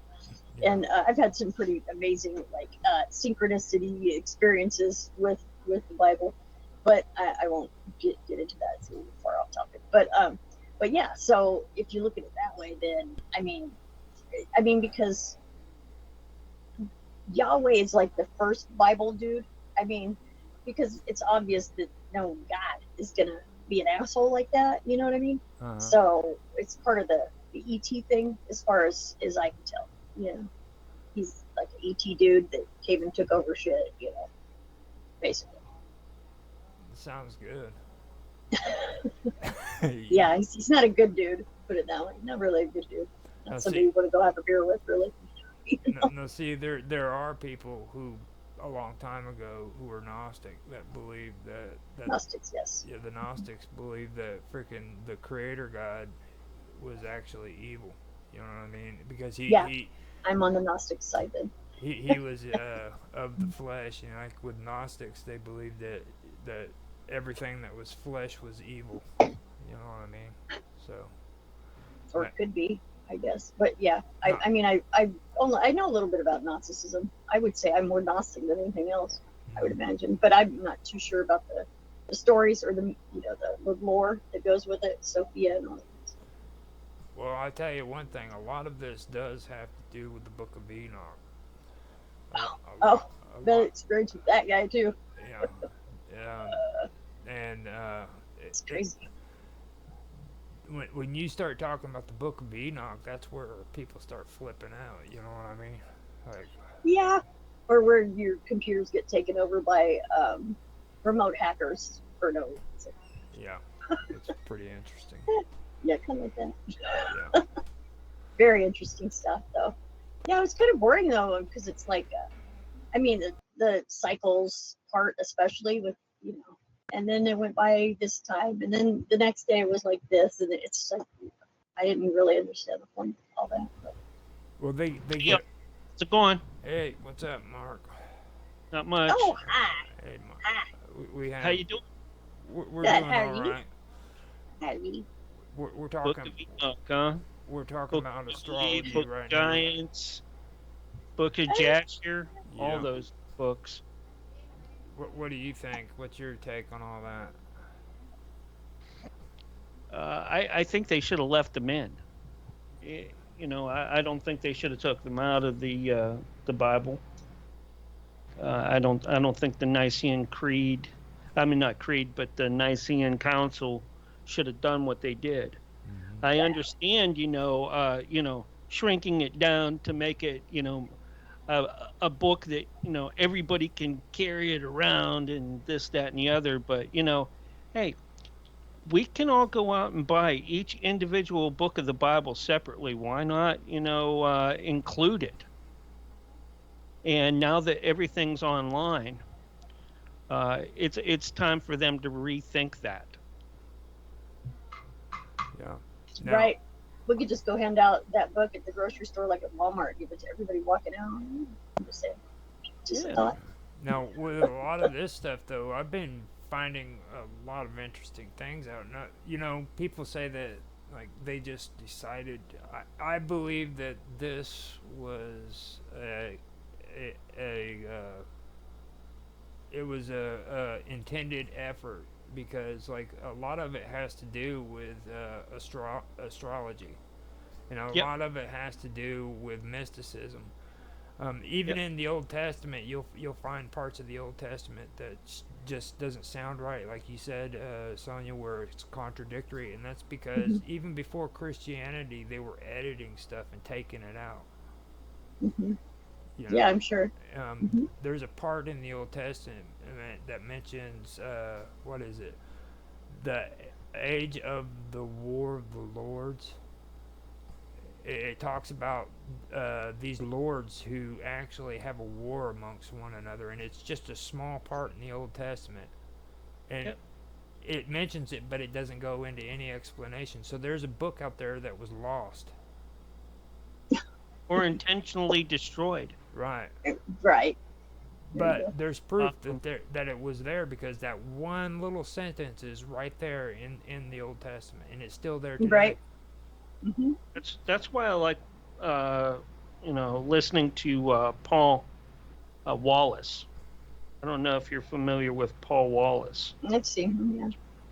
The bald guy, right? So he used to be a Catholic bishop, and his job was to instruct priests how to do their job and things like that. And the more he got into it, the more he is like, oh, this really isn't the meaning. And he's a linguist too. So, and he got. Oh, interesting. Yeah. Yeah. So, when you start reading, the ancient scripts, Anunnaki means group.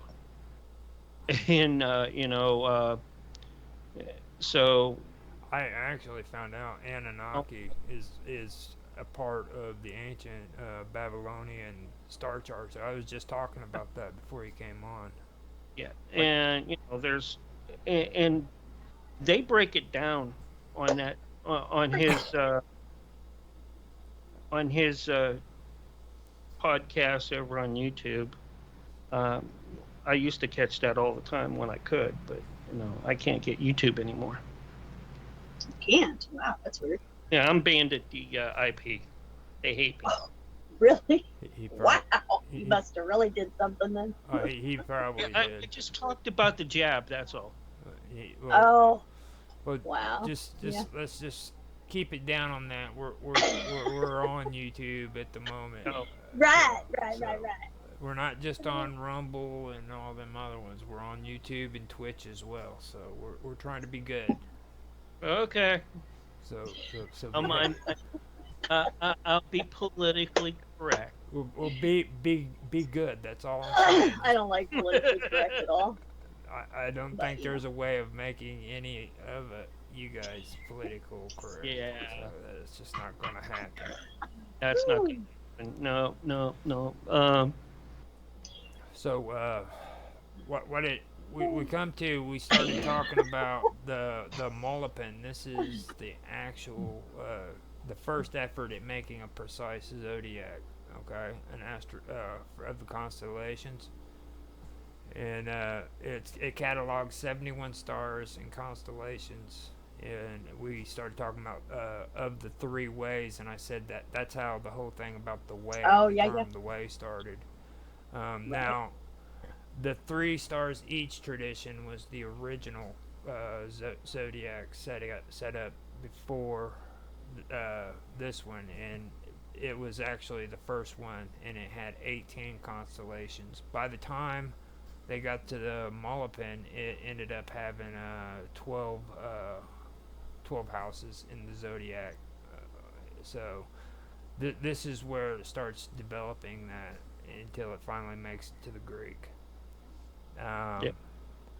Now, it's supposed to include dates of heliacal risings, pairs of constellations which rise and set simultaneously.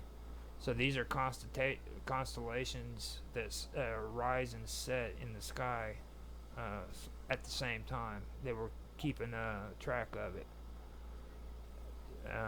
And pairs of constellations which are simultaneously at the zenith and at the horizon. So they're also looking at like whenever freaking the sun goes down or the sun comes up, you know what I mean? Which ones are coming up at the same time. Cool. Then they also it has to do with the path of the moon and planets. And it's a solar calendar. Now, I know they had the lunar calendar first, but this one is probably when the solar calendar started being used. Yeah, in fact, there's a huge, was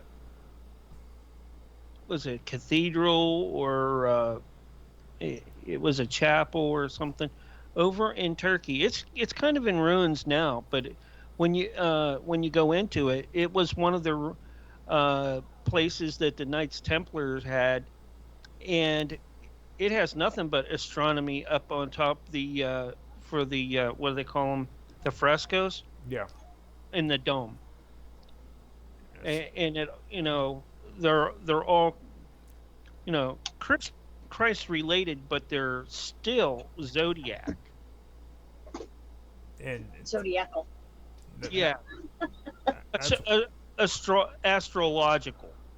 There you go. Well, Not astronomy, but astrological.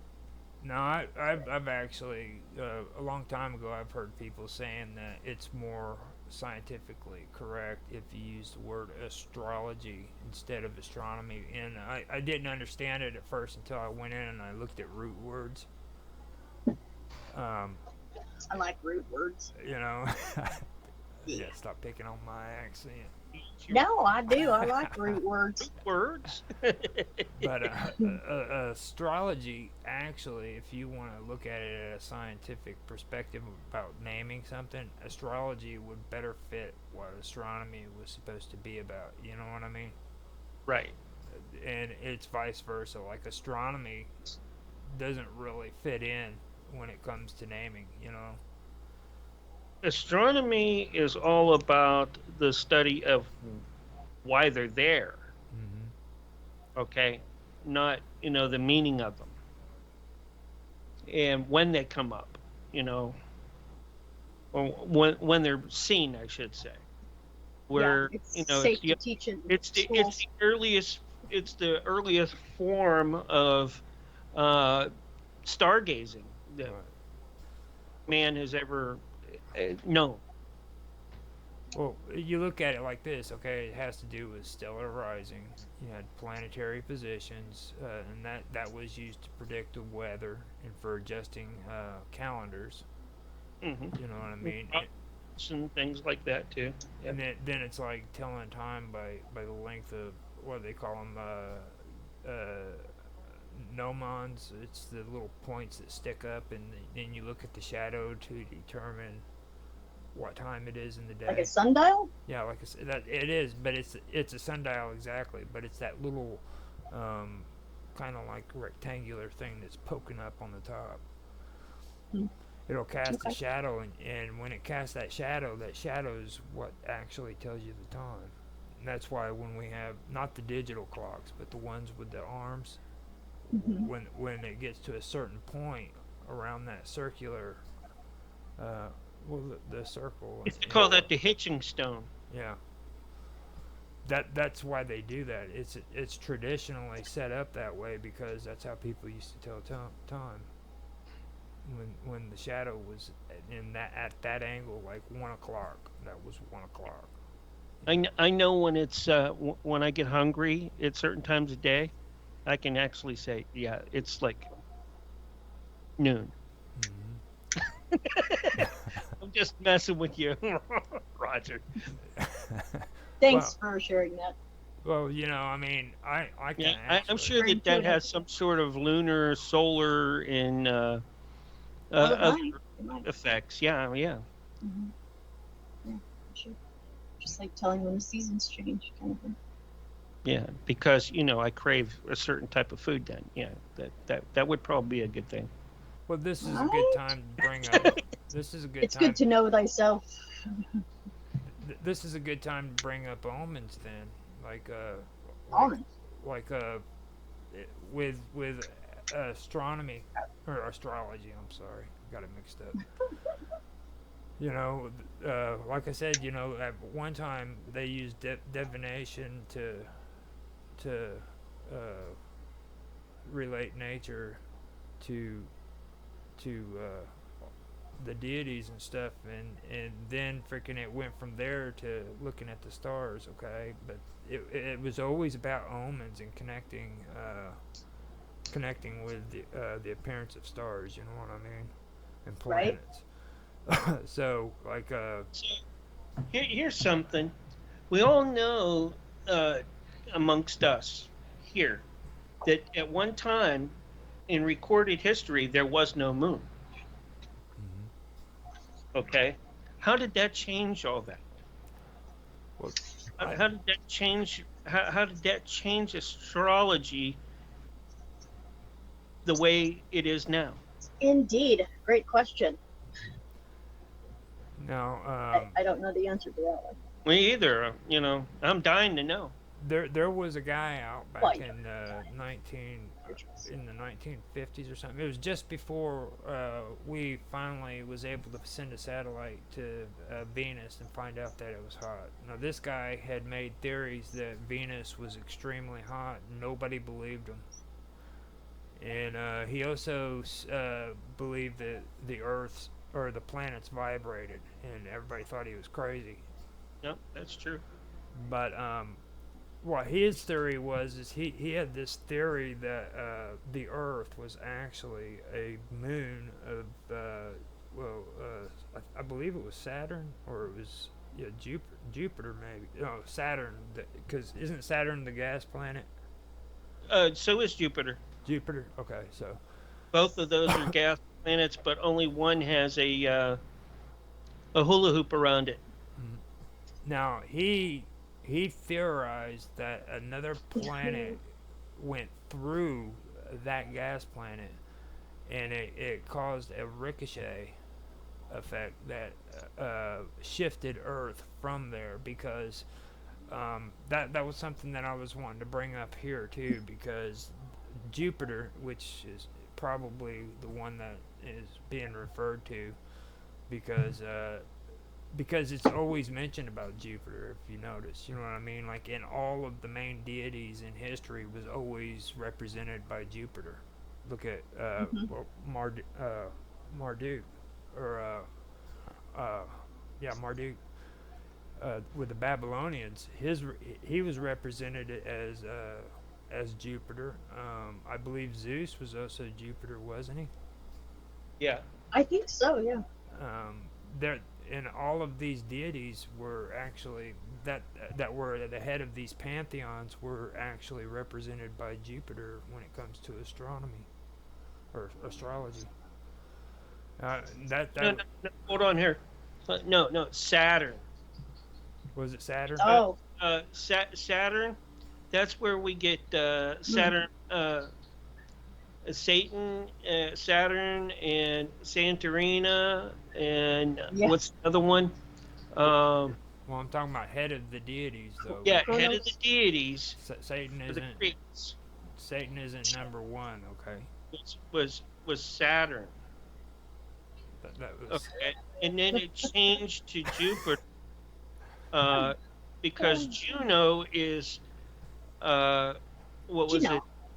Juno, yeah, Juno is a moon of Jupiter, and that's the wife of what was his name? I can't think of. Yeah, it wasn't Zeus, but it was the counterpart of Zeus. Yeah, were they? Huh? I don't remember either. Yeah, that was the counterpart, and well, maybe his name was Jupiter. Like, possibly. But either way, yeah, that was the two distinctions between the Greek and the Roman, because they switched planets in this as the deities.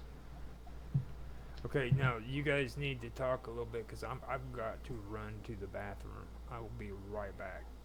Okay. Okay, so have a conversation, and I mean, I would not usually do this, but I gotta do this. Emergency. Yes. Okay, so now that he's gone, we can talk about stuff. No, just kidding.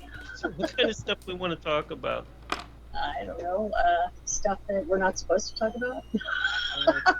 you know. Hey, the cats play, the mice play. Okay. No, I'm just kidding. Well, we're gonna do that. We do it in front of them. I do have two more. I have two paranormal shows right now. Yeah. I don't know if you know about that. You're I might not. Go ahead. Jack Because I'm subscribed, but. Yeah, Jack Carey takes and does Paranormal Intelligence Agency, which is okay. I did see that one. Show that looked interesting.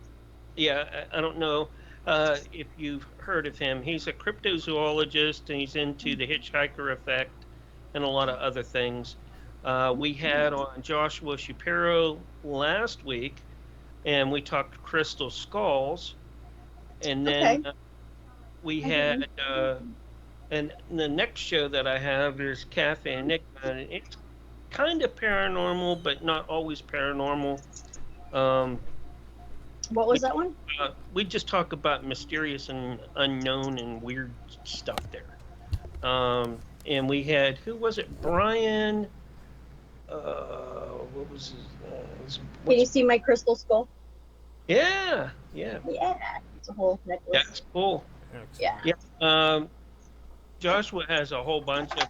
He has one, Rosalita, and I can't even pronounce the other one, but he's got lots of them, and he's actually held the Mitchell Hedges crystal skull too.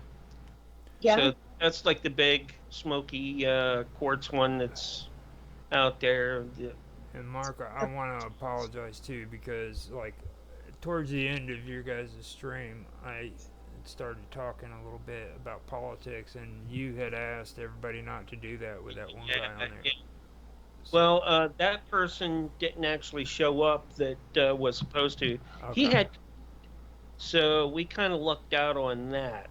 Okay. But Brian is a little bit more open to that stuff, because he'll jump conspiracy with that. Yeah. Well, all right. I was thinking it was, what's his name, the older guy. But no. It's Peter Robbins, who's did a lot with Fire in the Sky and Rendlesham Forest, and that he's done a whole lot of like documentation for that. And interviewed each of the people with all of that as well. So he's really a lefty, but he's a really nice guy. I've had him on before. He's really smart. He's a professor, an art professor out in California, but he does more than that. I'm not I'm not sure if he teaches art anymore, or if he's teaching something else. He might be doing journalism now for all the stuff that he does. He does a lot of journalistic work, Peter Robbins. So I got a good story about Fire in the Sky. It's a true story. Yeah. It's quick. Go ahead. Yeah. Go Okay. ahead. When I first met Jeff Willis, my ex-husband, the one that is the UFO guy. Well, okay, so that was the first time UFOs ever kind of. I mean, I had little alien dolls and stuff and like a T-shirt, but it was, I didn't never seen a UFO till then. But in any case, so we started hanging out and stuff, and we were moving into this house, and and this was kind of when we first kind of got together. So we got married pretty quick, but so we rented a U-Haul, right? And this U-Haul, okay, of all the U-Hauls in the world, we rented this U-Haul, and we're like, well, there's some stuff in the back here. What's back here? And it was a big poster of Fire in the Sky, and I was like, wow.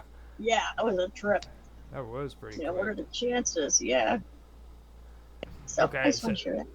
Let me tell you what this older zodiacal constellation thing is. I have a hard time saying it. Now, if any of these stick out to you and you want to talk about it, just jump right in, because a lot of them actually does make sense. Now, we were talking about the star cluster, the Star of Stars, and that had to do with we were just talking about it too, but it was supposed to be important. I know that, but anyhow, this is Maw. Now, Maw is also called Zappa, and it's the star cluster, or the Star of Stars, Pleiades. And Pleiades had to do with the bull, was it? It was Taurus, right? I think so. Yeah, Taurus the bull. Yeah. Now, the Star of Stars, or the Bristol. Now, that's Maw. Nope. And that would be the Western equivalents of the Pleiades. Okay. No. Okay. Yeah, I got it right here. Now, that is not. That's not that. That would be the Pleiades by itself. Then for the second one, it's called Malgu 4, which is also on. Malgu 4 on na. So Anna comes from that root, where whenever you hear the name Anna, that's where it's coming from. It's ancient Sumerian, I believe, and in Babylonian and Assyrian, it goes Alu, Li, like L-E, and that is the bull of heaven. Okay. Now, the Western equivalence of that is Taurus and Hyades, or I believe it's spelled wrong. It could be Hades, Hyades. Right, it's probably Hades. Because that's probably what it is. Yeah. Now, that one right there is the bull of heaven. We already talked about it. And then we come to another one. It's called Mausipa Zana, Anna. Okay, and that's Sidaru or Sidalu, and that's the loyal shepherd of heaven. Okay, that's the loyal shepherd of heaven. Does that sound familiar to you? It does not. You don't know who the shepherd is in Christianity? Right, it's the shepherd. Yeah, they talked about shepherds. Yeah. The shepherd is Jesus. Yeah. Now that would be sure. that would be the Western equivalence of Orion. Okay. The Orion, and then you had the Pleiades, and then Andromeda was mentioned, right? Now, what stood out to me was this loyal shepherd of heaven, and according to astrology, the constellation of Orion would be the equivalence of that. And you'll hear a lot of people in the more pseudo areas, you know what I mean, that they'll say that Jesus was actually an alien from outer space. Right. There's a lot of correlations to the Bible and stuff like that. UFOs and I do find it odd that the loyal shepherd of heaven is also representing the Orion. You know what I'm saying? Mm-hmm. So that did stick out to me. Is Mark still here? Yeah, I'm still here. I'm listening. Okay, I just wondered if he was. Now, the next one after that one is Molsu Gi or Cebu, and that means the old one. Okay. Now, Now that one is the Western equivalence of Perseus. You guys remember the story of Perseus? Yep. Vaguely.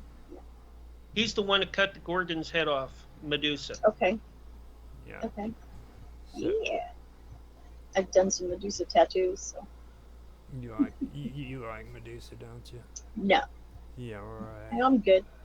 You're a chick. All chicks. I got enough problems, so I'm good on all that. Really. All chicks like Medusa, dude. It's like that. Really? Yeah, most of them do. They're like, heck yeah, dude. I didn't even want to do a Medusa tattoo. I was like, I don't know if I even want to jack with all that. You know what I mean? Mm-hmm. That's kind of how I feel about it. So. You know? Now, on this next one, it's called Mazubi or Malgam 3, which is Gamlu, and that's the scimitar or the crook, croak or croc maybe, Crook. Right. Now that's the Western equivalence of Auriga. I've never heard of Auriga. So Me neither. Auriga. So that's probably one of the extras when I was telling you that the constellations were 18 back then, and then it was reduced down to 12. Right. I remember hearing about Auriga. Ophilius. Osiris. Ophilius. It's OPPHI. It's the 13th sign. Ever heard of that? OPP. No? Yeah, Ophilius. It's a long word. Anyway, go on. It's obviously not pertaining. Okay, now we have Malmus Tabba, which is Golgol, and that's Masu or Tuamu Rabutu, and that's the Great Twins. Okay, now the Great Twins are the Western equivalents of Gemini. Right. Okay, so we've got that. And then we have Malal, which is Lutu, and that's the crayfish. And the crayfish is the Western equivalent of Cancer. Cancer, yeah. Should let me guess. I can guess that one. Okay. You know much about Cancer? About the yeah. I've lived with people who were like cancers for like my kids, etc., etc. Tell me. My mom's a Taurus. My kids, I have 2 kids that are Taurus. Oh, do you? And my dad's a Cancer. They get along really well. Yeah. You know, not really, but you know. No, they don't. Well, no, cancers are water. And do not get along. Really? Tauruses aren't that easy to get along with anyway. If you ask me. Neither especially is guy Tauruses. Cancer. You know, you have to get past her shell. You know, and Taurus is just too damn bullheaded about it. Yeah. Now this next one kind of gets complicated because it's actually split into 2. Okay. Now it's Muller Gula, or you can go by Muller Ma. Now that is also Gulu or Nesu, and one of it means for one the creator or the lion. Okay. Now that is the Western equivalent of Leo. Right. Okay, so Leo isn't only the lion, but he's also the creator. I found that interesting. You guys. Right. Well, the sign of Leo. People are very creative. They're Leos. Absolutely. Tell me about it. What do you know about Leos? I know that they're, I don't know, orange comes to mind, and they're just very, very creative, highly driven, and kind of bossy sometimes, but not so much. That's just on the negative side, or if they have to, they can be bossy, I suppose. I like to say grumpy. Huh?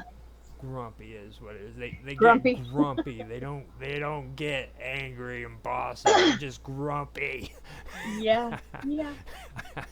Well, that's just the sun sign too. I mean, because like the chart that I sent you, there's all kinds of other influences that you would have besides just the sun sign. And there's so many people that have that sun sign. You know what I mean? So. Well, see, I like it because have you ever heard of Shamash? I don't think so. Okay, now Utu Shamash was the sun god of the ancient Sumerians, and he was cool as hell. He was the brother of Ishtar, and her other name is Inanna. So like, it was pretty cool. Okay. And, that's the one thing that I liked about it. Like when you go and you see these gardens with those sun emblems that are always up in their gardens. If you ever notice it. Yes. Yeah. What were you saying, Mark? I said that's what that symbolizes. Mm-hmm. That's exactly what that symbolizes, and it's been around since the beginning. I mean, they've always been doing that stuff. No, this is every day. You know, you drive down the road and you see them sitting in somebody's garden, and nobody even thinks about it. You know what I mean? But this right, stuff, there's a lot of things like that. It's pretty amazing, actually. Mm-hmm. So now we have Malab's Sin 3, or Absinu, or Seru, and that is the seed furrow. And you won't guess who the seed furrow is. Aquarius? No, it's actually freaking Virgo? the Western equivalents of Virgo. Yeah, you're right. You hit it right there on the second Seed, part. Virgo, Virgin. I was going to say Capricorn. Well, Virgo. Okay, I stopped and thought about it. It took me a little while, but like pregnant women, you know what I mean? Virgins. Yeah. Exactly. Yeah. I'm a Virgo, by the way. And Roger, you are a Virgo rising, really? Which explains a lot of your, shuffling of all these shows you do. Yeah. I'm a Libra with Scorpio rising. Ooh. Oh my. It's getting a little hot up in here. Oh, well, Scorpio guys, for one, they're like, whoa. They're like, I don't want to get stung. You know what I mean? I keep them. They're I've known a few Scorpio guys, definitely. And Ascendant has a lot to do with your personality as well. Mm-hmm. Yeah. And Libra, but my daughter's father was a Libra actually, and it's really the only Libra guy. The indecisiveness comes from Libra. A little bit, yeah, huh? Yeah, but not when wanting to settle on one thing or the other. When I take and make a decision, Scorpio kicks in, and it's full blast all from there. Right. Oh, I bet. Nobody really knows about it because the secretiveness of Scorpio, the mysteriousness of Scorpio, definitely. Yeah. Usually it makes dudes more. I think I still have my star chart around somewhere. I should. Yeah. Now the ancient names for Libra is Malzi Ba'ana, and then Zibanitu, and that's for that means the scales. The scales, yeah. Mm. Okay, so yeah. And then you have another name too, which is Malgus Aaron 2. So that's kind of weird about that. Egyptian name for it. I can't remember what it was, but yeah. Toth used us very well. That's another story altogether there, huh? Not Toth, but what was his I was name? gonna say. Anubis. Oh, used us. Anubis, yeah. Oh, Anubis, Because that we too. I made did souls. some Anubis tattoos. Yeah, I don't know too much about him, but Now, see, like these names that stick out to me, like I hear the name Anna, and then I like here in Libra with the ancient words you get Aaron, okay, because it's Malgus Aren too. Aaron comes out of that, you know, and then like that's the sign for Libra. Now, what exactly is Libra? You know what I mean? yeah, that's just the scales, right? The weighing of the scales, right? And it's a water sign. Yeah. Libra's water, really? Yeah, Libra is a water sign, and Scorpio is a fire sign. So, I guess I mix themes somewhere in between. Yeah. It's pretty interesting. Seems like you might be a little bit at battle with yourself at times, huh? Oh, that's why the indecisiveness, you know. So, yeah, right. There you go. Now, then we have the Mulgar 2 tab, and that is also spoken Zikwakipu, and that is the cutter. Now, the Western equivalent is that is Scorpius. Right. So what do you guys know about Scorpius? I know. Oh, hypnotic. Well, they are. Right. Yeah, I would say so. Usually alluring. Scorpio has to do with influence a lot. So there's some sexy ones. They got. Yes, there are. Yes. Not always, but it's how our eyes meet. You know? Yeah. So that would be what do they call that in role playing? They have oh my god, I'm having a brain fart. Shit. It's not dominance, it's charm. There you go. Charming, yes. There you go. In your That's stats, a good word. In your stats is what I was thinking of. That's not dominance, it's charm. But to me, you know, I don't. You got me fixing my hair. I don't know what's going. It's like a myself, subconscious thing. I see myself more as a person who not a facilitator. That's how I see myself. A facilitator. A facilitator. Okay. I can bring people together, and I can get them to talk. Man, I wish I had a freaking stat I don't sheet. always like to initiate it, but I know the right people to do that, like you, Roger. Yeah. I wish I had a stat sheet right now, because then you'd know what I'm talking about, though. It's not initiative. It keeps popping in my head with initiative, and it's not that, but it's it has to do with your intuitiveness. Not intuitive. You've never played D&D, have you? Yes, I have. It's not stamina. It's not strength. It's oh god. Yeah, wisdom, intelligence, charisma. Charisma. There you go. Bam, you hit it. I wish you would.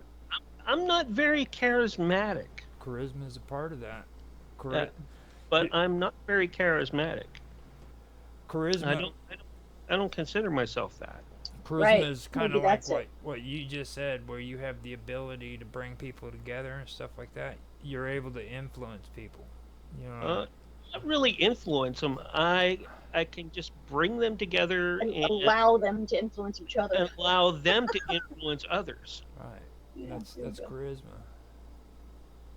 No, charisma is when you directly influence others by your sight, appearance, and sound. It has to do with charm too, Smell. right, a little bit. Yeah, I mean. Yeah, it is part of charm. Yeah. It seems like it's charm. Yeah. Let's try to look it up. Now, a rare personal quality attributed to leaders who arouse fervent popular devotion and enthusiasm, personal magnetism, or charm. See? I don't see people drawn to me. All right. People love you, dude. What are you talking about? Right. Are you serious? Once they get to know me, I guess. I can't believe you just said The that, dude. Scorpio in me says they You're better like, well, stay. you're my mom calling me. You know. Oh. Get the sting. You know. Yeah. Right. Okay. Anywho. So that kind of threw me. Right. Roger's like, whoa. Here, let's turn the boat back around. No. And what's really interesting about this whole thing too is, you know, when you talk about astrology and astronomy and behaviors and things like that, I always like to, you know, personalities go along with that too. Mm-hmm. All right, I'm an ISTJ. All right, which is like one of like a 1% of all the population on Earth. It's usually those people are usually like the great thinkers because they don't usually make things happen, but they know the people and have the tools to do it. I haven't found that out other than my success with what I've been doing here for the last probably 17, 18 years now. Yeah. With my radio shows. ISTJ. That's the personality thing, right? Yep.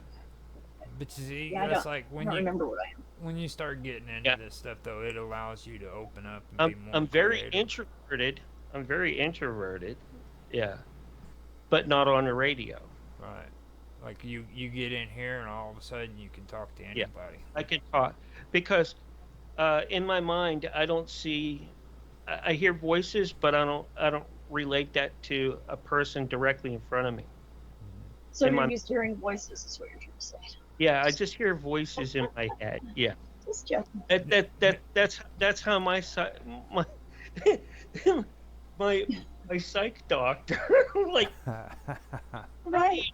When you're so introverted, I'm even leaving the house. I'm like, yeah, but you know, in my head, you know, as far as I know, everybody that I talk to could be AI.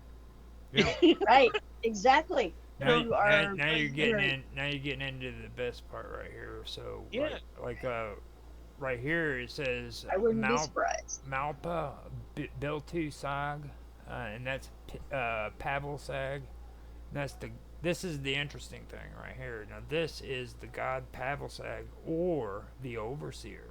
Now this gets into a lot of what you guys always talk about. Now the Western equivalence of that is Sagittarius.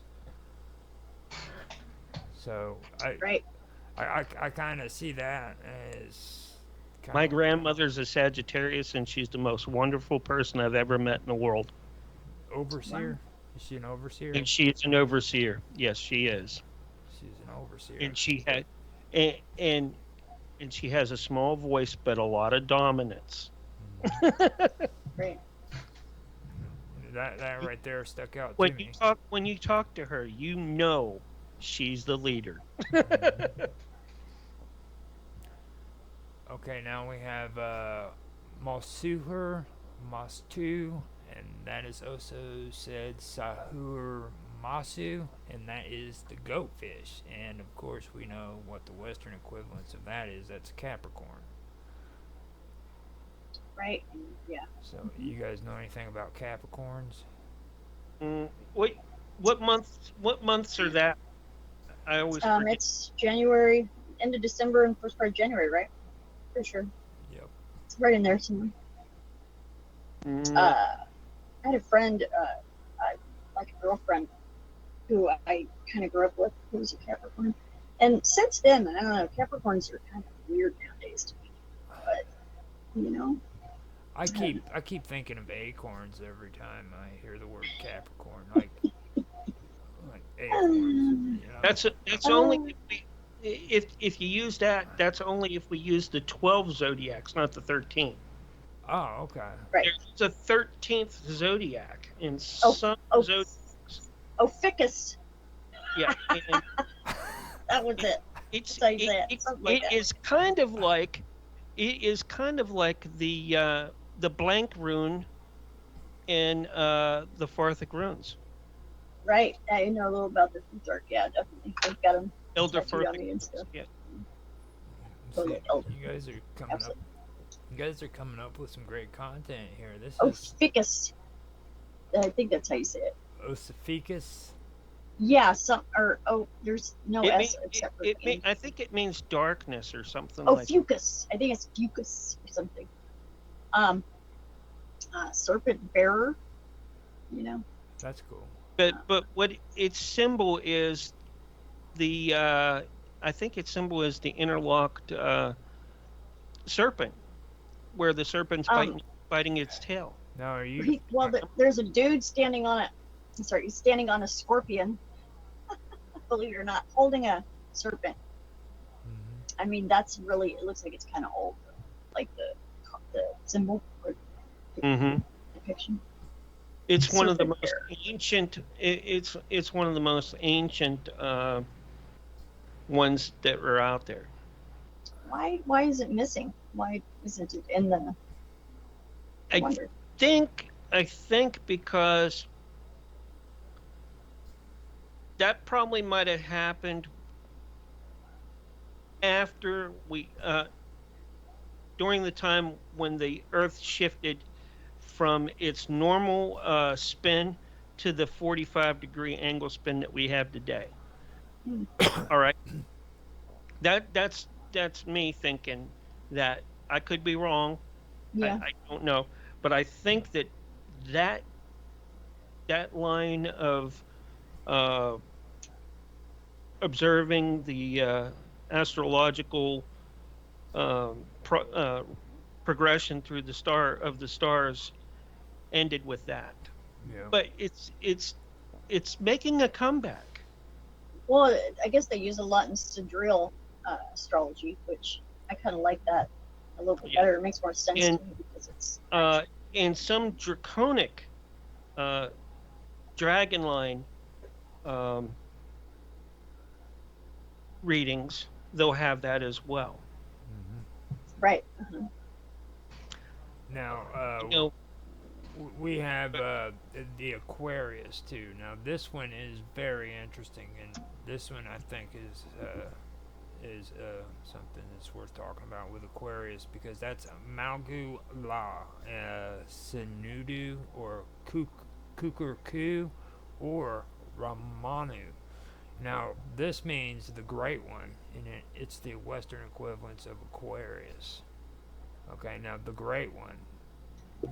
What does that say to you guys when you hear that? Like the great year. Mark. At least from where we're at now. Now there's a lot of references that is always mentioned in these. Like you've got the Great One, then you have, I think there's one that's also in here that also relates to the Ancient One. I believe that's also in it. It's probably not in this one, but I do know that I remember that, and I've noticed that with a lot of them, like the Great One, and no, the old one. That was the one that we just seen, wasn't it? And then I think so. I think it was the old one, and then there was another one in here that mentions, well, we were just seeing it about the Overseer, and then you had the Great One, and that's what sticks out to me. And a lot of this stuff is mentioned in like old religious texts too, and folklore and everything. That's what really sticks out to me on a lot of it. But Aquarius, like, what exactly is Aquarius? What's their function in astrology? The water bearer. Everybody always talks about the age of Aquarius. You know what I mean? But what really is it? Well, I think they talk about with that is the age of emotion, love, and feeling. in modern society. Now, it probably goes far deeper than that when you look at it from a intellectual and educational look at it. You know what I'm saying? Say if you look it up for a definition, that's going to be totally different, especially when you start looking at the history of it. But As long like as you don't look at Wikipedia, this, you'll be okay. the 70s, and on up into that, the dawning of Aquarius. Yeah. Uh, Yeah, it's a great song. yeah. Age of Yeah, Aquarius. it's the ending of a cycle, a 25,000 year cycle. Yeah, exactly. And like this great one, like we've had a lot of people who've been called messiahs. They've been called great prophets. You know, all Gandhi, Buddha. You got Jesus. You've got freaking who else? I'm running out of names here. Sonya. Yeah. Yeah, there you go. Roger. But you know what I'm saying? You have all of these people who were like, if you really take an honest look at it, like look at our modern religions today, okay, and compare them to the older ones. We were just talking about sacrificial animals, you know what I mean? And sacrificing freaking animals for their livers so that you can observe their livers and see what nature is going to bring or the future is going to hold, Grody. So grody. No, so cool. Like, I you know what I'm saying? Like, yeah, okay, like, yeah.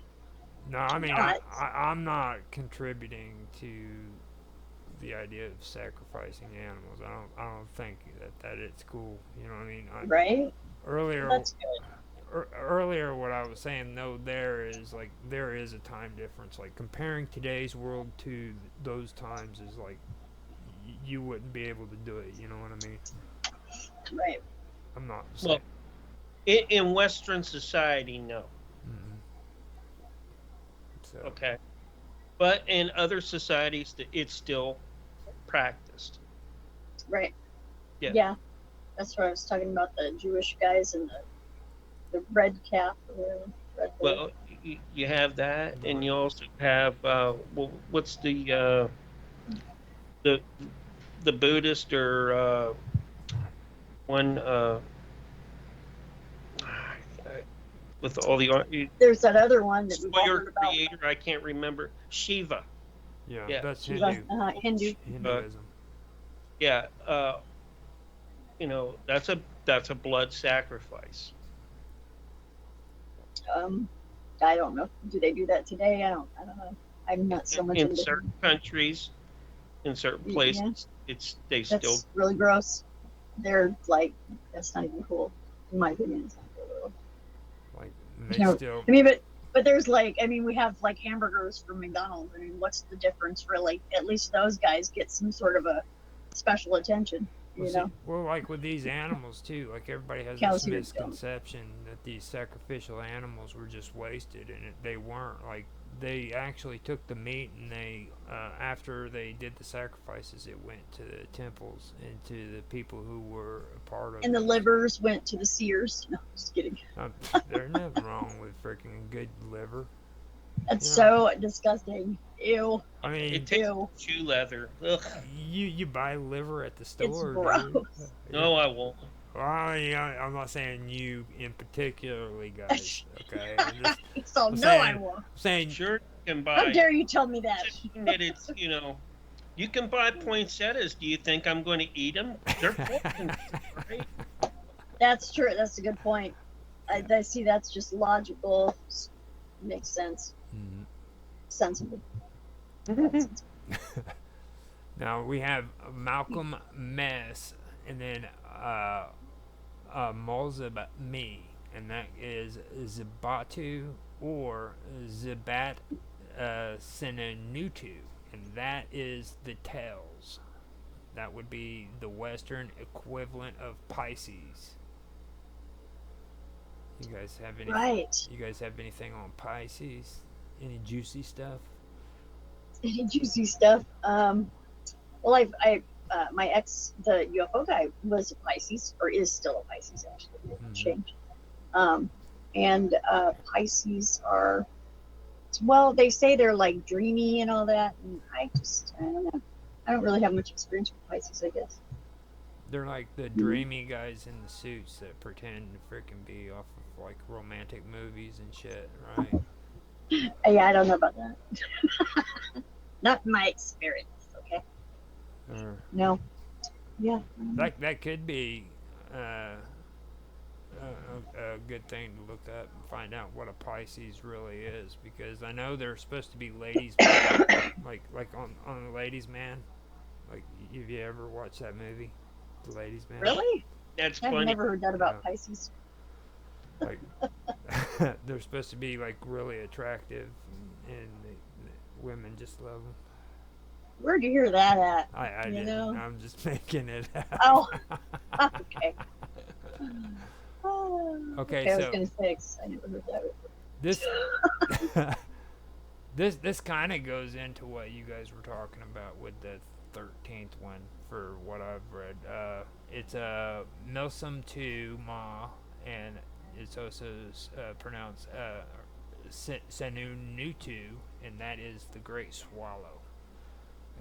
That would be the Western equivalents of Southwest Pisces and Epsilon Pegasi. So that Pegasi, cool. Epsilon Pegasi, and that's also the Southwest Pisces. So when you're looking up in the sky where freaking Pisces is, there'd be the southwest part of that. Okay. And then we've only got 2 more left. You got another one, and it has 2 different separate names altogether. This is Mula Nunitum, or Malulu Lem, and that's also said like Anuniti or Lelumu, and that's the goddess Anunitu or the stag. Okay. Now the western equivalence of that is Northeast Pisces and Andromeda. So, okay. You guys know much about Andromeda or Pisces? Andromeda, not too much, as opposed to other stuff. It was like I was saying earlier, it's weird how it mentions Andromeda, then you have the Pleiades that was also mentioned, and what was the other constellation? Orion. Orion, yeah. And ufologists always mention those freaking constellations, except maybe not Andromeda as much. Yeah, that's kind of but it's still mentioned. Yeah, it is mentioned. I find that pretty interesting.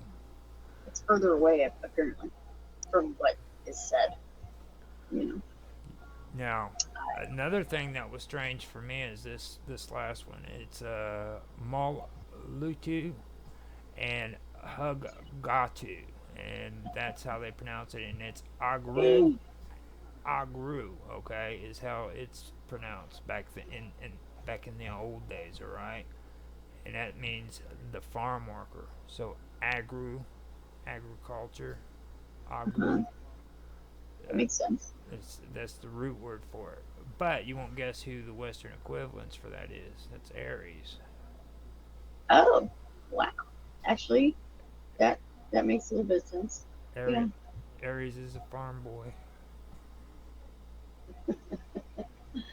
Aries, there's something else.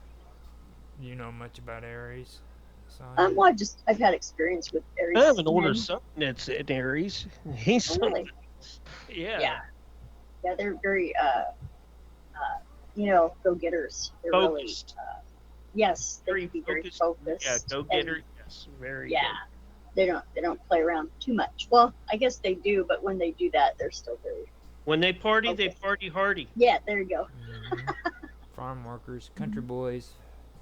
Yeah, they're not super emotional either, really. I mean, everybody is to a certain extent, but they're not known I'm for sorry. being emotional. I'm sorry. It wasn't a son of mine. It was an ex-wife of mine. You're so funny. Her son's the Leo. Yeah, my son. Oh, that's funny. Yeah. Well, about Aries women, I don't really have any experience with Aries women. Very. I probably wouldn't want to get in the fire. Yeah, that's all I'll say. Fire. Everything is fire. Burn it and torch it. It's a me sign. We're gonna. If it's a square hole, we're gonna put a triangle in there and force it in. For sure. It'll work. Believe me. Yes, it will work. Because eventually. Apollo 13, man. It's called Apollo. Isn't it? Apollo 13 was the one that went kapooey, right? And they had to come up with a way of getting back home. I don't know. They had to. I remember the Challenger one that they lied about. Oh yeah, okay. Let's hear about the one that they lied about. Oh, you ever heard of that? Oh, you're talking about Challenger, the one that exploded? Yeah. Now the tail and the gray swaller have also been read as a single constellation, the tail and the swaller, which is Pisces. Okay. Now this is the source of the uncertainty over the numbers of constellations, 17 or 18 in the Babylonian zodiac, because, like I said, they merged them together to come down to 12 constellations, but they don't know for sure if it was actually 17 or 18 of them, because later on the tail and the great swaller were put together, you know what I mean, the tail and the swaller. Right. So there's a little bit of uncertainty there. That was one thing I did find out. Now I also found out that all constellations of the Iron Age, the 12 sign zodiac, are present among all of the older ones, the ones that was part of the 18 sign zodiac. Most of them with names that are clearly identified, while some that reached Greek astronomy had altered names, you know. Okay, here's something for you. You have 12 zodiac signs, 12 tribes of Israel, 12, and yeah, we're in the 12 zone. 12, you had 12 disciples. Well, see, this is where numerology comes in. This is where Sonia. Exactly. There you go. Sonia is really good at this stuff. So. Well, I don't know about really good, but I've done a little bit of it. Okay. So 12. What does 12 mean according to numerology? Well, as far as I know, and it's not like the what's it called, the the stuff that they use in the that one, you know what I'm talking about? Mm-hmm. The Grimoire. The Grimoire. No, the Grimoire. No, that's grammar. Did you know that that's like grammar means grimoire? Yeah. Weird. But no, it's the gematria. That's okay. So I'm not talking about gematria. As far as that goes, I'm not sure really about all that. That's very extensive to me. But I'm just talking about numerology, just basic 1 through 10 or 1 through 9 numbers, and then the double up for the vibe, and then stuff like that. Well, let's break it down. What does 1 mean? 1 is independence first. It's being lonely.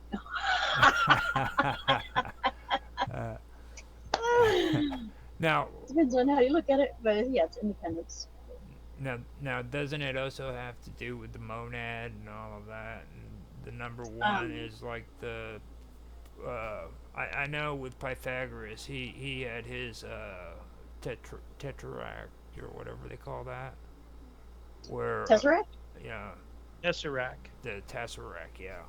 And then like 1 meant well, actually no, you're gonna have to force me into pulling it up. Right. I used to, or I have all them notes everywhere, but I keep forgetting to actually keep them going. while Yeah. I'm As streaming far and as stuff. And all the Tesseract points also are what do they call them? I just had it at the tip of my tongue there. For holistic medicine, your chakras. Yeah. Okay. Yeah. Each one, there are more than just the core chakras when you Right. go into the Tesseract. That explains all that. Yeah. See, my numerology's kind of like the Pythagoras stuff. I know that he made numbers or something like that. I mean, I really don't even know much about that. So basically, mine is just all about being able to know the vibe and is it your life lesson number, is it your destiny number, so basically it's someone's name numerology and their life lessons with their birth date. That's really kind of all where I know numbers from. And I did have an experience with numbers, and that was a long time ago, but it was a freaky one. And yeah, and I don't think that I'm not going to mention that here. Well, Maybe I'll tell you later on. You gotta tell us some good stuff. It was just so freaky that I'm like, whoa. Like whoa. Like whoa. It's like it has to do with like the, like when I first started like seeing some weird ass shit. That kind of numbers. Yeah. Okay, so since you're not gonna say anything, I'm gonna say Go ahead, how names were altered. Like Furrow became Virgo. Okay. And really, there's my zodiac reading right there. Okay. Now, Pavelsag became Sagittarius. Then Great One became Aquarius. Swallowtail became Pisces, and Farm Worker was reinterpreted as Aries. So, just going back. That's cool. Now, Virgo and her main star Spica have Babylonian presidents, believe it or not. The Mount Apen associates Absin, the furrow, with the Sumerian goddess Shala. On boundary stones of the Kassite era, Shala is conventionally depicted as holding a length of grain.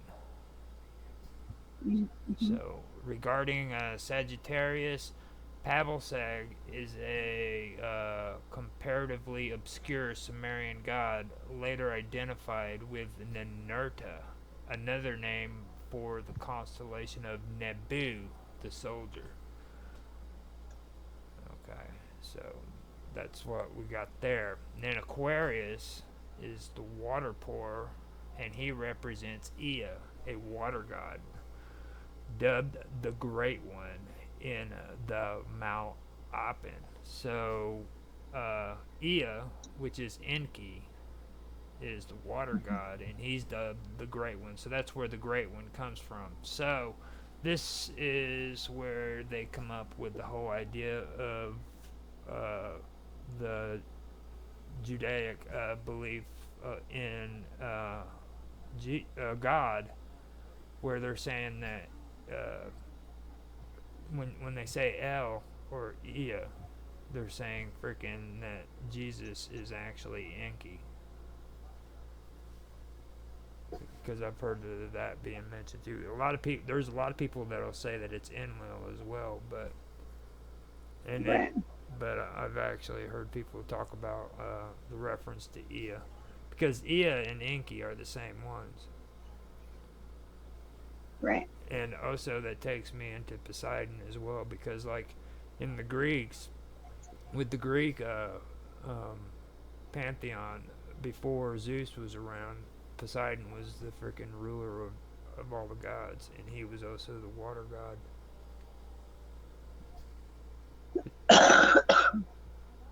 So that kind of gets me in that area. So I've already gone over Aquarius, and that's directly related to Enki, which is pretty cool, I guess. Aquarius, the water pourer, represents Ea, the water god, dubbed the Great One in the Mount Apen.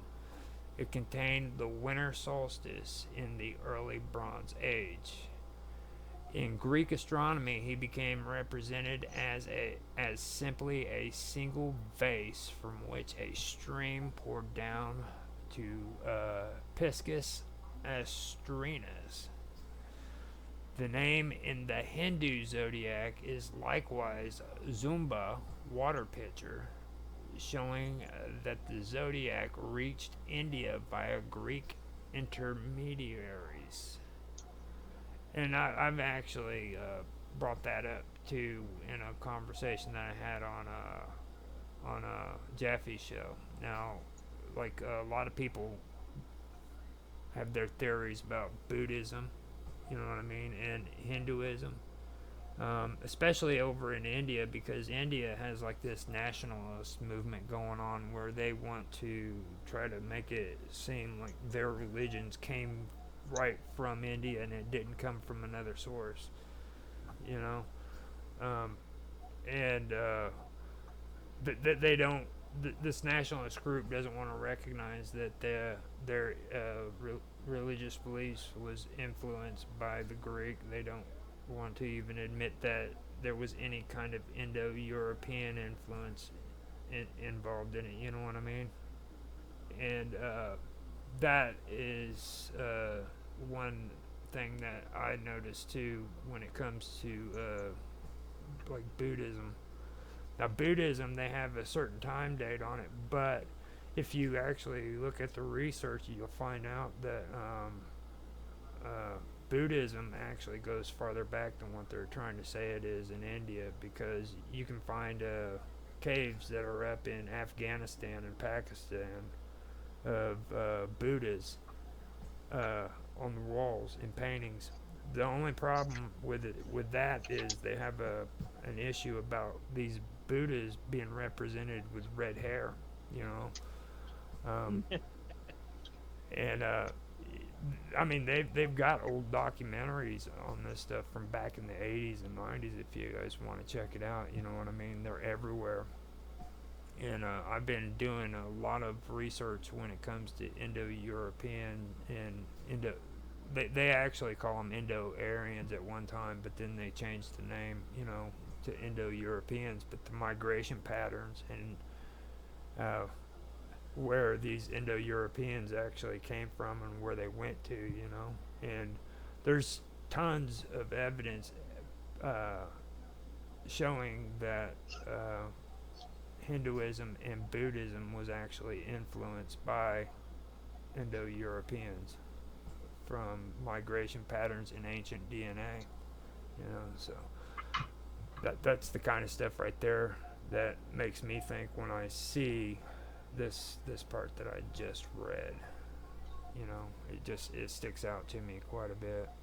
And these are the kind of weird stuff that I get into that nobody else wants to talk to me about. No one else wants to talk about it, huh? Right. I mean, it doesn't seem like anybody does. But Greek influence, you know, when it comes to the Hindu zodiac, you know, who from India that believes in Hinduism wants to listen to somebody say that the Greeks influenced that, you know? So it's just something that I figured I'd mention right there. But well, thanks for sharing. Well, thank you for listening. I'm sure that got a little complicated there. I apologize. I didn't mean to go that far. So now I'm just not really familiar with any of that stuff. With that, I'll just move on to Pisces. Okay. Okay. The current definition of Pisces is the youngest of the zodiacal constellations. Did you know that? It's the youngest. Now, the swallow of Babylonian astronomy included the western fish, but was larger as it included as well parts of Pegasus.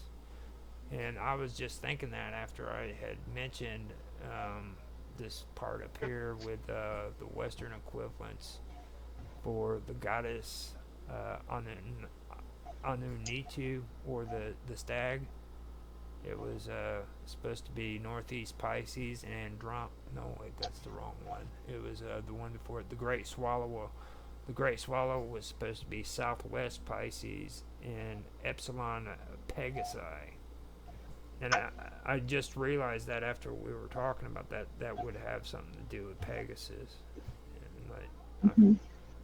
And reading right there, it mentioned it. So that does make sense. It stuck out in my head after we'd been talking about, because Pegasi, that would be what, just like a freaking not Italian or Roman, but a Greek term for Pegasus. Pegasi. I want to make you a T-shirt that says frickin'. It is the group. Pegasus is one. It's one. Pegasus is one. Pegasi is a group. Okay, so Pegasus is one. That's cool. Now it says. Yeah, it's kind of it's not like deer. Okay, so let's see here.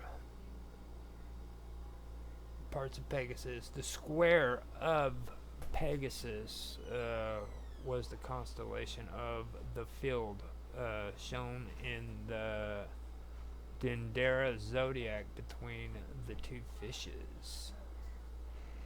The northern fish and part of Andromeda represented the goddess Amunitum,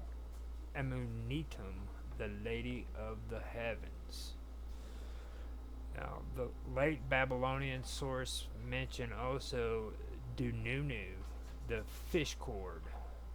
It is unclear how the farm worker of the Malapum became Ares, the ram of Greek tradition, possibly by a pun or misunderstanding. Which I do agree with that, because that's Sub Rosa is how we ended up with that term. Like they misunderstood the lotus. In Egypt, they had depictions of little kids with their hand or their finger up over their mouth, and that was supposed to have been, according to the Greeks, the representation for secrecy.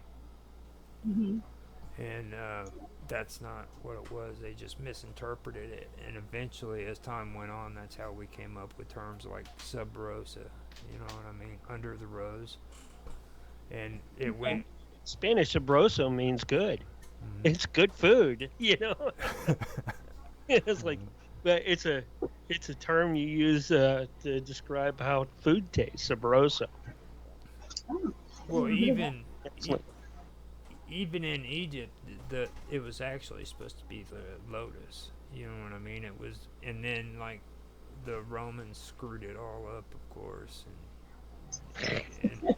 and the Greeks screwed it all up. Leave it to the Romans, right? And those Romans and Greeks, they get all this information, and then they didn't understand what they were saying, and they screwed it all up, and it went from being the lotus to the rose.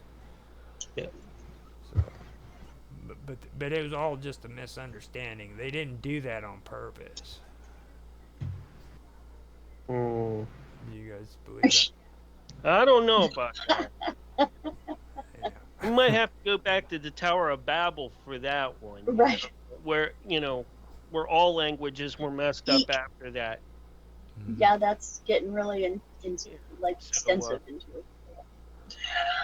Well, somewhere around the 5th century BCE, Babylonian astronomical texts began to describe the position of the sun and the moon and planets in terms of 12 equally spaced signs, each one associated with a zodiacal constellation, each divided into 30 degrees. Okay? Not 45, 30 degrees. Right. So, this happened in the 5th century BCE. This was before this was before freaking the Old Testament, just so we can kind of get a little time span going on there. It would have probably been right around the beginnings of the Old Testament of the Bible, when they were actually written by people for real, not like put into a book like as they were being written. That's how Right. that's how old this is. So this is when you start looking at the new updated version of the Zodiac. Okay, the hip Zodiac that everybody loves today. That's what we're talking about right here. Right during the time when they were just writing the Old Testament of the Bible. You see, that's why I love ancient history, because like that's all new, like modern stuff. That's the hip stuff that all the youngsters like. Get me back to the old Sumerians and the Babylonians, where you're talking about ancient history. You know, that's what I'm about. Right. The only thing that I can't really get into, because I guess it's probably because of that, is that well, I don't have a lead for one. If I did have an instinctual lead, I would just follow that. Like apparently you do, because otherwise the stuff I read is like anymore. I'm like, well, I have no idea if that is even true. But there again, I don't have a lead.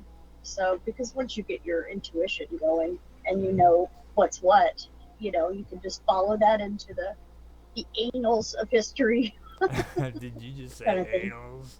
Well, that's what it is, isn't it? That's what they say. So yeah, and I don't know. I just can't really get into it so much. I mean, I really like the root of things like we were talking about, but only as so far as I can, I guess, anymore. You know, like you know, that's practical, I suppose, or right here now kind of thing. Now, That's just me. This right here, when they did that one at 30 degrees, it normalized the zodiac, fixed to the stars, and it totals like 360 degrees. So that's where we get 360 degrees. But for me, what would... Interesting. Wait a minute, now 30 would make 360 degrees at 12, right? Yeah, I think so. Yeah. I have to get a calculator out. Add to zero, that's all you do, man. Just 12 times 3 is 36. Add the 0, 360. See, that's... Wow, yeah, that was an easy one, huh? Yeah. So yeah, it is 360 degrees. I had to really stop and think about that. Now, this kind of goes into some of the stuff that you might be interested in. Have you ever heard of the Qumran horoscopes? Qumran? Yeah, you know what Qumran is, right? I don't think so. Qumran is where the Dead Sea Scrolls were associated. Yeah, to. Yeah. Now, I remember those. Yeah, that's pretty cool. Yeah. Now, an ancient Aramean. Yep. Now the horoscopes were manuscripts found among the Dead Sea Scrolls, and they were also called the astrological Syagonomies. The archaeologists tagged it with the number 4Q186. Now, this one is something I think you would be interested in, and I thought maybe Mark would like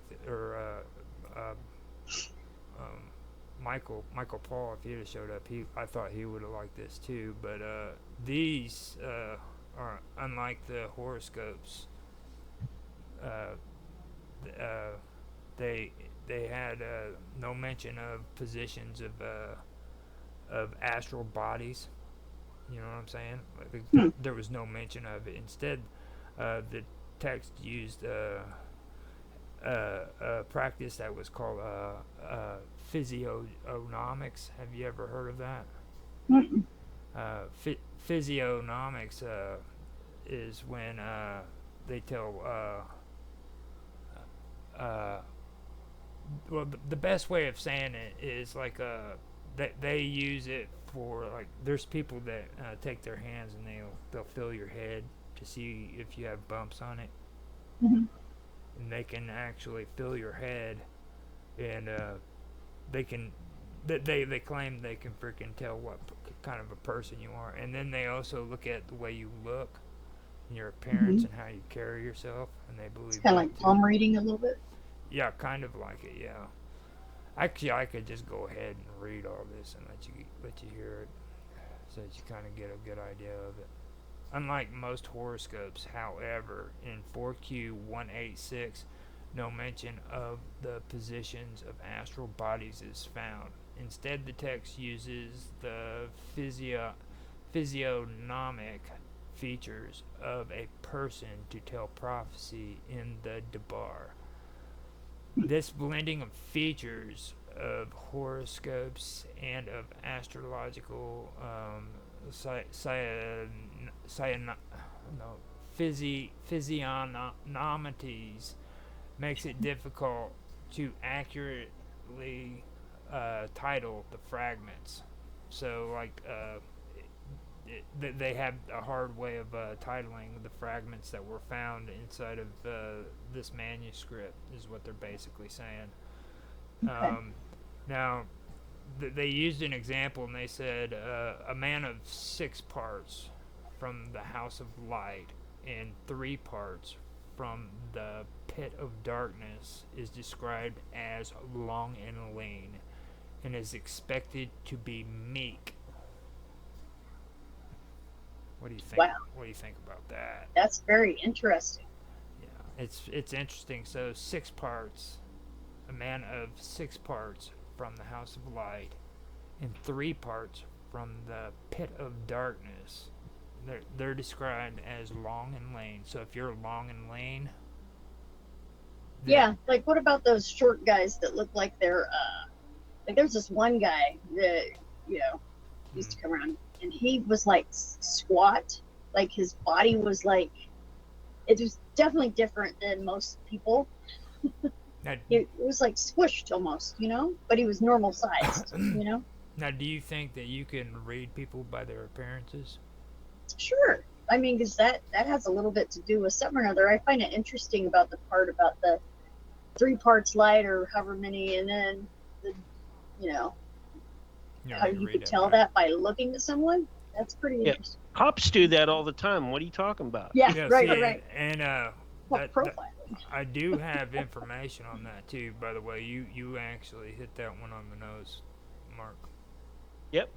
Just so you know, this right here, where I was trying to. Interesting. Wow, that's so cool. That as a basis for how to look for the bad guys. Really, I want to know that.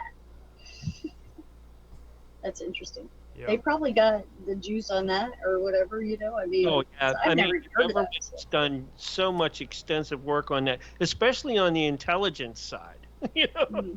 Right. Police get, like, they get skimmed over, that, but the intelligence communities and that out there, they go into real in depth. Right. Yeah, I'm sure there's all kinds of stuff that I have no idea about. A lot of people from mannerisms to expressions to that's kind of on YouTube or whatever. The mannerism thing that's kind of been around for a while. Like if you look up and look at or whatever, from breathing, to the whole thing, Now the significance of 4Q186 to the Qumran community can possibly be illumined by the common Qumranite teachings concerning the 2 spirits of light and darkness. But this theory does not answer all questions. Physiognomy, or face reading, is the practice of assessing a person's character or a personality from their outer appearance, especially the face. Yeah, not like their behavior, but just their appearance. Right. Right. Now, the term can also refer to the general appearance of a person, object, or terrain without reference to its implied characteristics, as in a physiognomy of an individual plant. You know what I mean? So, they can actually do that with plants too. You see what I mean? Which is kind of crazy. So Right. you're talking about like profiling people and then like facial recognition.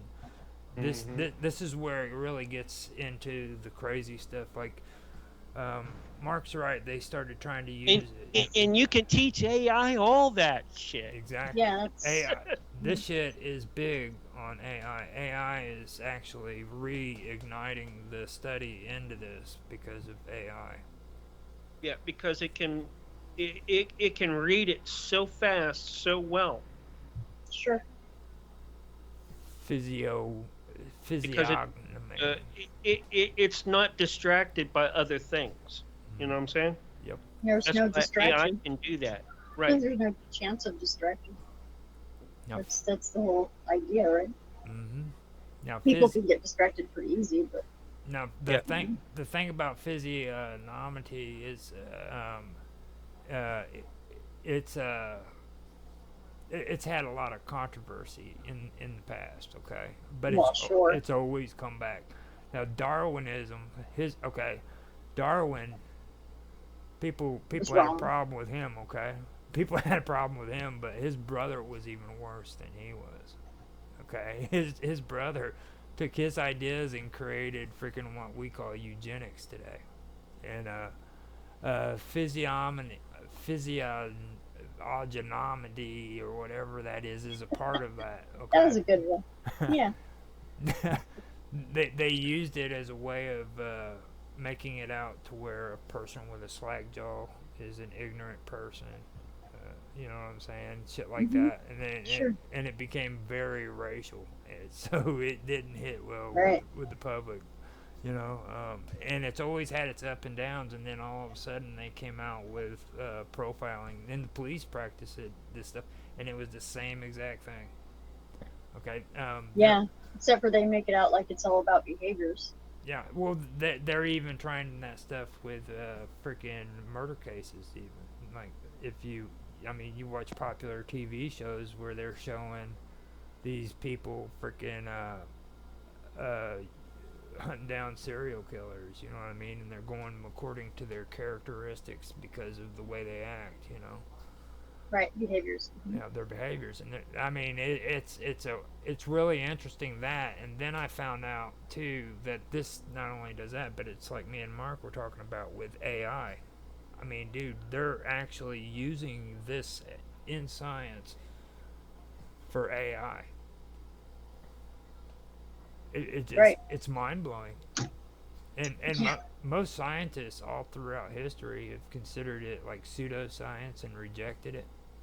Yeah. But it keeps coming back. It's like that itch that a dude with freaking unnamed viruses keeps having. You know what I mean? These days, I don't want to say it out loud on YouTube. You know what I'm saying? Like I could have said that. Like I can say it. I'll say it. You get the scratches, you know. I don't even know if I want to say crabs now. You talking about crabs, but anyways. You must be a cancer. But you know what I'm getting at, right? Like this belief right here, or this thing, this practice. It's been in and out. You know what I mean? It becomes popular, it dies out. It becomes popular, it dies out, and it never goes away. Mm-hmm. Right. That's what's so amazing about it. Well, with this time that it'll stick is when you use AI, you're using a mathematical equation to do it. Mm-hmm. It's widespread with artificial intelligence. You know, they've had like actual modern advances in artificial intelligence because of this thing. You know what I mean? Yep. Like it's actually working. It's really strange. You want to hear a Greek story about the Greek philosophers in this same thing? You want to hear it? I don't know, because if it's in Greek, it's all Greek to me, and I don't speak Greek other than Ephedistopoli, Kalinita, Kalispera, and Kalimara, which is Caliente. good night, good afternoon, good morning, good. Now this practice. Ephedisto is thank you. Mm-hmm. No, I'm just talking about like this practice and everything. Okay. Now it was accepted by ancient Greek philosophers. Okay, but it fell into disrepute right around the 16th century. But from the Greek philosophers all the way up, I mean, people believed in it. I mean, Socrates even talked about it. You know what I mean?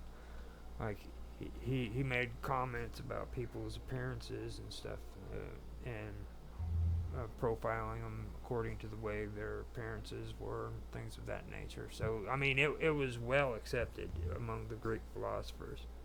Yeah, but Istanbul used to be Constantinople, but no one knows but the Greeks. Right. Well, Constantinople was actually Byzantine, wasn't it? Right. You know. No, it was Greek Byzantine. Yeah, I mean, but it was actually the capital of the Byzantine Empire for a while. Yeah. Yeah. I mean, that's the one thing about it. Now they said that in the 16th century, that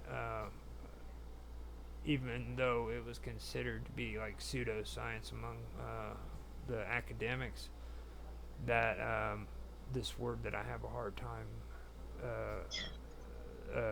physiognomy was practiced by vagabonds and mountebanks. So, does anybody here know what a mountebank is? I know what a vagabond is.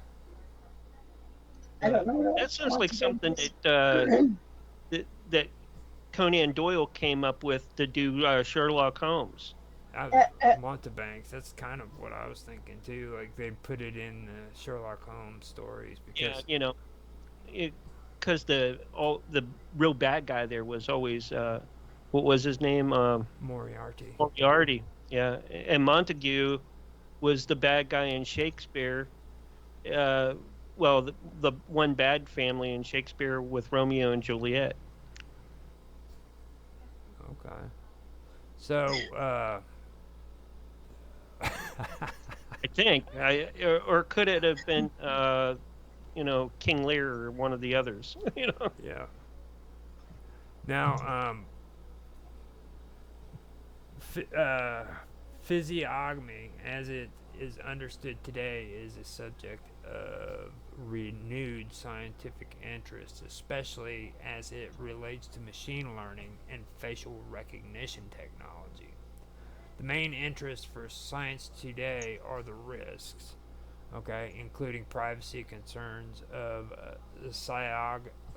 physiognomy in the context of facial recognition facial recognition algorithms. Now, physiognomy is sometimes referred to as astroposcopy, a term originated in the 19th century.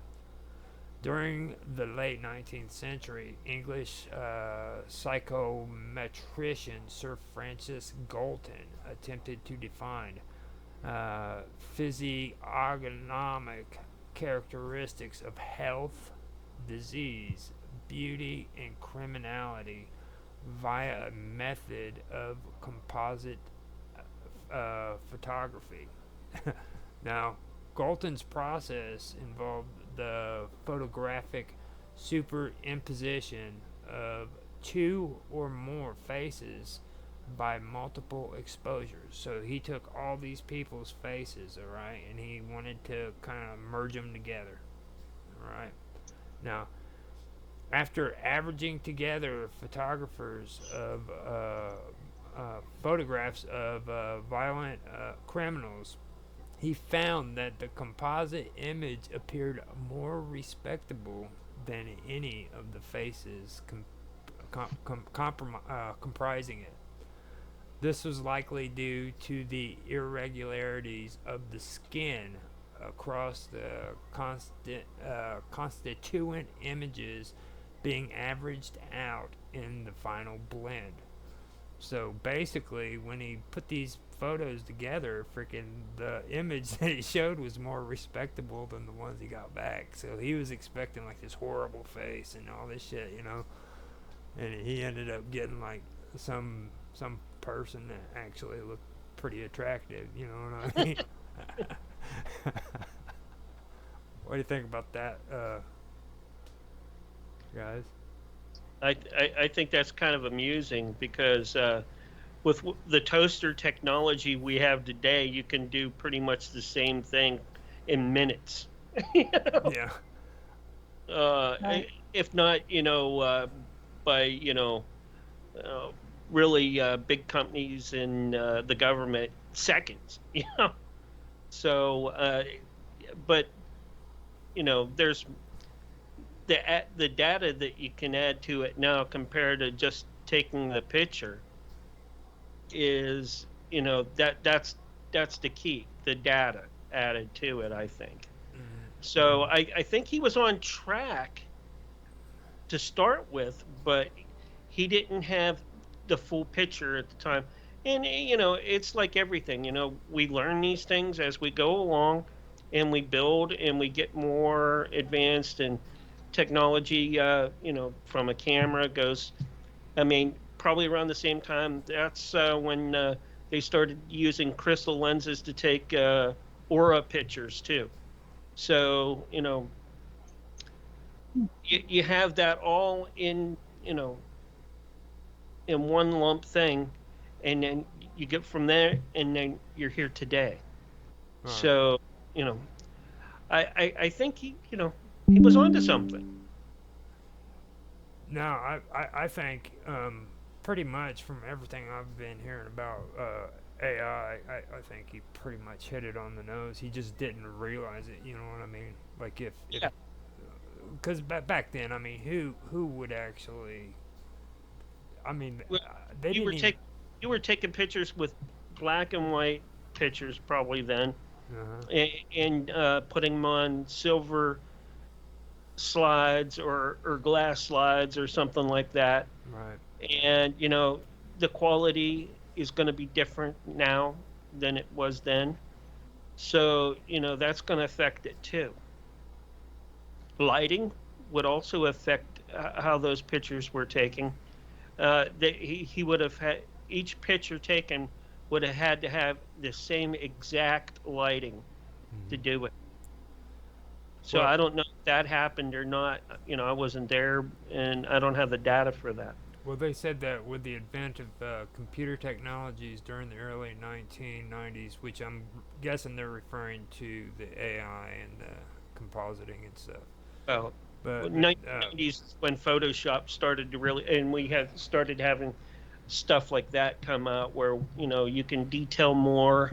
Yeah, computer and graphic software and pull stuff forward to enhance. Right. Yeah, well, they said that that was during the time where Galton's composition technique had been adopted, and it was also improved using computer graphic software as well. So they really caught on to it after the poor guy. You know what I mean? Yeah. So I thought that was sad. That's just horrible. Okay, so Sonia, I got something else for you. Okay. Have you ever heard of Barakiel, or he is also known as Barakel or Barakel? He's an archangel. in Judaism. What was the first one you said? It's Barakiel or Barakiel, Barakiel? Barakiel Barakiel. No, I don't think so. or Barakul or Barakel. It kind of sounds familiar. How's it spelled? Barachiel for one of them, and then Barakel is another name for it. He is also known as Barakul or Barakiel. What's his? Sounds very familiar. Now he is one of the archangels in Judaism, as well as Byzantine Catholic and Eastern Orthodox traditions. Okay. He is the archangel of blessings. Now, Blessings. yeah, now in the third book of Enoch, he is described as one of the angelic princes with a myriad of some 496,000 ministering angels attending him. So, do you know of any importance for the number 496 or 496,000 by any chance? No, I don't. Okay, I wanted to What's it divide into? That's a good question. That would be 200, no, 3. That's really good question. To find out, you have to find out what it divides into. Yeah. Now, he is described as the Almadel of the Almadel of Solomon, as one of the chief angels of the first and fourth Korah. In Jewish tradition, he is often associated with blessings, the planet Jupiter, going back to Jupiter, and the Saphira of Chesed. The Saphira of Chesed, I think I've actually had conversations with somebody about that, or the Saphira of Chesed, however that's pronounced. But in iconography, Barakiel is sometimes shown holding a white rose against the chest, or with rose petals scattered on the clothing, particularly the cloak. The scattering of the rose petals was to symbolize or represent God's sweet blessings showering down on people. Barakiel, I'm just going to call him Barakiel. Barakiel is also depicted holding a bread basket or a staff, both of which symbolize the blessings of children that God bestows on parents. Now, Barakiel's responsibilities are as varied as the blessings for which the archangel is named. Barakiel is also the chief of the guardian angels, and it is written that Barakiel may be prayed to for all the benefit which the guardian angels is thought to confer if one is not praying to the guardian angel directly, but as an intercession. So if they don't want to pray to that guardian angel, they can pray to him, and he can. It's kind of like Mother Mary kind of situation, you know what I mean? At least that's what it sounds like to me, where you can pray to Mother Mary as an intercession instead of praying to Jesus. Right. So he is seen as an official saint in Byzantine Catholic and Eastern Orthodox traditions, and particularly a patron of family and married life. He is also seen as the angel assigned by God to watch over converts, also called adopted children of God, to assist them in their lives. He is also invoked as the special guardian of those born on Saturday. Now, do you know if Saturday holds any important Anything important according to Saturn Day. Saturn? Saturn Day? Saturday? Okay. So now on in astrology and numerology, what would 6 represent? 6 is harmony, balance. Okay, well, what about... Well, actually, yeah, because Sunday would be the 7th day, wouldn't it? No, Sunday is the first day, so what's 7? What 7 represent? 7's wisdom. Yeah. And actually, if you go according to the 7th day, on 7 is a very spiritual number too, according to a lot of them as well. That's pretty right. And Saturday would, Saturn as well. But Yeah. Then we go back Saturnalia. We go back to Mark and his thing about Satan too. Right. Saturn. Yeah. Right. Okay, now Barakiel is also traditionally associated with the month of February in the zodiac sign Pisces. Now here we go with that Pisces things again. I think that goes back to the beauty thing. You know what I mean? Probably. In February when I read that, it made me think of Valentine's. I don't know why. Yeah. So that could have a lot of pagan astrology kind of influence. You know what I mean? When it comes to all that, because I know back in the early days of Christianity, they were trying to stomp out the whole influence of the Gnostics and the pagan beliefs. Sure. Right. Yeah.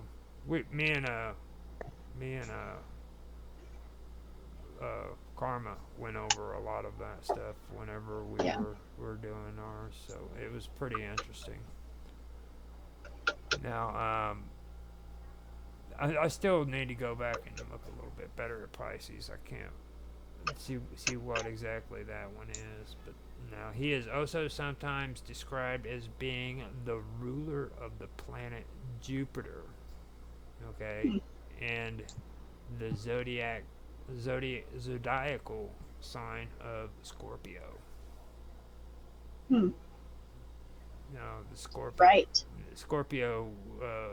What exactly does that entail? Do you know anything about that? Well, that's the scorpion, right? Yeah. And now are they vicious, horrible people? Scorpios? Yeah. No sign is vicious or horrible. Most can be very reclusive. Jeez. Are they vicious, loving? Horrible. All Virgos are vicious, horrible people. No, I mean, like, are Scorpios, like, really, really sensitive and loving and all that good stuff? I don't know that they're known for that. If anything, they probably are, but they would just be like, not letting everyone know about it, maybe. Like, yeah, dude, whatever, I love you and shit, but don't hug me. Is that what you're talking about? Not necessarily. They more like play it off like they don't, that doesn't bother me when it, fine, kind of thing. But that's just, I mean, that's not what's known about scorpions. That's just what I'm inferring. So, okay. Okay. Well, I mean, your take is good on it now. You know what I mean? I'm okay with all that. Like, are they the kind of like dudes that are hanging out and they're like, man, I love you in a non-homosexual kind of way? No. You might want to ask Mark about that one.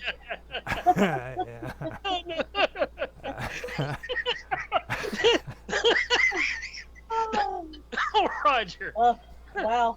Like, you know what I'm saying? Like, something like, talking you know what I'm saying? Zodiac can just go south real quick. It was funny.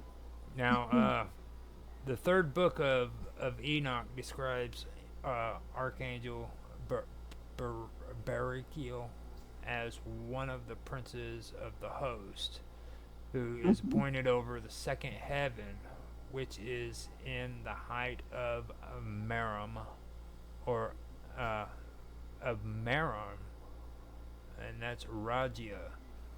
He and the other There you go. He and the other holy princes are also said to be accompanied by 496,000 myriads of ministering angels. So now we have 496,000. And it's just like before, they were mentioning, what was it, 300 and... no, hold up. 496,000 right there. Right. It was 496,000 again. Okay, so he and other princes is what it's adding in here instead of just him by himself. So they're all accompanied by his myriad of ministering angels. Okay. So, do you got any thoughts on that? Well, I was wondering what maybe I missed something, but how did we get into the Archangel ordeal here? How did that come up? This kind of goes into the numerology thing as well as when this is a lot of the esoteric stuff that was involved with astronomy, and it was also involved with divination and stuff. Like, there's a lot of things in Christianity that has to do with numerology, which is divination, by the way. A lot of people don't know that. But, like, you have sacred geometry, okay? Right. And whenever you get into things like architecture, okay? You look at these old monasteries, that's all built, or the majority of it's built off of sacred geometry, right? And they're built, and they're built in sacred lands too, in areas, and then you get into dowsing and labyrinth. And apparently that's how they control. A really good reference for that is go to geomancy.org. See, Mid-Atlantic Geomancers. Yep, he used to. I think it still ran. I'm not sure if it's still ran by Sig Lundgren. I was actually invited to go on a dig with him. I'm like, I don't have the money to go to Europe to go just hang out on a dig. Play in the dirt. And play in the dirt. Yeah, I don't have that kind of money. No. Better luck next time, And he actually, directly invited me. I'm like, I would have loved to have gone. I really would have, but, No, see, with that, okay, what I was talking about with him, it leads into other archangels and stuff like that, okay? Like Coca BL, okay? He's considered the angel of the stars. He's a fallen angel, and he's the fourth mentioned in the 20 watchers, leaders of the 200 fallen angels in the Book of Enoch, all right? Now, his name is generally translated as Star of God, which is fitting since it has been said that Coca-BL taught constellations to his associates. Okay?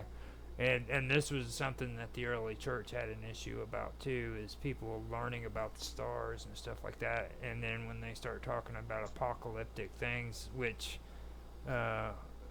if you ever heard anything about the Book of Enoch, that's all it's about. It's about apocalyptic magical shit, you know what I mean? And a lot of eugenics and something, and a lot of experimentation, right? As we know it today. All right, they didn't know or understand that back then. Maybe some of the priests and wise men kind of had a clue, but you know, with their knowledge that they had back then, they didn't. It wouldn't be like we have today. They couldn't get on the internet and look it up. Right. Right.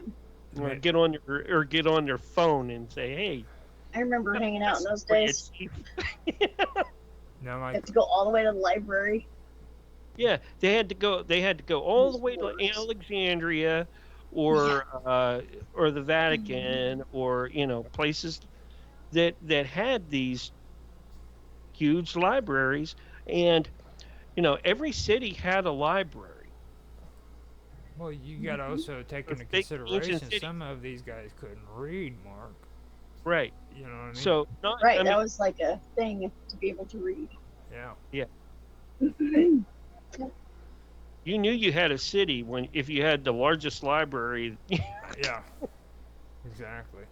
Now, according to the book of the angel Raziel, Cocobiel is a holy angel. In other apocryphal lore, however, he is generally considered to be the fallen. Now, Cocobiel is said to command an army of 365,000 spirits. Now, that's another thing. They're real big on these numbers. You know what I'm saying about these spirits or these angels. Now we have 365,000 in spirits. Now, Erikiel is a fallen angel, the second mentioned in the 20 Watcher leaders of the 200 fallen angels in the Book of Enoch, who taught the signs of the earth, which suggests geomancy.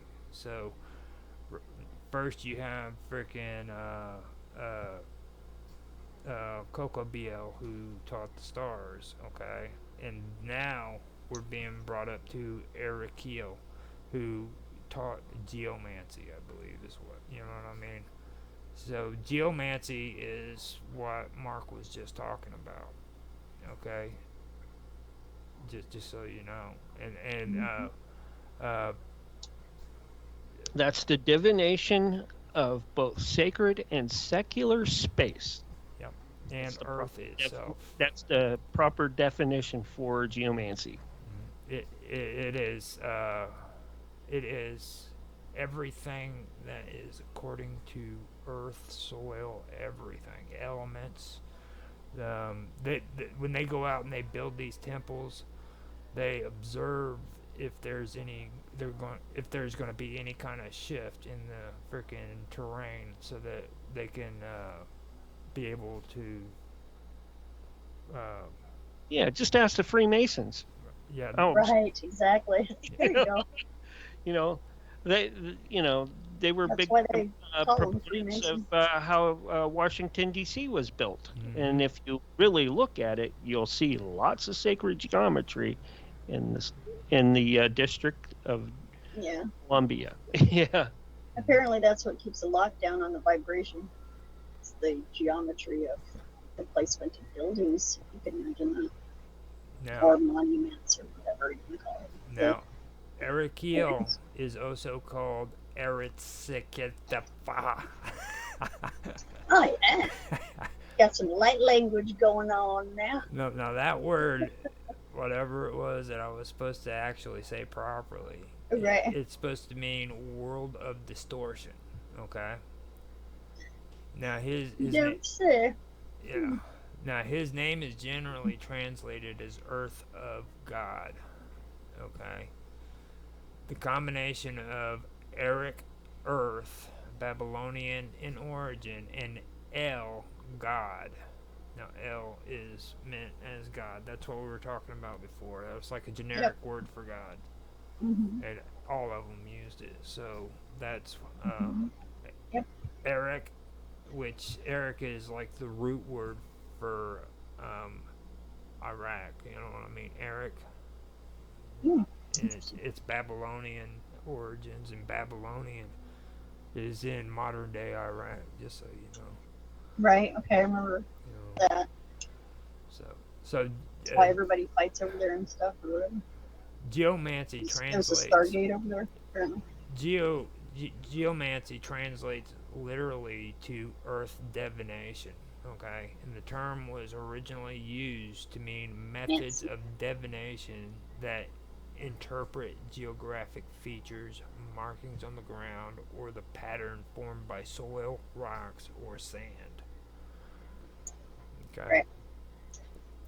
Now, its definition is expanded over time to include any spiritual, metaphysical, or pseudoscientific practice that is related to the earth. So all of this other stuff that is supposed to be like physical, metaphysical, and spiritual and all that, that's also started being incorporated into it. And that's what makes it more interesting, because then you start getting into the traditional religions like Buddhism and Hinduism and even Christianity. Like, all of this stuff is practiced within these religions, all of them.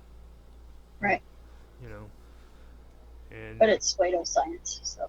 Well, they don't even consider it that. It's just everyday things. Like, you got people going out and they're freaking surveying land to put up a building, and then they want to determine how to best put the freaking building up to where it suits like natural environments and shit. You know what I mean? Where it doesn't. Right. Right. That's geomancy. You know what I mean? Mm-hmm. When you want to create a house that is environmental friendly, you know what I mean? That's what you're doing. You're practicing geomancy. Too bad they don't do that anymore. You know. Are they? Are they? Mm-hmm. Yeah, they don't do that shit anymore. When you do it inside of a house, it's called feng shui. Feng shui, yes. Feng shui. There you go. I like it. I like it. Now, we have finally gotten up to the good stuff that freaking I wanted to get into, and we're like almost at 3 hours. We got like 3 minutes till 3 hours. So this kind of sucks. Now, later on, if you guys want to, we can get into this if you want to talk about it. I can do another episode and stuff, and we can do another episode of Into the Abyss, and because this is one of my special projects. I don't just do Into the Abyss, you know what I mean? I wait until I get the right type of people who can come in and have the conversation. And it's on you were the top of the list. You and Mark are pretty cool, man. Did good comes job. Naturally. So, do you guys have any final thoughts on all of what we've been discussing that you want to say something? Because it's really some pretty in-depth stuff, and there's a lot more to it than just that, I'm sure. Oh yeah. Well, no, I mean, like I really enjoyed doing this stuff, but I'm going to tell you right now, I was wondering how much I could actually put on here. I didn't think that I could actually cover where we've gotten to now. Really?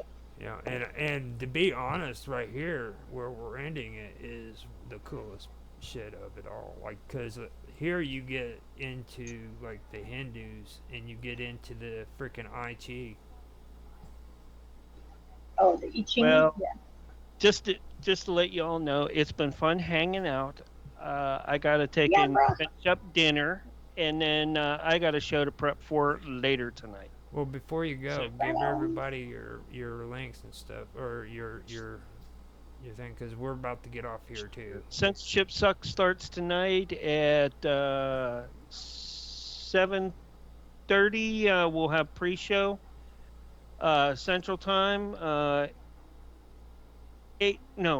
It's 7 p.m. Central start time for Central, 6 p.m. West Coast, Mountain, and then 5 for West Coast and 8 for East Coast. So, and to get a hold of me, it's dragisproductions@gmail.com for all the Dragus Productions radio shows and streams. Sweet. There you go. All right. And you all take care. It's been fun hanging out with you. And you have a good one, man. I'm guessing that was Mark's phone call nope, going off right that there. was It not. was mine. Oh, okay. I don't get phone calls, so I don't. It's probably something or another. I don't know. All of a sudden, she gets a phone call like, "Damn, dude, what's up?" I don't know. It's like, All right. Well, I'll catch you all later. Hey, It's been fun. it's been And fun, take Mark. care. And catch you on the next one. You too, Yeah. man. Talk to you later. All right, bye. Bye-bye. Okay. Bye. What about you, Sonia Galactic? Why don't you give us your information real quick, and we can end this, and then maybe later on we can continue it. Okay. Because this anyhow goes more into the divination, you know what I mean, and that's something that I really do want to get into, as well as start talking more about the divination and the numerology. Well, that works out with tarot too. Yeah. Divination. Yeah. So I know a little bit. I mean, that's one of the things you study when you're studying tarot and things. You learn about divination. So we can set up another time to do it and get things organized and come back and do another episode if you want. Sound good? I left some stuff in the chat for you that's pretty cool. Okay. On good. Skype here. All right. The Archaics links and all that. And mine's just galacticfire.com, and it's TEC instead of TIC. And I'm still working on it. I'm always like right at the edge of finishing it. That's kind of where I am now. It's usual. So we'll see what happens here. But I got my payment system down, which is, you got to have that, or forget it. Exactly. Exactly. So it's going pretty good so far. And just to let everybody who's watching or who will watch know, we do have Sonia Galactic's commercials on our shows. She's the one that does the cool little commercials with the freaking shirts that I've been getting comments about. I gotta make you a new commercial. What, you got comments about that? Cool. Yeah, we got one. He says, "I like the shirt." Yeah, cool. So, awesome. I haven't had anybody signing up, at the site yet. So. Well, we'll keep putting it on there until somebody finally gets it through their head that they need to check out Sonia. I'll make a sign up one. I'll make a sign up one for you or something. Something cooler than the one that you have. I didn't know that was going to be like you're going to put it on so much, or I would have been like, "Oh, let me give you a different one." Oh, but it's cool. It's an actual commercial within my videos now. So. Right? Yeah, I've seen how you put it up there. I was like, "Wow." That's pretty cool. So we're gonna be doing that for you and getting things started off there. So with that, I will tell everybody thanks, or say to everybody thanks for watching. Thank you, Sonia, and thank Mark eventually for being on the show too. And I think we did a good job of this. So I'm gonna end it before I say something to screw it up. So I will talk to you later. Okay. Okay. All right. Bye. Bye-bye.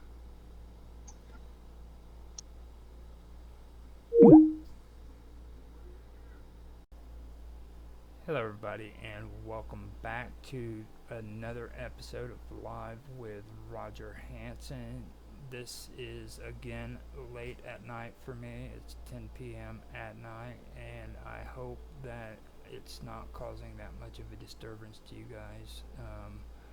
I know that I have different people from different parts of the world who come onto my show. I don't know if those people in those parts of the world are actually watching my show, but at least I know that they are coming onto my show.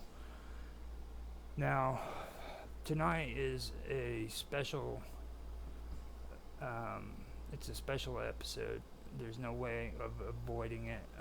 This is about the assassination. This is going to have the topic of the assassination attempt concerning Donald Trump. We will be discussing that. It's very important. If you've watched any of my shows, you know how I feel about the political atmosphere that's going around all over the world concerning politics. And I don't really agree with it too much. I don't agree with the politics that are involved. I don't agree with the bickering and the arguing and the infighting and the hate and criticizing this person to make this person look better and vice versa. I'm more of a I'm more of a historical politics kind of guy. I take a look at politics according to history and the current events that are taking place today, and I try to keep things as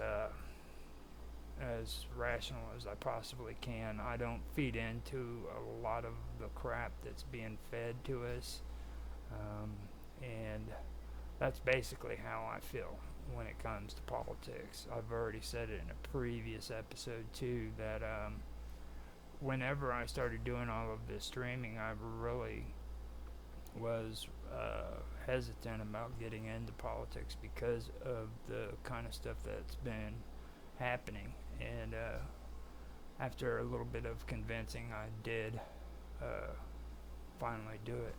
And with that said, I'm going to make a couple of announcements. Now, I'm going to be doing live with Roger Hanson, this show right here, but this is the final week for 2 of my episodes, for the season, which will end, and that is Tech Talk on Wednesdays and Roger's Real Time Talk Show, which is on Thursdays. Those are the final episodes until January. Hopefully, if I don't make Tan Hai Tran and Mark Edworthy mad at me, we'll be back on in January, but there's no guarantees to that because I have a tendency of riling those two up. They get mad at me. So,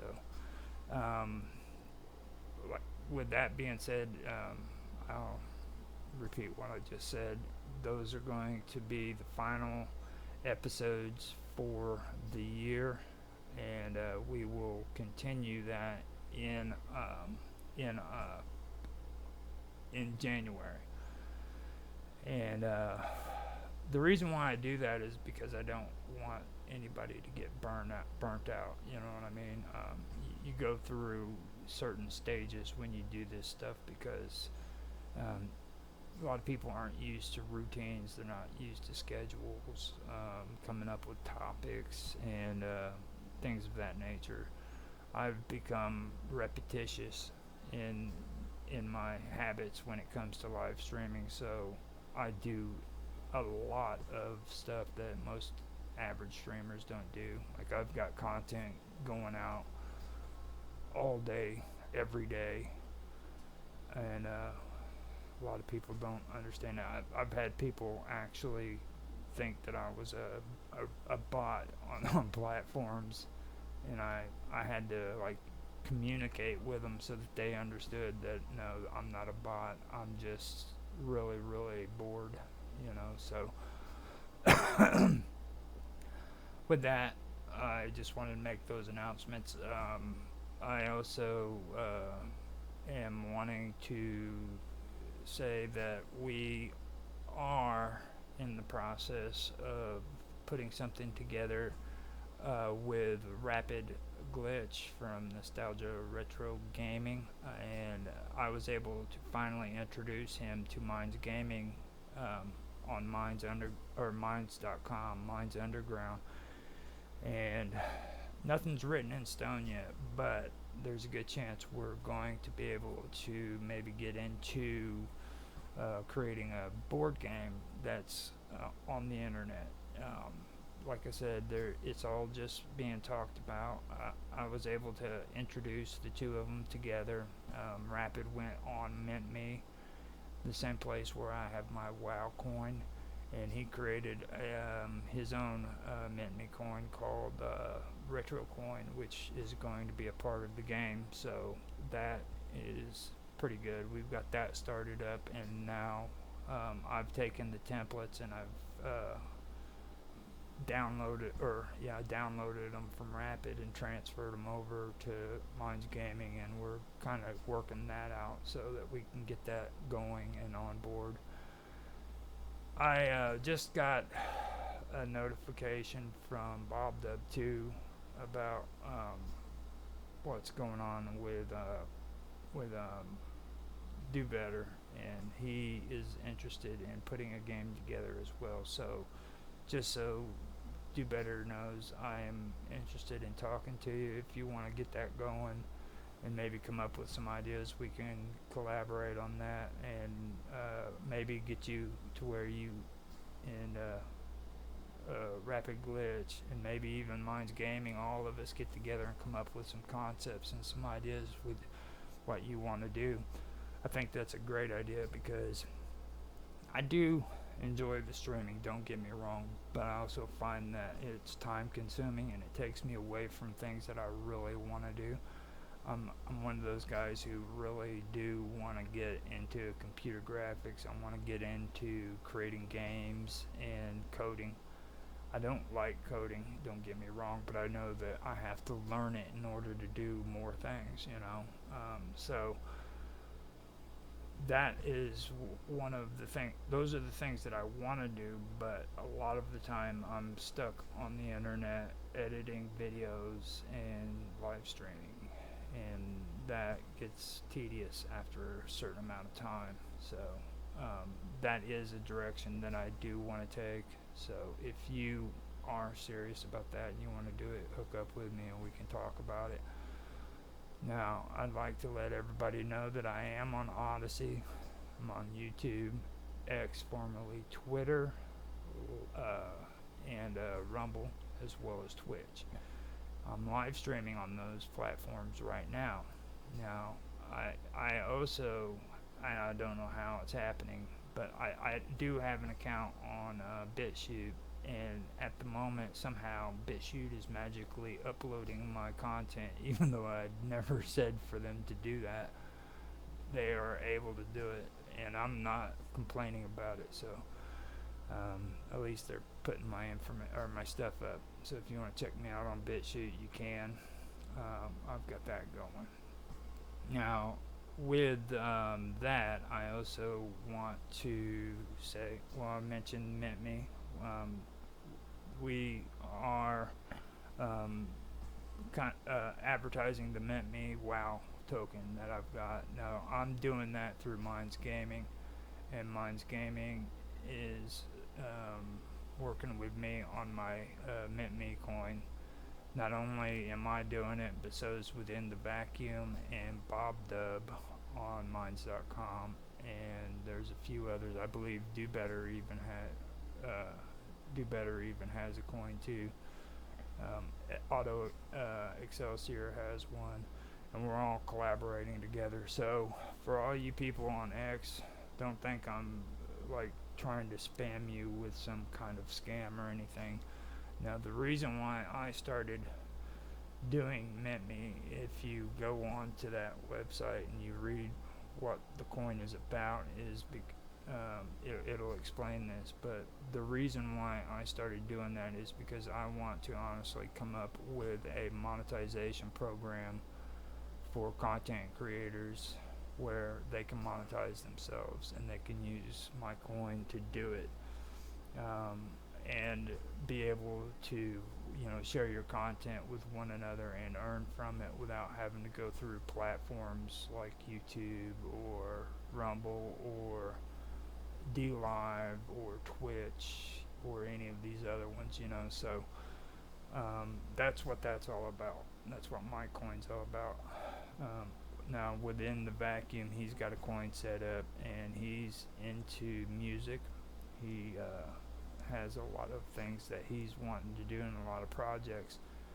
Now, that's where a coin can come in handy as well.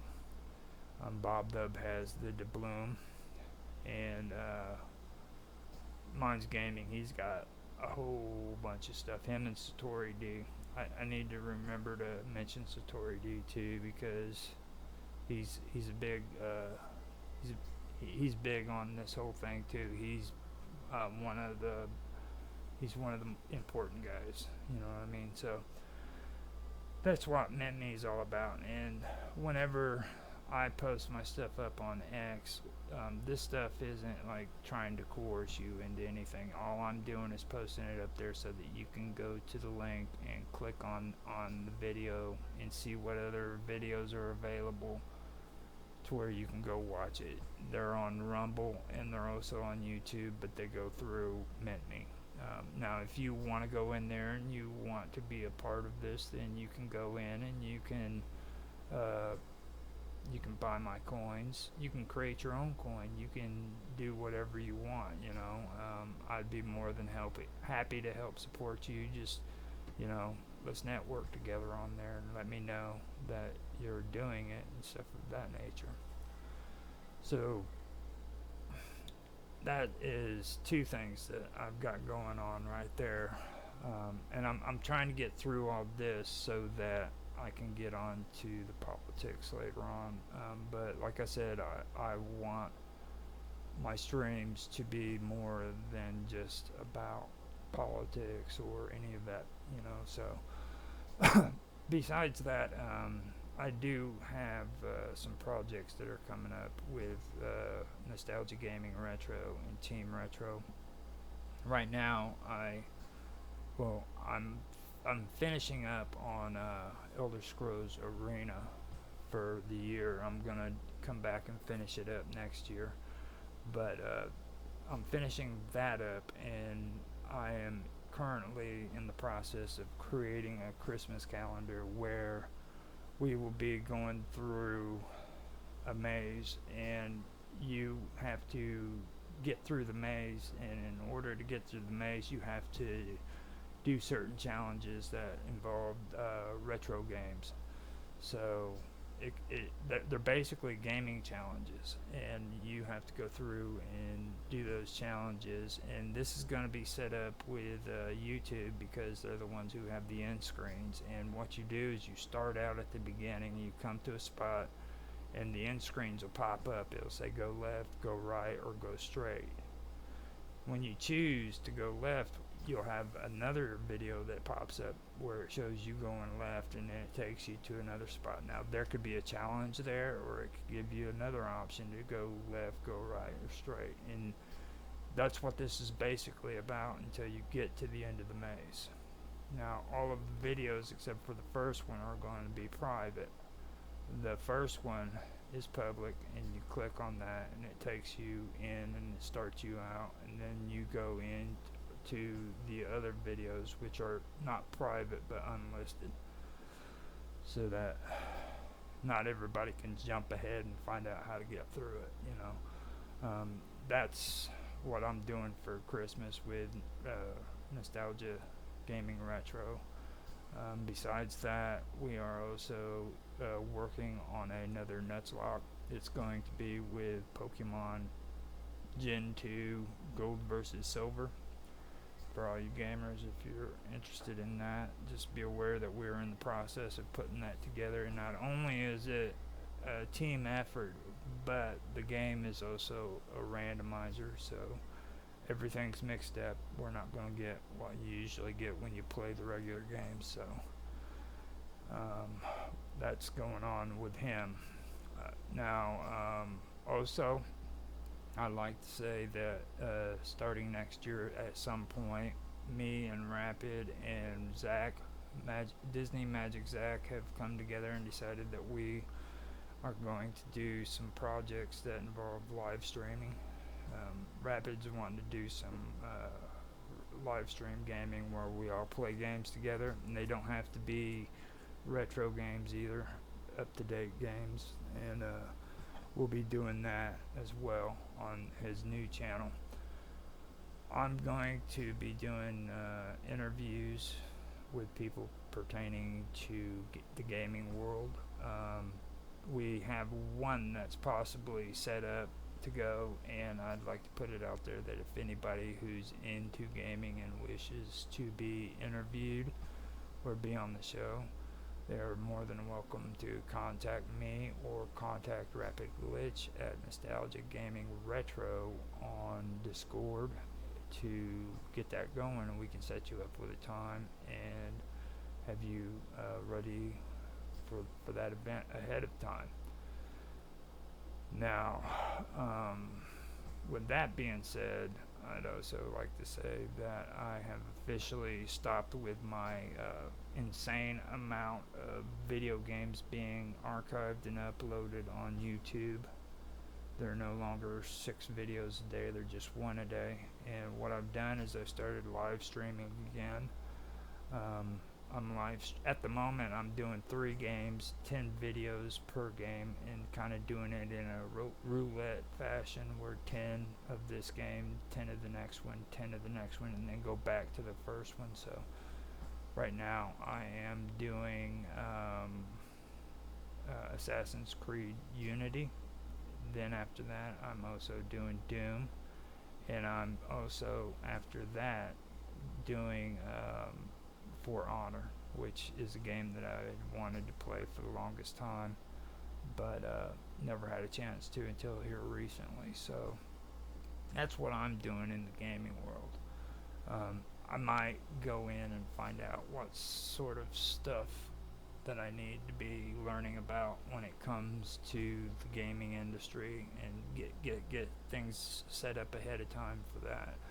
I was doing it last year with Karma Love, and I haven't been keeping up on it like I should be doing. So I do have to tell you though, if you guys are into Xbox 360 and you want to get a copy of the games that are being sold on the internet from the company, you need to do it now. It's the 15th here in Illinois Central Standard Time, and by the 29th, which is my birthday by the way, they will no longer be selling any more games on the internet or in stores of Xbox 360, so you might want to get them now. Now, if you want to use an emulator, I'm sure you can go in and use an emulator, but it's like I've said in previous videos, I was disappointed with using emulators while playing on some of these games. I think that I actually ruined my first time gameplay experience because I used an emulator. They aren't really all that reliable when it comes to Xbox 360. The settings aren't really all that great. You can't adjust things like you can with other emulators. So just a thought, maybe if you have the console or whatever, and you're wanting to get certain games, you need to go and get those games because it's coming to an end. I may have said that before, but I am not sure.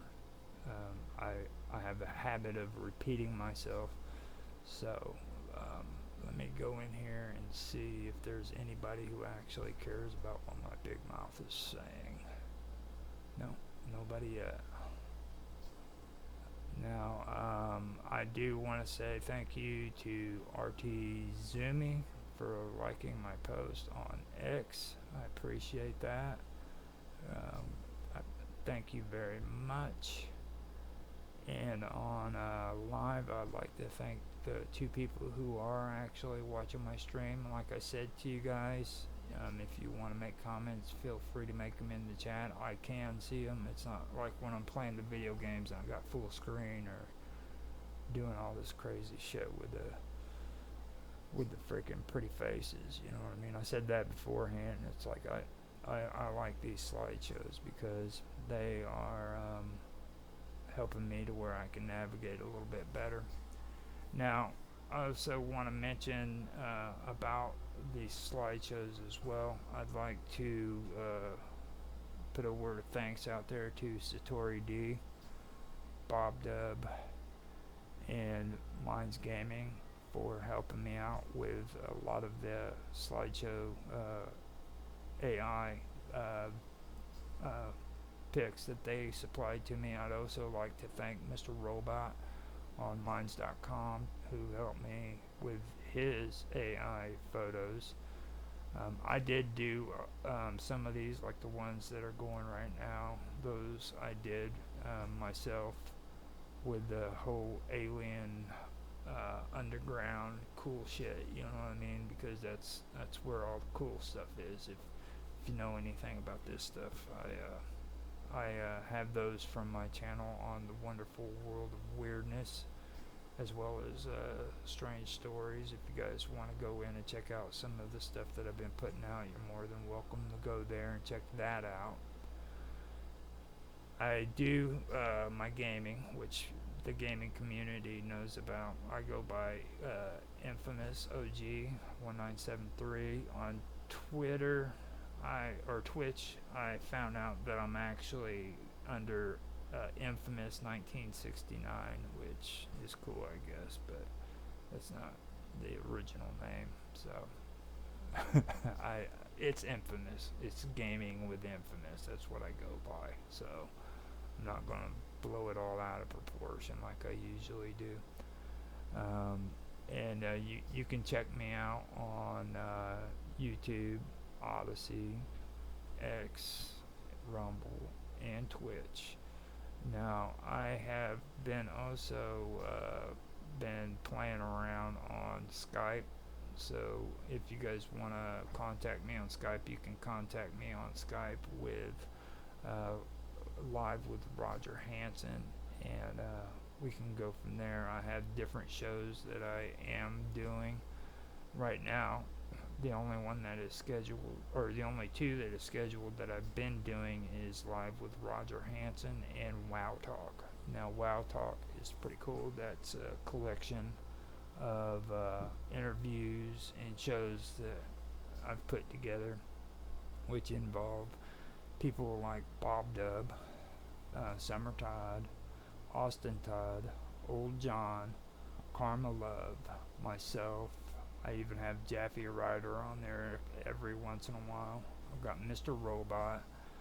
I have interviews from people who discuss everything from aliens to ghosts to spirituality, all the way to philosophy.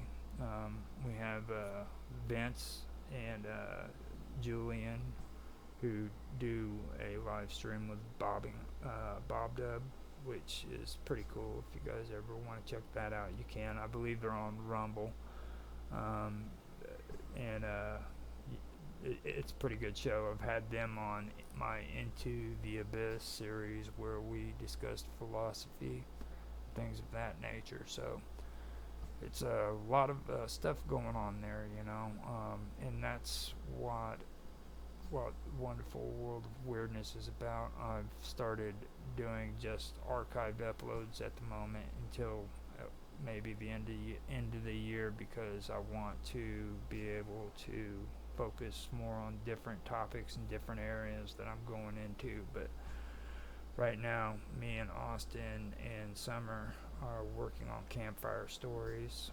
I'm doing WoW Talk, like I said before. I'm also doing Ancient Mysteries. That's a big one. I'm doing Strange Stories, which I also have a channel named Strange Stories, but I'm doing those on WoW, as well as doing another episode concerning conspiracy. So there's a lot of things going on the Wonderful World of Weirdness. Now, like I said, I am bringing to an end Roger's Real Time Talk Show this week, as well as Tech Talk. But there are copies of it that are available for you on Odyssey, YouTube, X, and Rumble, as well as on Minds. Now, Mark Edworthy and Tanhai Tran have been working with me on being active in the groups on Minds.com. So what they've done is they've set up two groups, one for Tech Talk, as well as one for the wonderful, or not, for, what is it? No, it's for Minds Roundtable Weekend Event. Now that's another one that I've had, which is all based on Minds.com. And those two channels, you can go in there and you can check out a lot of the older ones. I've got videos that are scheduled to come out that aren't out yet, but you can check them out as they come out, and this is 2 seasons worth of it. Now, Roger's Real Time Talk Show event isn't hooked up with a group at the moment, but I do have groups on there. if you want to check it out. So, man, I can't believe that I've actually had to go and talk that long on just advertising the stuff that I've been going through and things of that nature. This is the kind of stuff that I go through and I've been going through when it comes to making my videos and networking. Networking isn't just about hanging out with everybody and talking, you know. I've had to go into these platforms and set up groups and pages and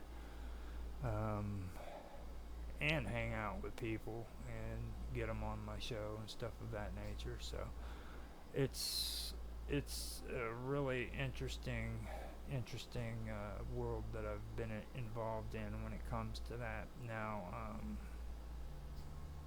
I do want to also mention that I am on Skype, like I said, but I'm also on Discord. If you guys want to check me out on Discord, you can find me there. I go by Infamous OG1973 or Infamous. I also go by Roger Hanson, and the Wonderful World of Weirdness is on Discord as well. I network with gaming through Nostalgic Gaming Retro, as well as Home Away from YouTube, and my own personal Discord, which is Gaming with Infamous. So you can find me there, and Gaming with Infamous is on Discord as well. So now that I've given you my entire resume and I've gone through the video games and things of that nature, I would also like to mention that there are some things too that I think I want to discuss concerning technology and the things going on in that world, especially with AI, you know, because here lately I've been noticing this insane growth of people who are just engrossed with AI, you know, and it's not just people, it's corporations and it's the education system and stuff. I have a nephew named Cody Mize, who I'm very proud of. He's a smart student. He next year, as a matter of fact, he's going to be taking his calculus exam, which, if nobody knows about calculus, it's something that is that you should really be proud of. I mean, the fact that you're even able to go in and take the test is a huge thing. And next year he's going to be set up with taking that test. Now, before that happened, some weird stuff has been going on with him too. Like, now he's planning on going over to France for holiday whenever school's out, which I think's cool, as long as he doesn't, you know, start kissing on those French girls. I've warned him about that. I was like, if one of those French girls come up and start kissing on you, you put your fist in the air and you scream science in their face. You say science, and if they don't listen the first time, you do it again, and eventually they'll walk away and leave you alone.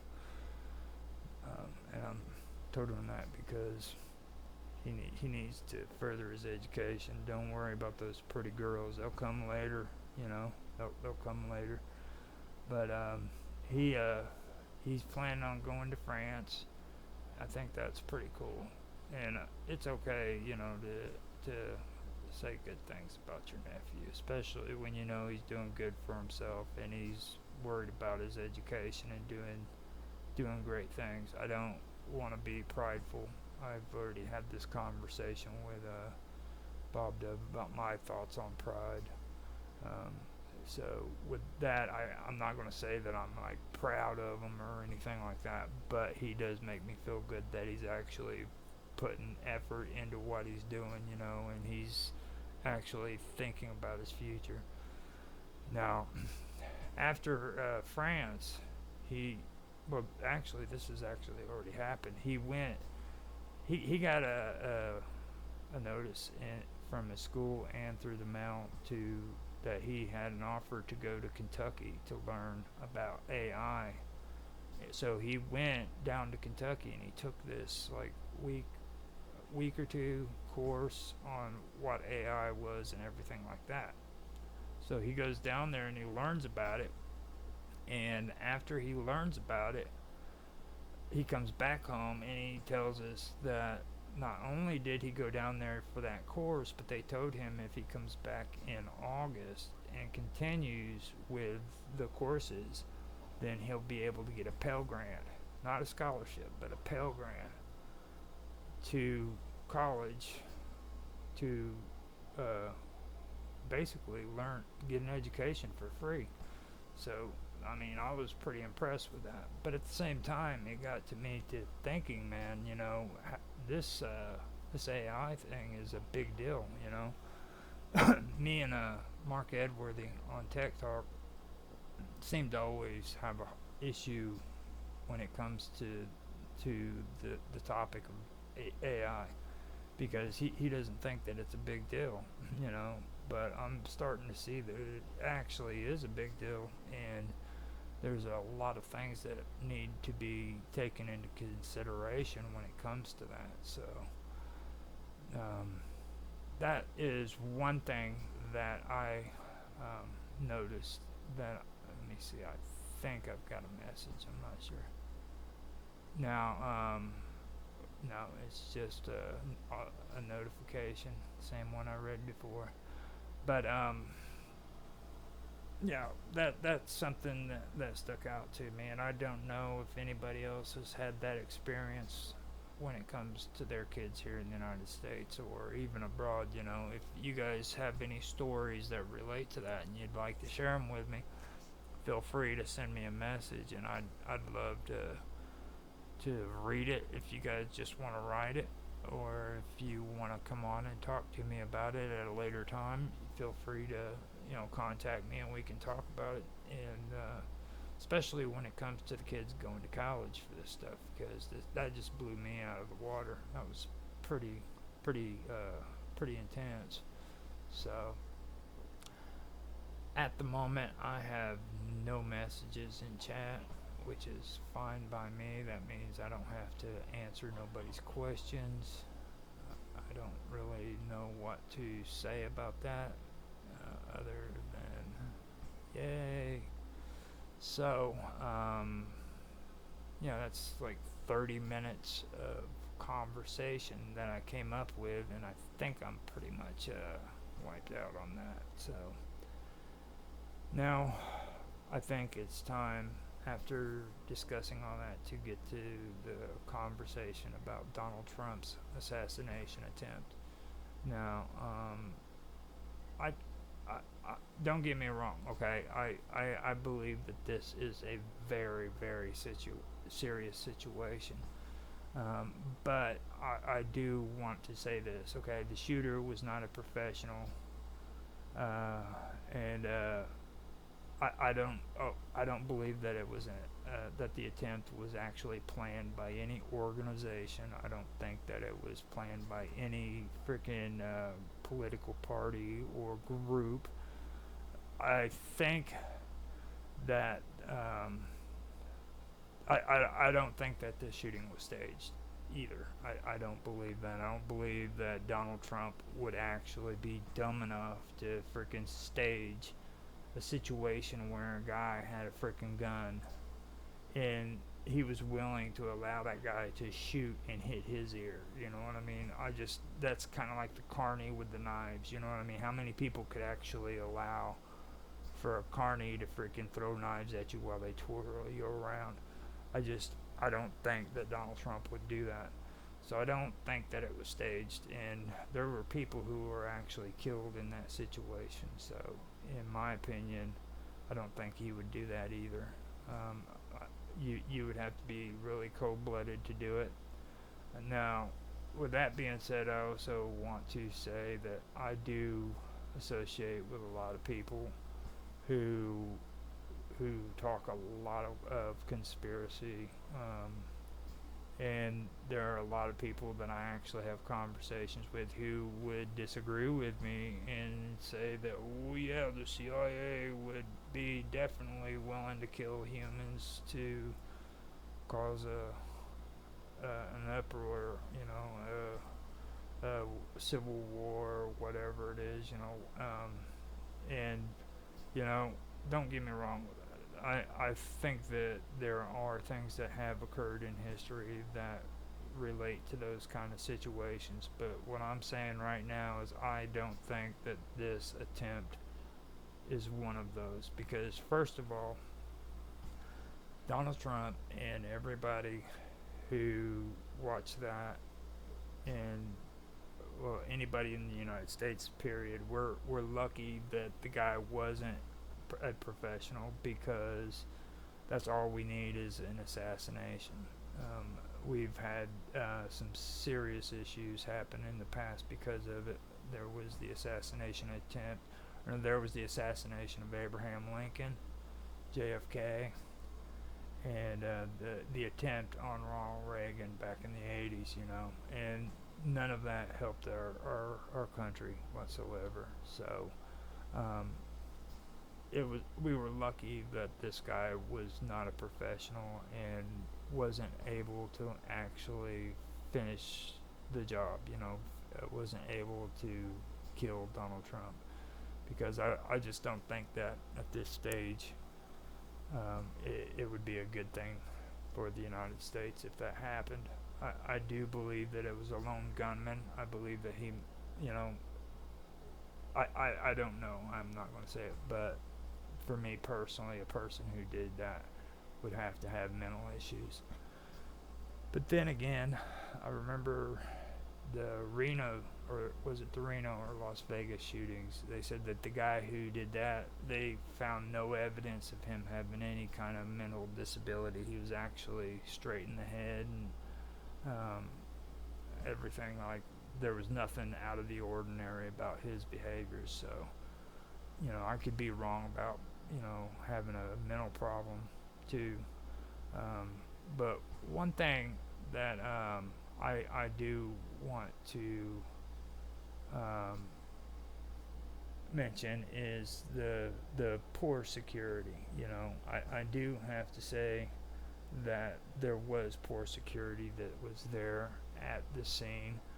I've seen some video footage. I actually seen the one with the guy talking to the reporter, and he said that while the guy was climbing up the building and crawling across the roof, he was yelling to a police officer saying, "There's a guy with a gun crawling up to the roof and scaling the roof with a gun." And the police were all just looking at him like he was stupid, and he also said that he could see the Secret Service agent up on the barn, and he was pointing towards the gunman, and the Secret Service agent was actually looking at him and still didn't do nothing. This was like within a 3-minute time period before the actual shooting happened. I think that goes to show the poor security that was taking place at this rally. And this goes back to the atmosphere and the climate that has developed over the last 3 elections, where these people have completely no regard for security when it comes to people who are within this political party or within this political election, at all. They just, if you're not a part of the party that's in office, then they just don't care about you, and I think that is a shame. Now I was on Jaffe's show the night before this, and we were mentioning the fact about RFK, and when it comes to this security, everybody's now talking about the poor security at Donald Trump's rally, and it's not just at his rally, okay? Now, I don't know 100% if this is true. I can check it out later, but I've been told that RFK has requested Secret Service for 5 times at least, and he's been turned down by the White House. Now, that is a shame too in my book, because even though he's not a part of the Republican Party or the Democratic Party, he is running for president. That alone should allow him the privilege of having security watch over him. Not only that, but you got to understand that this man is a descendant of the President of the United States, as well as a freaking senator of the United States. Now, even though a president leaves office, I'm pretty sure that they should also be allowed the security that comes with Secret Service. And for them and their families. So that right there should have also made him eligible to have Secret Service as security for when he's running for president, at least, I think that is another thing that we need to look at. And I also have issues with this whole thing about political parties controlling the elections. I don't think that political parties should have complete and absolute control over the process, because, like, for me, I've mentioned it when I talk about political history, that I don't feel as if that's right, because if you take a look at, like, George Washington, okay, when George Washington was president, he refused to be a part of a political party, and I believe that he felt that way because he knew, like I believe, that political parties were eventually going to be the downfall to this country. And if you look at the things that are taking place today and you look at what's going on, you'll see that I'm not too far off from the truth when it comes to that. The division that's going on in this country is insane. Now, I think that the real big problem when it comes to what's taking place in this world has to do with our thinking and how we are wanting to do things. Like, I've got friends who are also saying that we need to just get rid of the old system and start fresh, start from new. I don't believe that is the complete truth. I think that there are things that have worked that can be used again. I don't believe that we need to start from fresh. But on the other hand, we do need to change. And the one thing that's most important that needs to be changing is our thinking and how we deal with things, and what's important and what's not important. Okay. Now, with this whole thing that's going on today, and with Donald Trump and this assassination attempt, you have to take into consideration these two factors. Okay. We have a president that appears to be senile. All right. And that did affect a lot of people when they saw that, not just Republicans, not just Democrats, but everybody. I mean, when they saw the way he was in that debate, that affected a lot of people. It was so bad and so horrible that I don't even think Donald Trump wanted to be there, to be honest with you. You know what I mean? That was how bad that looked. So when it comes to this, you need to think we have a president that is pretty much going senile, if that's the case. And then on the other side, we have the former president and now nominee who was almost assassinated. Okay. Now you've got this kind of turmoil going on, and you have to ask yourself, what's going on with this security, at the rally. And then RFK, okay, he's been denied secret security guards for several times now. A lot of this stuff, in my opinion, needs to stop. and we need to change our thinking. We also need to go back and we need to look at things for what they really are and not the way that we perceive them to be, because a lot of people who are running around right now and calling themselves conservatives really don't understand what a conservative is.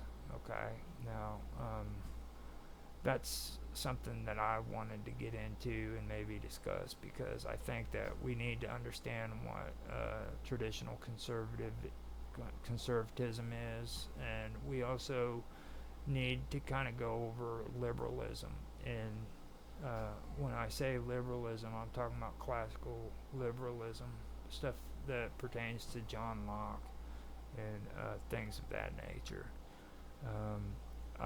I've been doing some pretty cool stuff here with Mark Edworthy, Bob Dub, Otto Excelsior, Julian, and even Mr. Robot. When it comes to politics, we've been discussing this stuff, you know. Now, besides talking about liberalism, I want to kind of get into radicalism too, because that's something new that I discussed. I've been researching and finding out, which is something that I completely overlooked when it came to politics, and historical politics especially. So these are some of the things that I really want to take a look at, because I think what's going on today has a lot more to do with what's already happened than what most people believe that is the truth. Basically, I don't think too many people understand what's going on, to be honest. It's and like I said, you know, before, I've said it many times, the craziness is everywhere. Okay, it's not just here in the United States, it's everywhere. And with my research and what I've been doing, the things that are taking place politically don't just pertain to the United States, it pertains to Canada, it pertains to all the colonies of the United Kingdom, it pertains to Britain, England, you know, all of it. That's what I really get into and research and find out about. So with that, I think I'm going to let my cat out first, and then I'll come back and I'm going to kind of go over some of this stuff with I'll start out with traditional conservatism and go from there. So give me a moment while I get up and go do this, and I will be back. Okay, I am back, and now I am getting ready to get into this whole thing about traditional conservatism. Now, first thing I want to mention when it comes to traditional conservatism is originally the conservatives, they had strong monarchy tendencies, right? And the United States Revolution was fought against these conservatists, okay? So a lot of Americans today who believe that they are conservatives need to take into consideration that the same people that they are supporting today are the same people that this country fought against during the Revolutionary War. All right, we were not founded on the ideas of conservatists. Conservatists are the ones who were oppressing us and were tyrannical, and we are the ones who revolted against that. Who revolted against that. And when I refer to the monarchy, what I'm talking about is England and the Tories. Now, traditional conservatism had a tendency to go against radical reform. They really despise radicals, and radicals are the people that I was talking about that I overlooked the last time whenever I went and was doing my research before.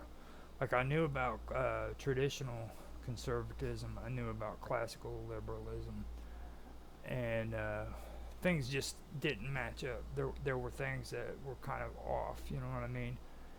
Even up until here recently, before we were doing Roger's real-time talk show, things just didn't match up. And then last year, me and Mark Edworthy did the United States, and we covered the Constitution, and we covered the government and the branches of government and all of that, statutory laws and things. If you want to check that out, you can. It's on Roger's Real Time Talk Show. It's season 1 basically, but that has all that information in it. But it still wasn't enough to answer some of the questions, why things were the way they were and why things were really weird when it comes to that whole period leading up to now. And then here recently, I accidentally ran into the word radical, and I actually found out that the radical movement actually was a movement. It was a group of people who called themselves radicals. There was radicalism, and that wasn't the same as classical liberalism. They had close resemblances, but they weren't the same. Now, the traditional conservatists, they had a tendency to despise radical reform. Now, they also practiced, the conservatives, they also practiced what was called interventionism, and they were real big about strong armed forces. And that was actually their hallmark for the Tory party in the UK. So having a strong armed force and interventionism was two big things for them. They believed that they had to intervene with things that were going on in the world. And with America, here in the United States, all the way up until the turn of the 20th century, everybody used to refer to us as isolationists, where we kept to ourselves and we tried to stay out of international politics as much as possible. And today, when people talk about that, they talk down on it like it's just horrible and it's something that's wrong, and they don't understand that was how our government was. That's how our government was founded. We had conservatism, don't get me wrong, but that's not what created the country that we live in today. It wasn't. Our country wasn't founded on these conservative ideas.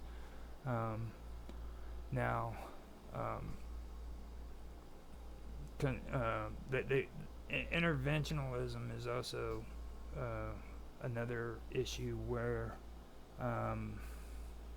there's a fine line between conservatism and national socialism, you know what I mean? And this is one of the issues where you want to get involved with outside issues that don't pertain to your country,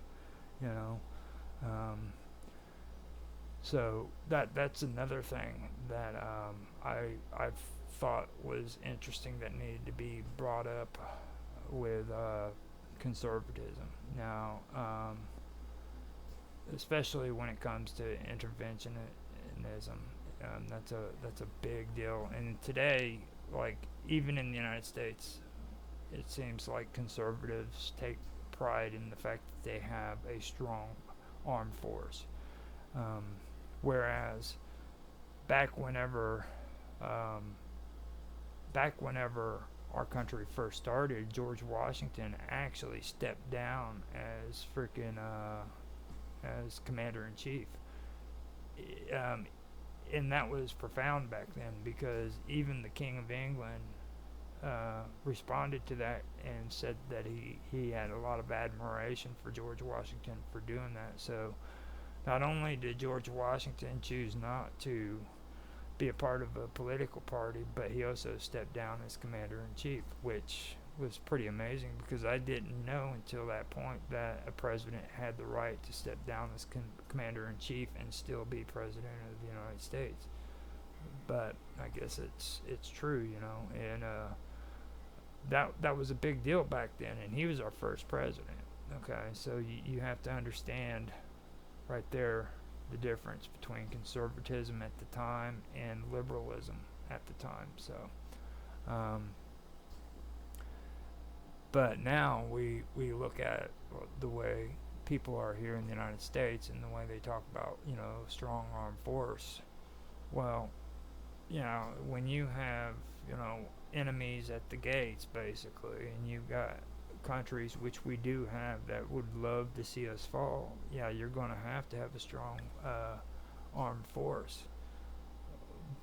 But you also have to understand that there's a lot of conservatism that's going into that. That it's not just about a good defense against invaders and stuff of that nature. Now,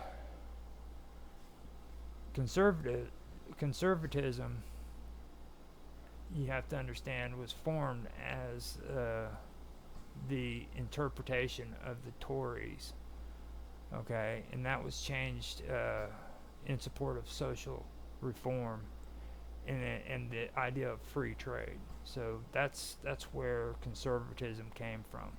Now, the Tories didn't agree with free trade at all. They also were strong supporters of the monarchy, and what happened was the Whigs came into power, and the Whigs actually reinterpreted a lot of the Tory beliefs and created something that incorporated free trade and social reform into their ideas. So the Whigs eventually merged with the radicals, and they became what is known as the liberals after it was all said and done. So with all of that, you know, I mentioned it here recently where I was looking at all this stuff and I was learning about it, and it just dawned on me, you know, that socialism wasn't just something that was created by this person or that person. It was, and Bob Dub found it interesting, and it's probably because she's into anarchy and stuff, but I called it like an evolutionary step, you know what I mean? It seems from looking at the evidence in history that it was the only obvious next step, you know what I mean? That it was inevitable for socialism to come. And the reason for that is when you look through all this stuff and you see what they're talking about conservatives are talking about reforms, and they're talking about you know, strong-armed forces and interventionism and interpretations of the law and things of that nature.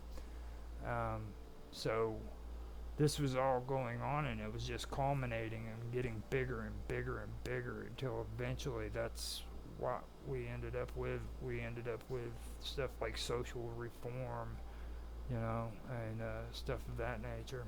So that was one of the few things that did stick out to me when I was reading this stuff. So traditionalists,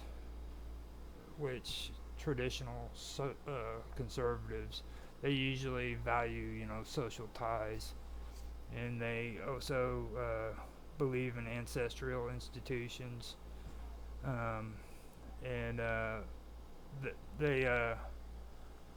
they don't really like individualism. They just don't like it whatsoever, especially excessive individualism. A lot of people think that conservatists are for the people, by the people, and that's not the case, okay? Conservatism is against individual rights. They're against excessive individual rights, which today that's what you would call the Civil Rights Act. It's these woke people wanting all this stuff and that stuff. That's what conservatives are against, and they've always been against these kind of things. This isn't something that's new, that's just made up or anything of that nature, okay? These people have always been against that kind of ideology, so those are things that you have to understand, and this goes all the way back to the beginning, alright? They had a problem with free trade until the Tories actually, or no, the Whigs actually emerged out of the Tory party in the UK.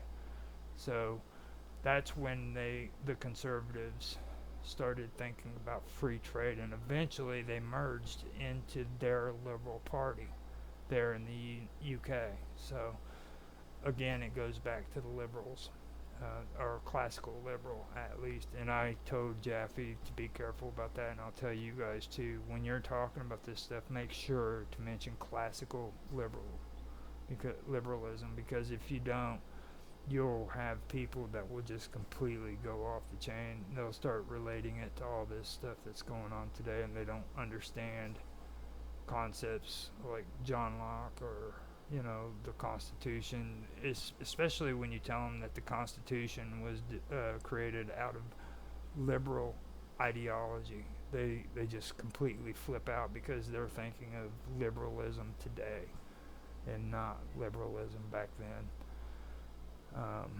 And this all goes back to what I was talking about too, you know. Most Americans today believe that our country was founded on conservative ideas, and they weren't. They were not formed out of that. Now, yes, we did have a lot of connections with conservatism with some of the people who were founders, but the general idea of our country is based on classic liberalism, not conservatism. So now that I've covered all of that, I can move on.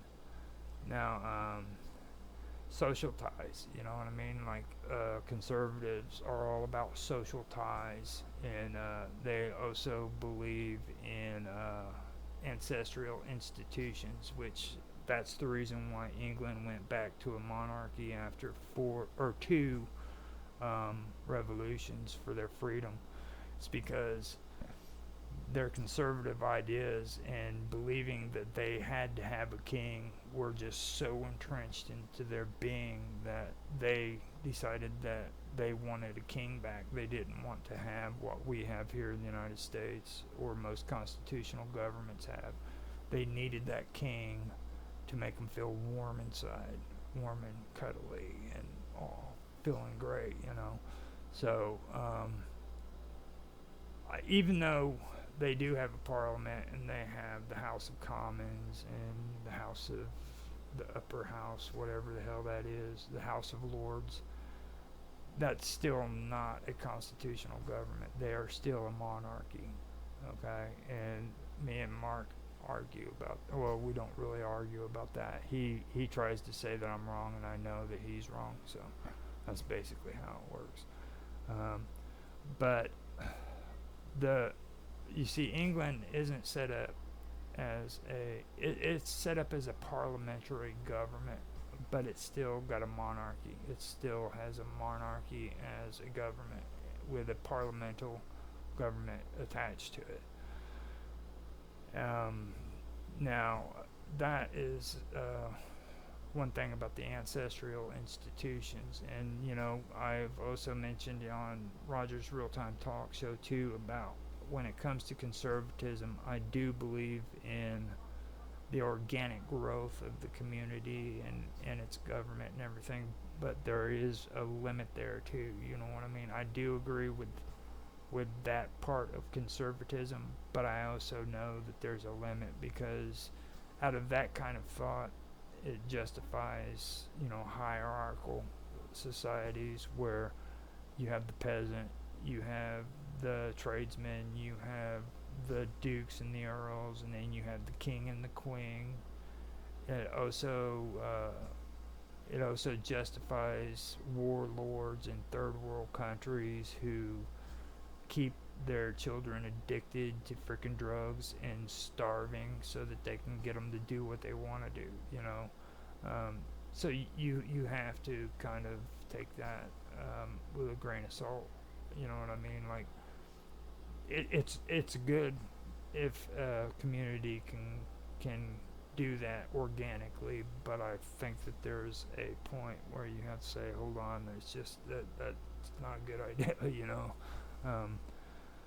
So I do to some extent believe in ancestral institutions. I'm not one of those guys who believe in what a lot of people here do, where like over in England it's all about the king and the queen and the royalty and all that, but here in the United States it's institutions and ideas that think that the American flag is just so important. You know what I mean? I gotta get up and I gotta freaking salute the American flag because I'm a citizen of the United States, you know, and I've got to be patriotic and memorize this Pledge of Allegiance and all that stuff. I'm not one of those people. I don't think that is what the founding fathers here in the United States intended it for us to do. These things that we call tradition only started within the early 1900s, you know, and for some reason people here in the United States thinks that they've been going on since the beginning of the country, you know, like every day kids in school got up and they went to school and they said the Pledge of Allegiance and stood in front of the American flag every day at the beginning of school, and that's not the case. You know, you saw that on Little House on the Prairie, but Little House on the Prairie was made on television back in the 1970s, 1980s, somewhere like that. So that wasn't taking place during that time period, you know, and I think that that's what we have a hard time with. We have a hard time with putting ourselves in that time period and seeing things from their point of view. We always want to relate what happened back then to our way of life today and the things that are going on in our life, you know. So I think that's a part of the changing our thinking and the way we see things and kind of see things for what they really are instead of the way we want to perceive them. Now, excessive individualism, I believe that that has to do with the radicals. Now, with the conservatives, like I said, they believed in leadership, authority, hierarchy, and they believe that they are seen as natural to humans. And these conservatives,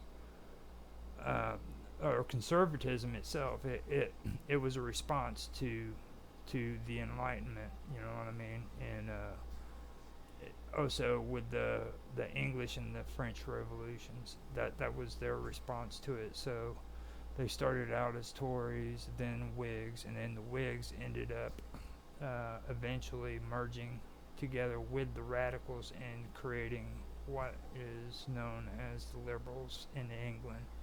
So that's basically how it ended up happening. And this was the conservative part of it was all a response to the Age of Enlightenment, English, and French Revolution. So these things, for one effect, you know, there's cause and effect basically. So you got to understand that and take that into place, into consideration. Now, now with Edmund Burke, Now, Edmund Burke, he actually was fundamental when it comes to the creation of the Conservative Party in England.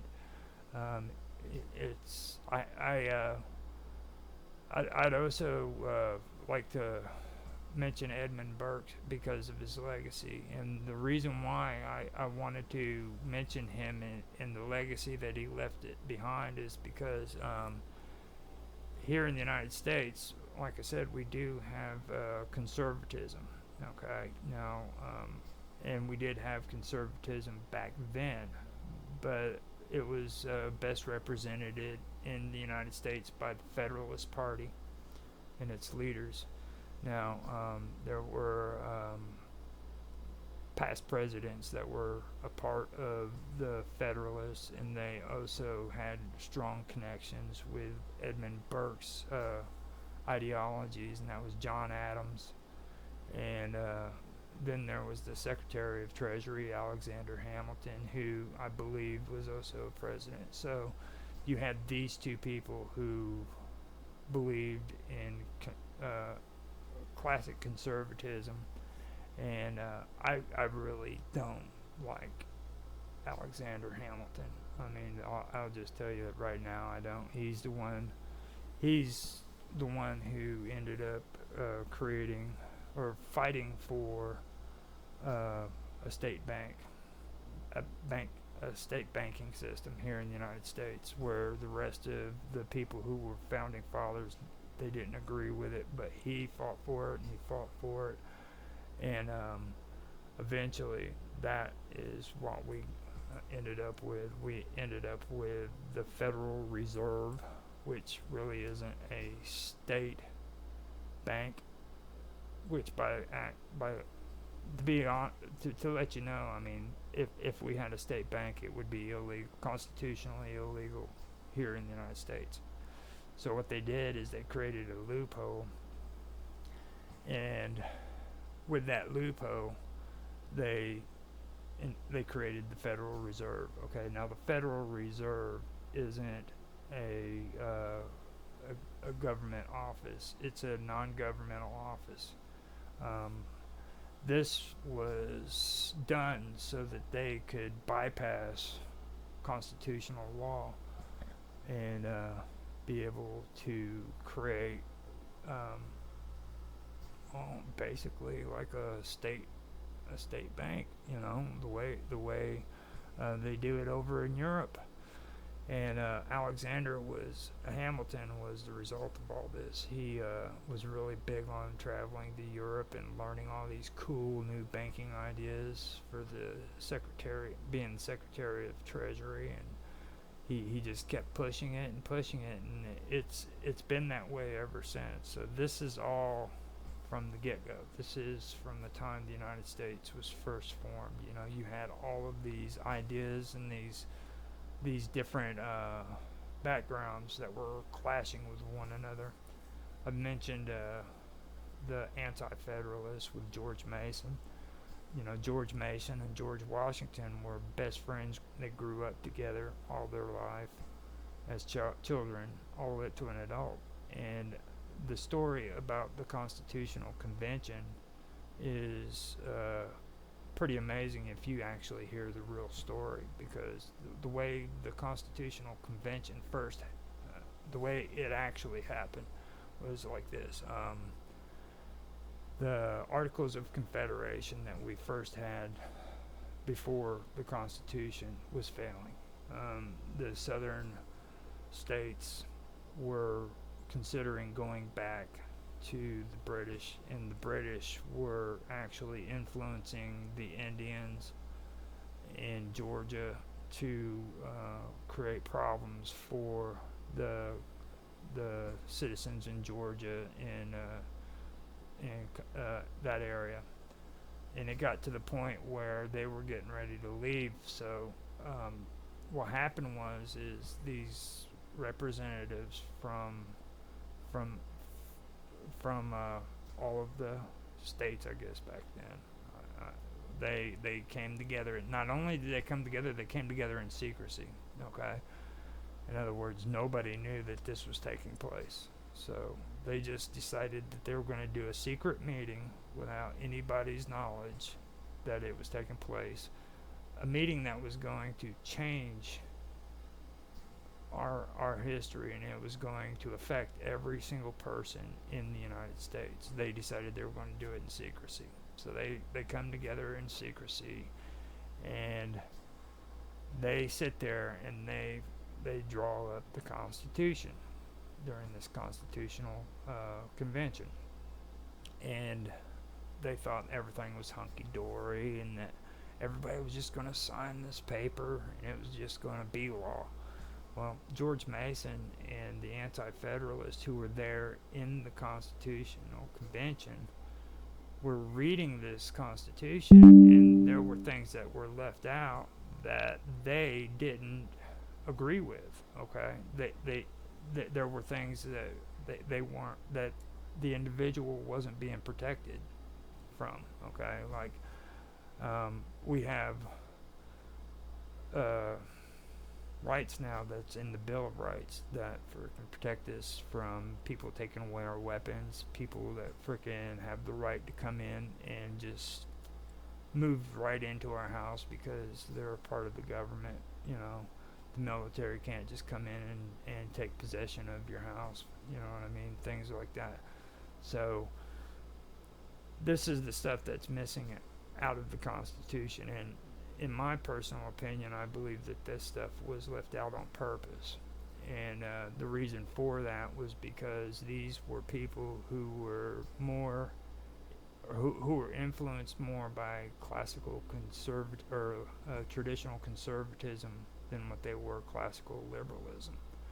Now, what happened is George Mason and these anti-federalists brought this up, and the people who wanted them to sign said that they didn't agree with these writing up Bill of Rights because, as the Federalists say it, the Bill of Rights was just basically something that kings and queens wrote up for their peasants, giving them the rights that they deserved, and that was their way of saying it. And it protected them abroad, things of that nature.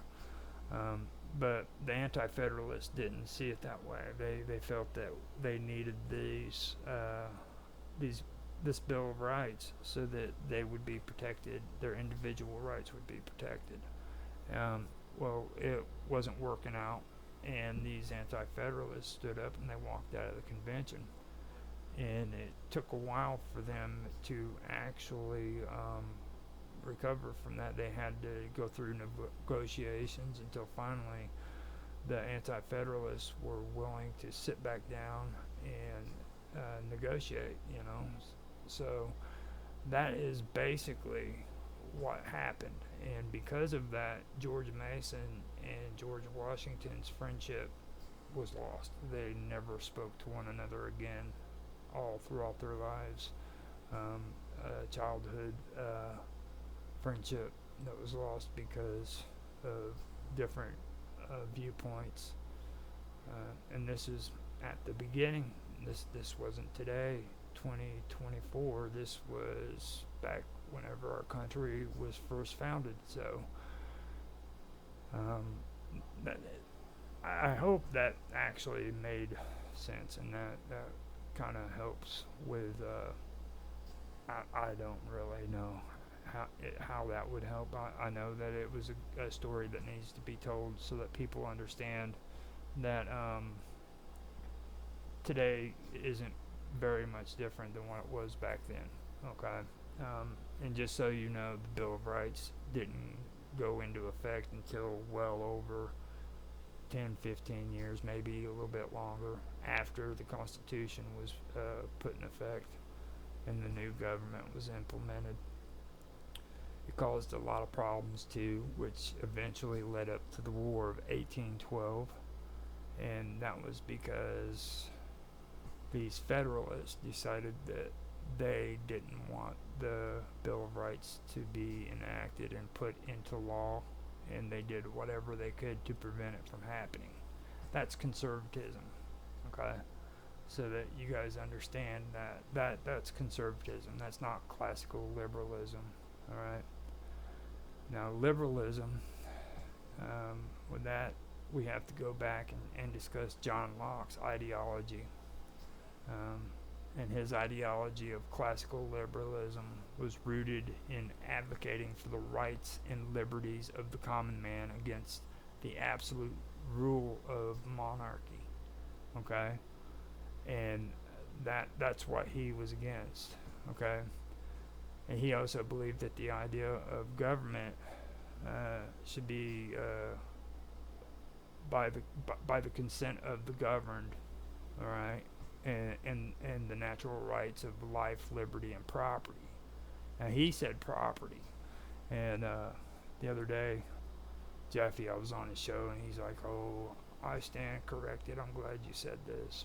But I kind of dissuaded him because I don't want him to, I didn't want him to say it, because first of all, it's his show. You know what I mean? He was all right with that, and I didn't want to make it seem like I had done that because that's not what I meant that to be for.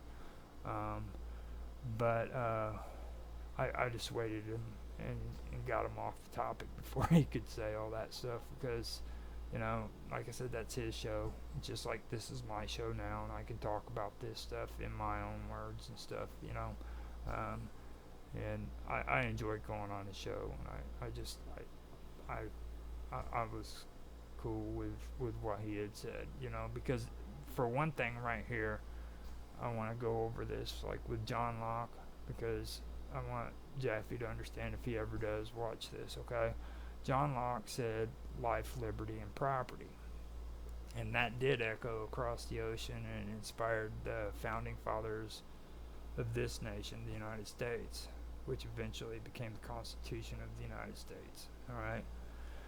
Now, the thing is that is John Locke, that's the United States, that's the Constitution.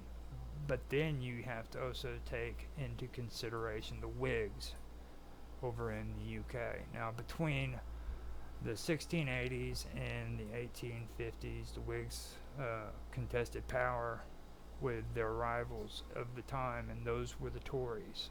Okay, they eventually became the Liberal Party when the Whigs merged with the Peelites. Okay. And radicals, and that was in the 1850s, I believe. Now, the Peelites in the UK supported free trade, while the bulk of the Conservative Party remained protectionists. Now, protectionists are sometimes referred to as trade protectionists, and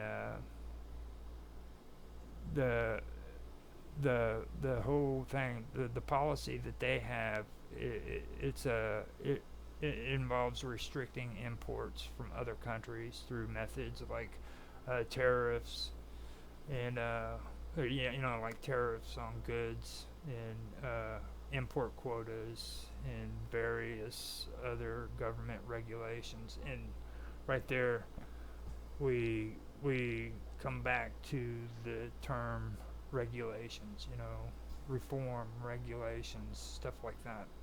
So this is what conservatives believe in. They believe in regulations, reforms, things of that nature, especially the Tories. But then the Whigs started changing, and eventually they created the Liberals, I believe, the Liberals in the UK, which were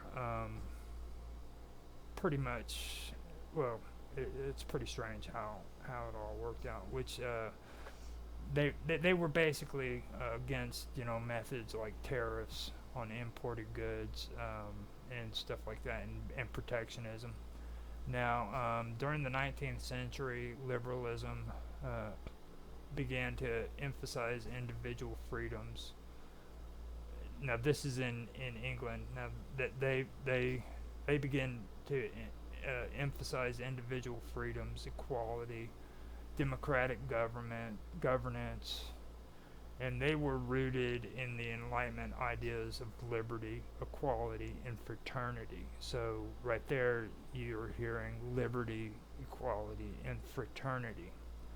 They advocated constitutional government and the protection of individual rights against arbitrary authority. Okay, so right there, you're starting to hear a difference between the United States idea of what liberalism is compared to what the British idea of what liberalism is. So, and if you notice, with everything that's going on with England, they don't talk about property.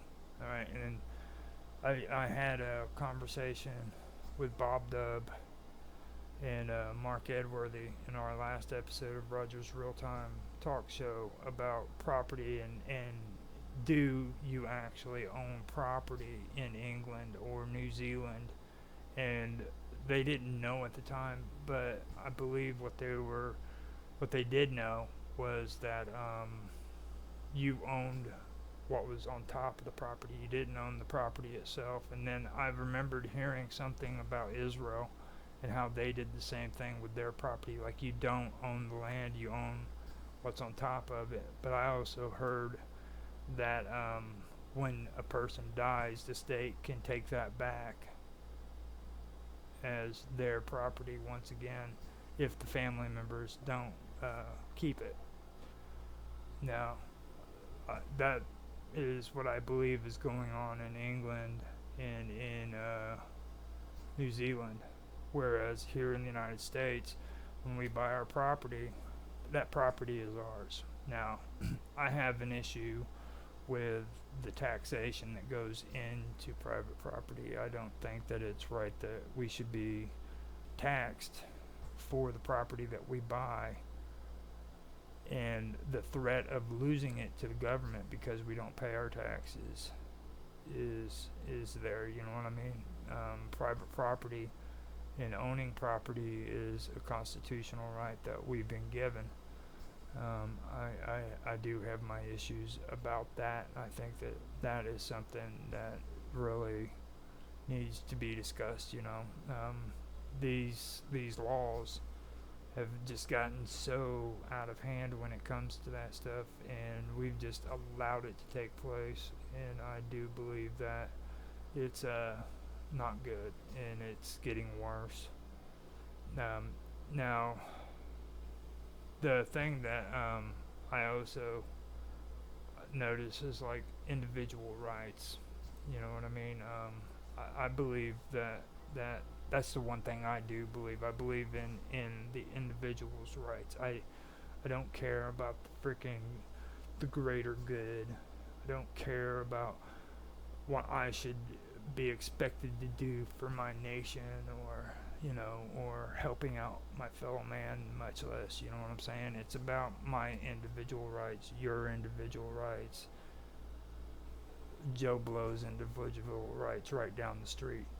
What each person has as their own rights. This is your rights. This is what belongs to you. I think that's important. Not the fact that I should worry about the greater good in order to freaking think of something better, you know. Well, whose place is it to determine what the greater good is? Okay? That's my question, you know. Who determines what the greater good is? Should I sacrifice myself for the greater good? You know? And I believe that's something that we've all been suckered into believing, and I don't think that is a good thing. I think that is a bad thing, and we've been snookered into believing that way and have that way of thinking by these governments that are trying to pull us away from constitutional, libertarian, classical libertarian ideas and draw us either towards the conservative way of believing or the radicals' way of believing, but not the constitutional, classical, liberalist way of thought, if that makes sense. Now, for me personally, I believe that there's a fine line between conservative and nationalism, conservatism and nationalism. Now, the main reason why I believe that is because of protectionists and their viewpoint about trade. Now, protectionism involves tariffs, okay, which raise the cost of imported goods for both countries. The person that is putting the tariffs in and the people that they're setting the tariffs against. The prices go up no matter what. Okay,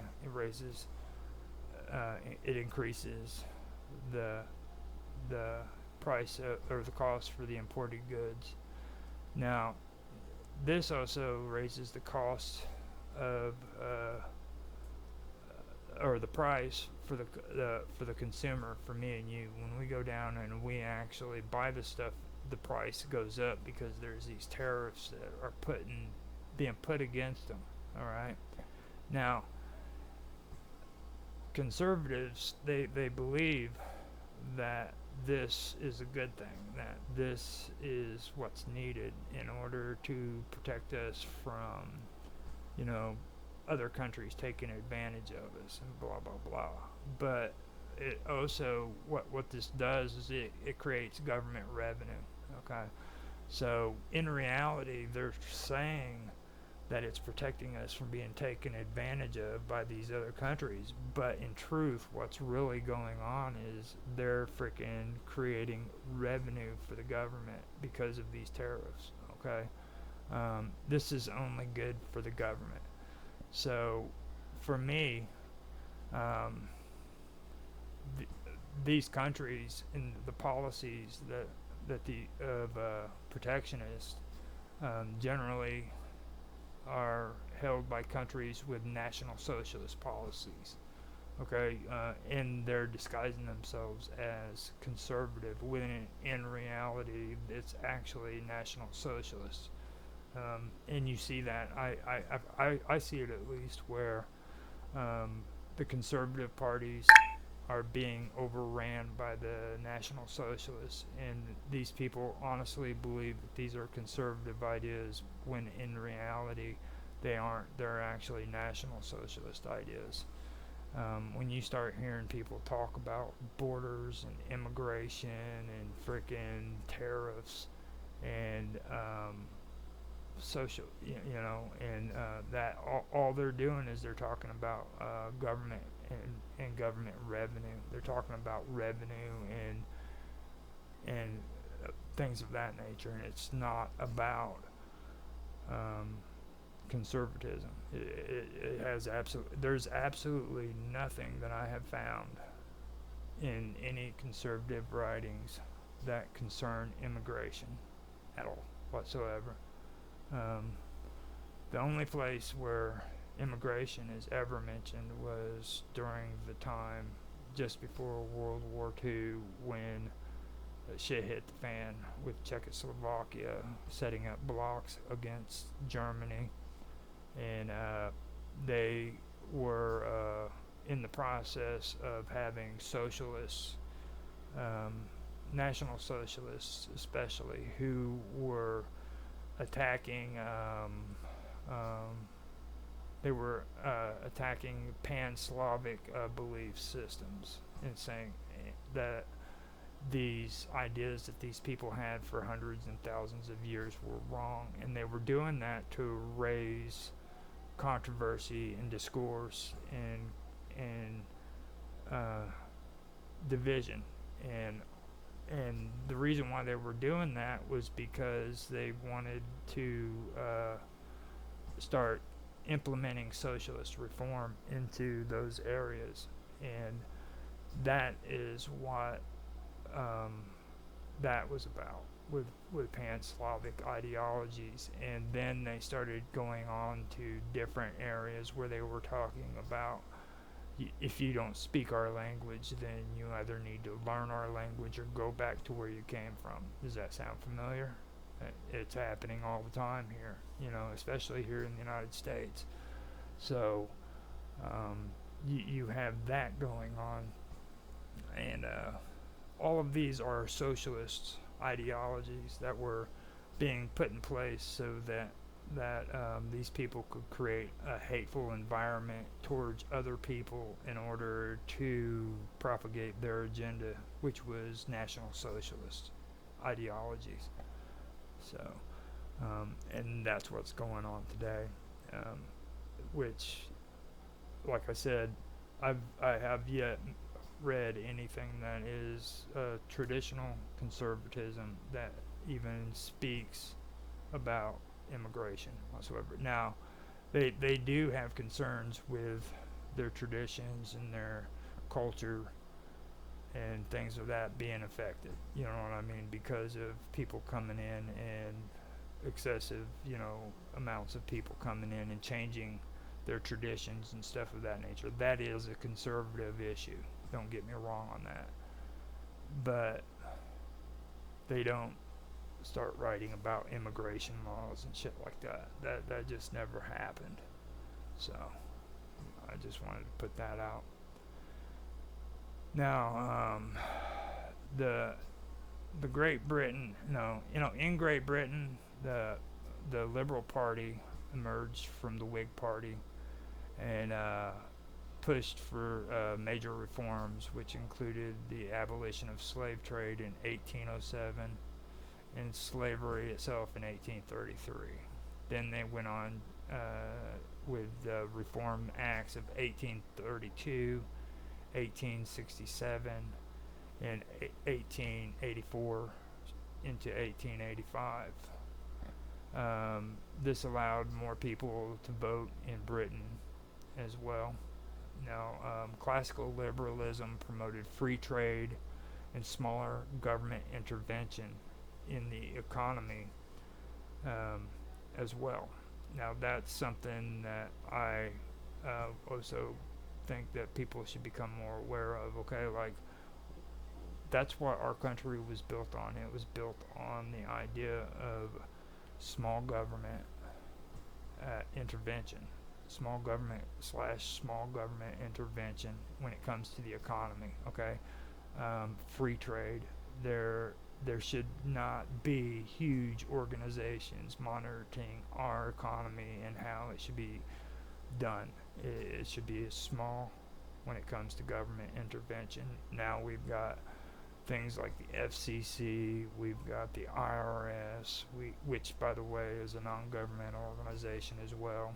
It's illegal according to the Constitution of the United States, and they continue to call it voluntary tax system, which, by the way, if you think that it's a voluntary tax system, then you're just a shill, dude. Sorry. I joke around about it.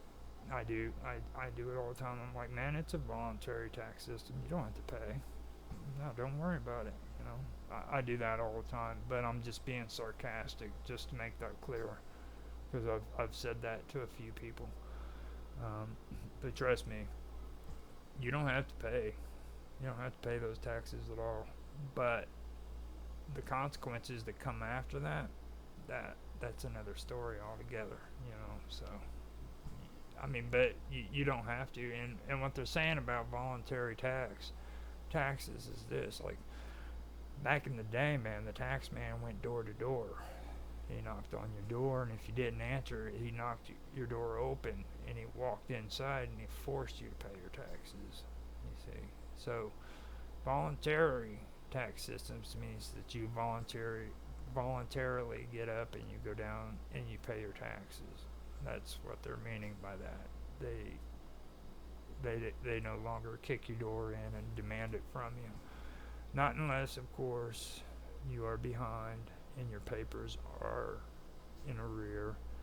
In that case, you will have guys with guns and shields and bayonets kicking your door in and confiscating everything. The next thing you know, your freaking soda dispenser will be at the nearest police department, and the cops will be drinking freaking what do they call those snow globe machines, those flavored freaking drinks, because they confiscated your shit and now they're doing it. There's stories of police stations out in the middle of Arizona that have scuba diving equipment. You know what I mean? Like not even a lake within 150 miles to 250 miles, but these guys have scuba diving equipment. You know what I mean? And the reason why they got it was because this stuff was confiscated from people because they didn't pay their taxes. So you got a lot of crazy stuff going on there. So that is something that I wanted to bring up about this smaller government intervention in the economy, and then like the IRS and the things that the IRS are doing. We've already discussed the Federal Reserves. People just accept it though. You know what I mean? It's just important. You know, we have them going and just setting up these organizations which are just huge. They're very powerful, and they are illegal, constitutionally illegal, but we just allow them and we turn a blind eye to them. So now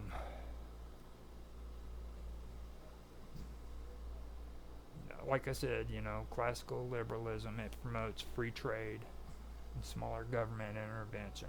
All right. Now, National Socialism, it also intersects with classical liberalism as well, believe it or not. National Socialism in Italy and Germany, their ideas, their liberal ideals supported unification efforts, which led to the creation of nation states. These nation states also had constitutional governments. Now, that is a form of National Socialism right there, okay? And that is from Italy and Germany. So, they do have liberal ideas, but they also created what they called nation states with constitutional governments.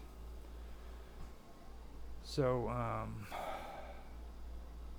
that kind of gets through a lot of the stuff about liberalism. Now, radicalism is something that is new to me, and I'm still working it out. It's still got a lot of things that I need to find out about, but I have found out some pretty interesting stuff about it. Now, radicalism is it can be confused with classical liberalism, but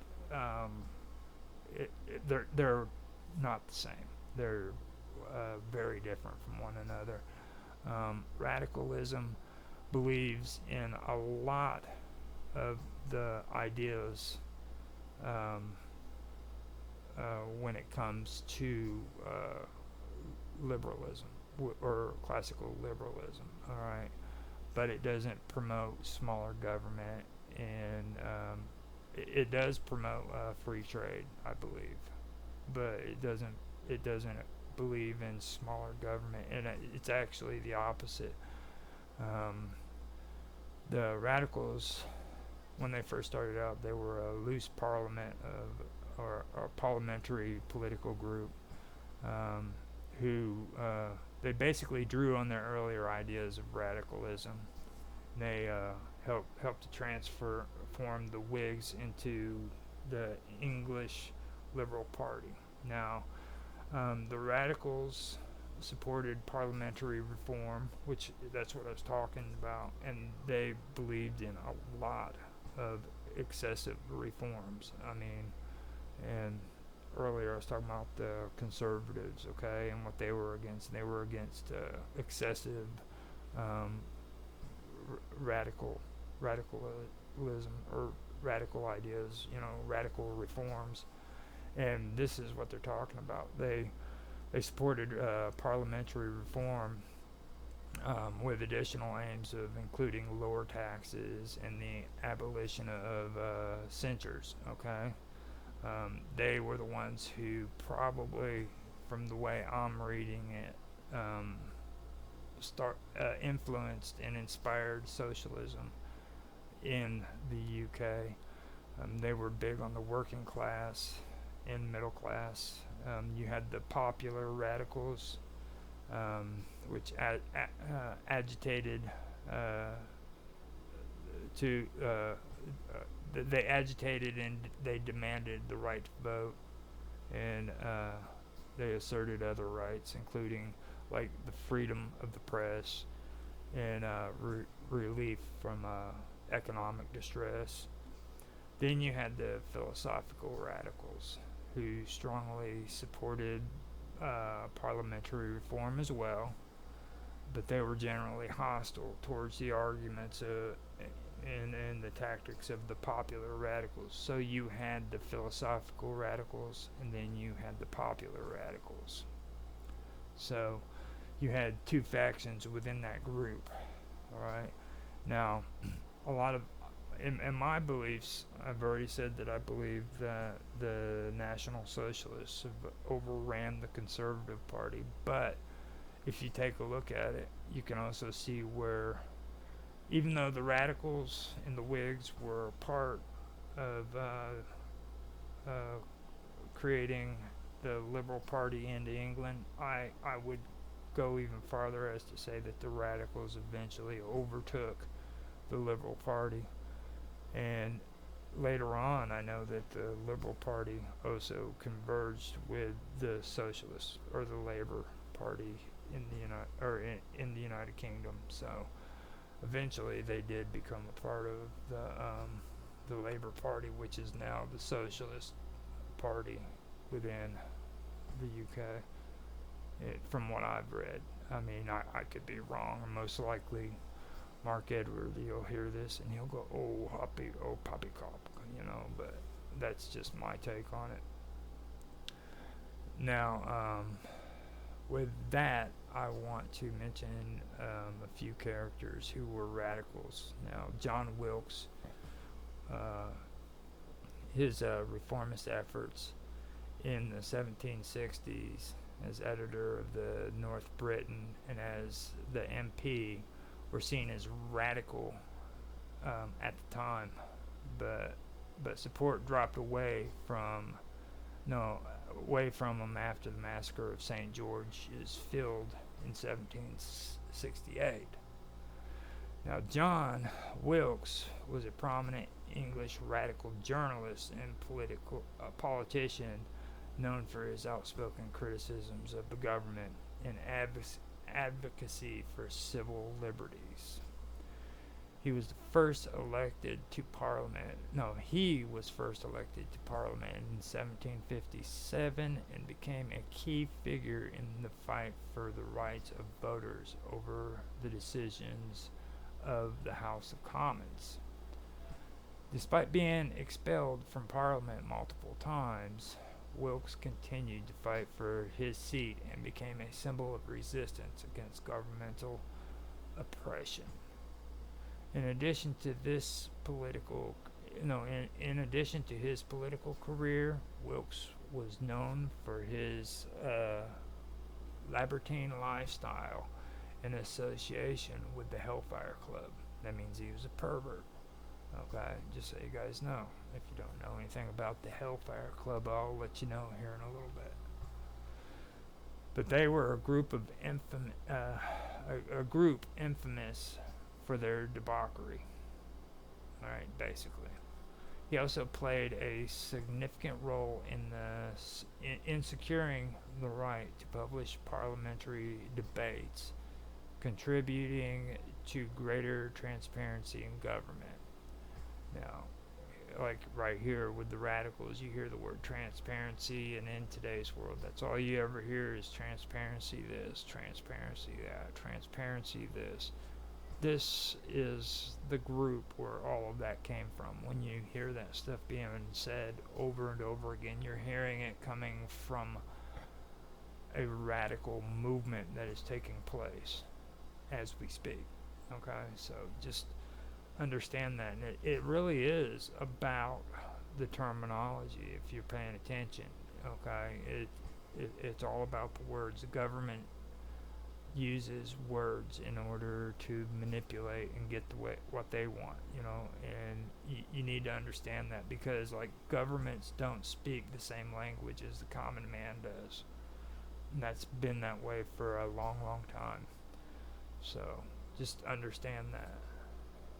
Now, Wilkes' legacy includes his early efforts towards parliamentary reforms and his support for the American colonies during their struggle for independence.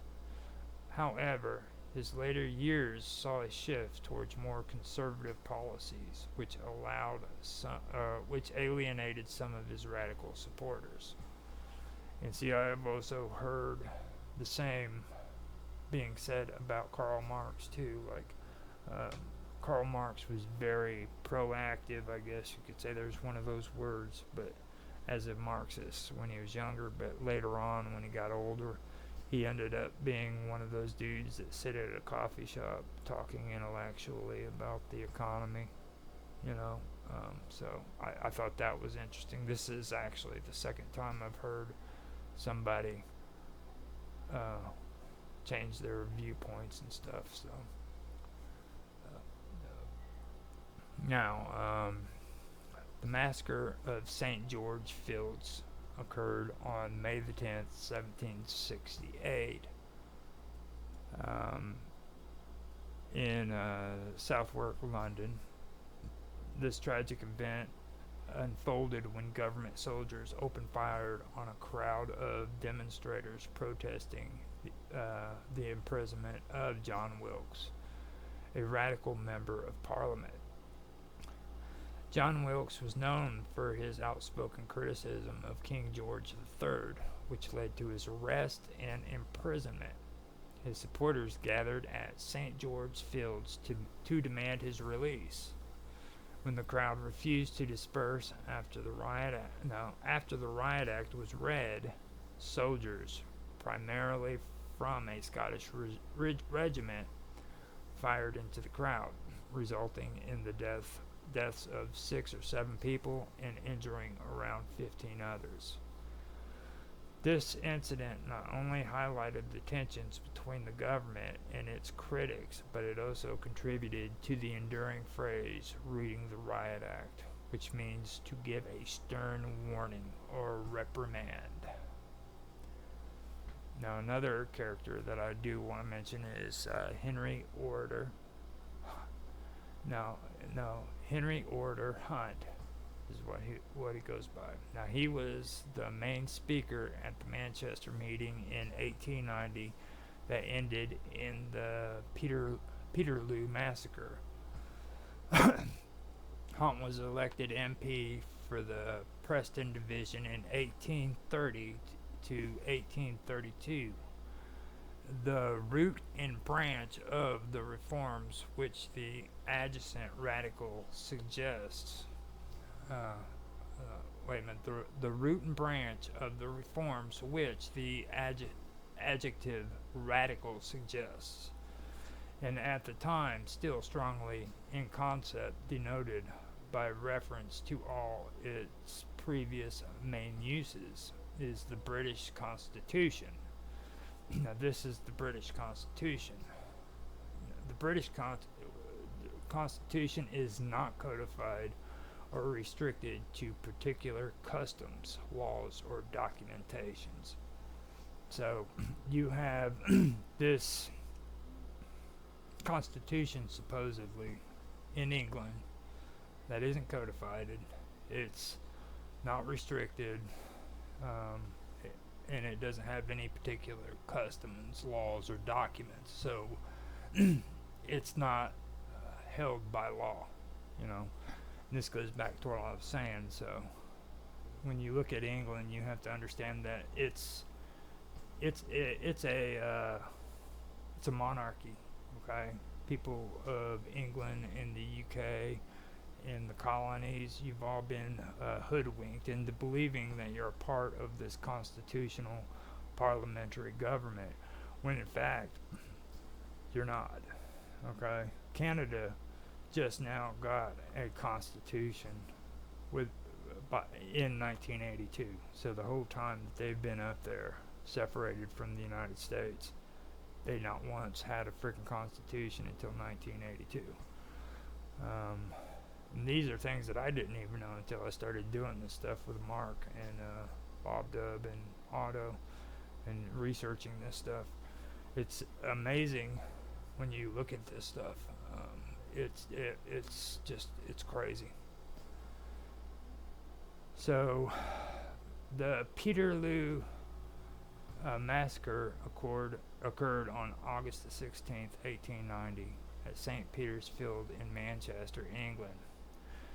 It was a significant and tragic event in British history, where a peaceful rally of around 60,000 people demanded parliamentary reform turned deadly. The rally was organized by the Manchester Patriotic Union and featured prominent radical speaker Henry Hunt. The crowd, which included many women and children, gathered to protest the lack of representation in Parliament and the harsh economic conditions following the Napoleonic Wars. Local magistrates, fearing the large and enthusiastic crowd, ordered the Manchester and Salford Yeomanry to arrest Hunt and other leaders. The Yeomanry, along with the 15th Hussars, charged into the crowd with sabers drawn, resulting in chaos and bloodshed. Estimates of the casualties vary, but it's believed that 18 people were killed and between 400 and 700 were injured. The event was dubbed the Peterloo Massacre in a bitter reference to the Battle of Waterloo, highlighting the irony of soldiers attacking their own people. The massacre had a profound impact on public opinion and led to increased support for the reform movement, eventually contributing to the passage of the Reform Act of 1832. So I did want to make a note of the Hellfire Club. Now, the Hellfire Club refers to several exclusive clubs for high society individuals in Britain and Ireland during the 18th century. The most notorious of these was founded by Sir Francis Dashwood, known as the Order of the Friars of St. Francis of Wycombe. These clubs were infamous for their hedonistic and often blasphemous activities. Members, who included prominent figures like John Wilkes and even Benjamin Franklin, would engage in elaborate rituals, mock religious ceremonies, and indulge in various forms of debauchery. The meetings were often held in secluded locations, such as Dashwood's estate at West Wycombe, which featured a network of caves used for their gatherings. The Hellfire Club's activities were shrouded in secrecy, leading to much speculation and myth. While some accounts suggest that the club's antics were more about shocking society than genuine devil worship, the combination of secrecy and scandal ensured its lasting notoriety. So Ben Franklin, he was a pervert. He was a pervert just like John Wilkes. What do you guys think about that? Running around naked, having sex with women. You know what hedonistic behaviors are, don't you? They've got resorts now for that, where you can go to resorts and just act like a fool. So that was Ben Franklin, the old pervert. Alright, so here's another note I thought that was mentionable. radicalism in England played a significant role in laying the groundwork for socialism in the United Kingdom, but it wasn't the sole cause. The development of socialism in the UK was influenced by a variety of factors and movements over time. Radicalism in the 19th century, which included movements like the Chartists and the Manchester Patriotic Union, focused on political reform such as universal suffrage, fair representation, and workers' rights.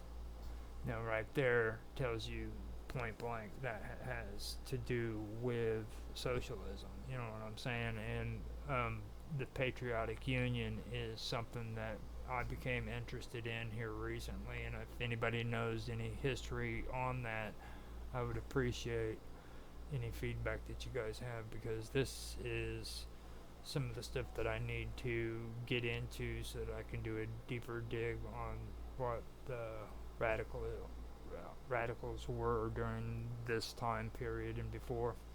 So just wanted to put that out there. Now, these movements highlighted the inequalities and injustices faced by the working class, creating a fertile ground for socialist ideas to take root.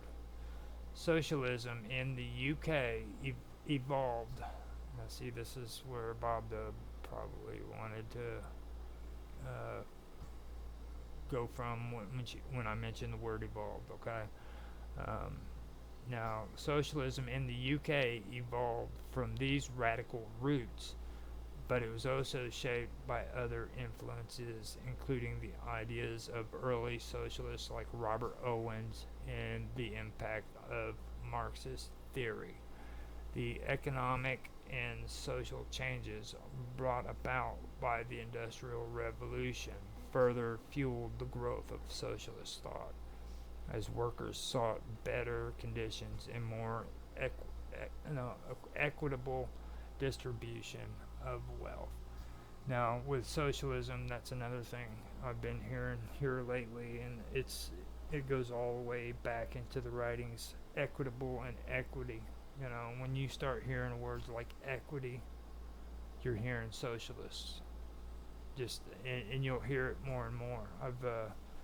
It's amazing some of the places where I've heard people talking about that and bringing it up. You know, there's a charity that's supposed to be helping handicapped people, and one of the girls that are on there, she's real short, you know, and she's got a handicap, and you're sitting there listening to her, and it's good that she's on there. She's promoting, you know, people helping out people with disabilities and stuff like that. But then at the end, she starts talking about equity, you know, and I'm like, dude, you don't bring equity up when you're talking about helping people with handicaps, you know, with donations and stuff. And they do that stuff.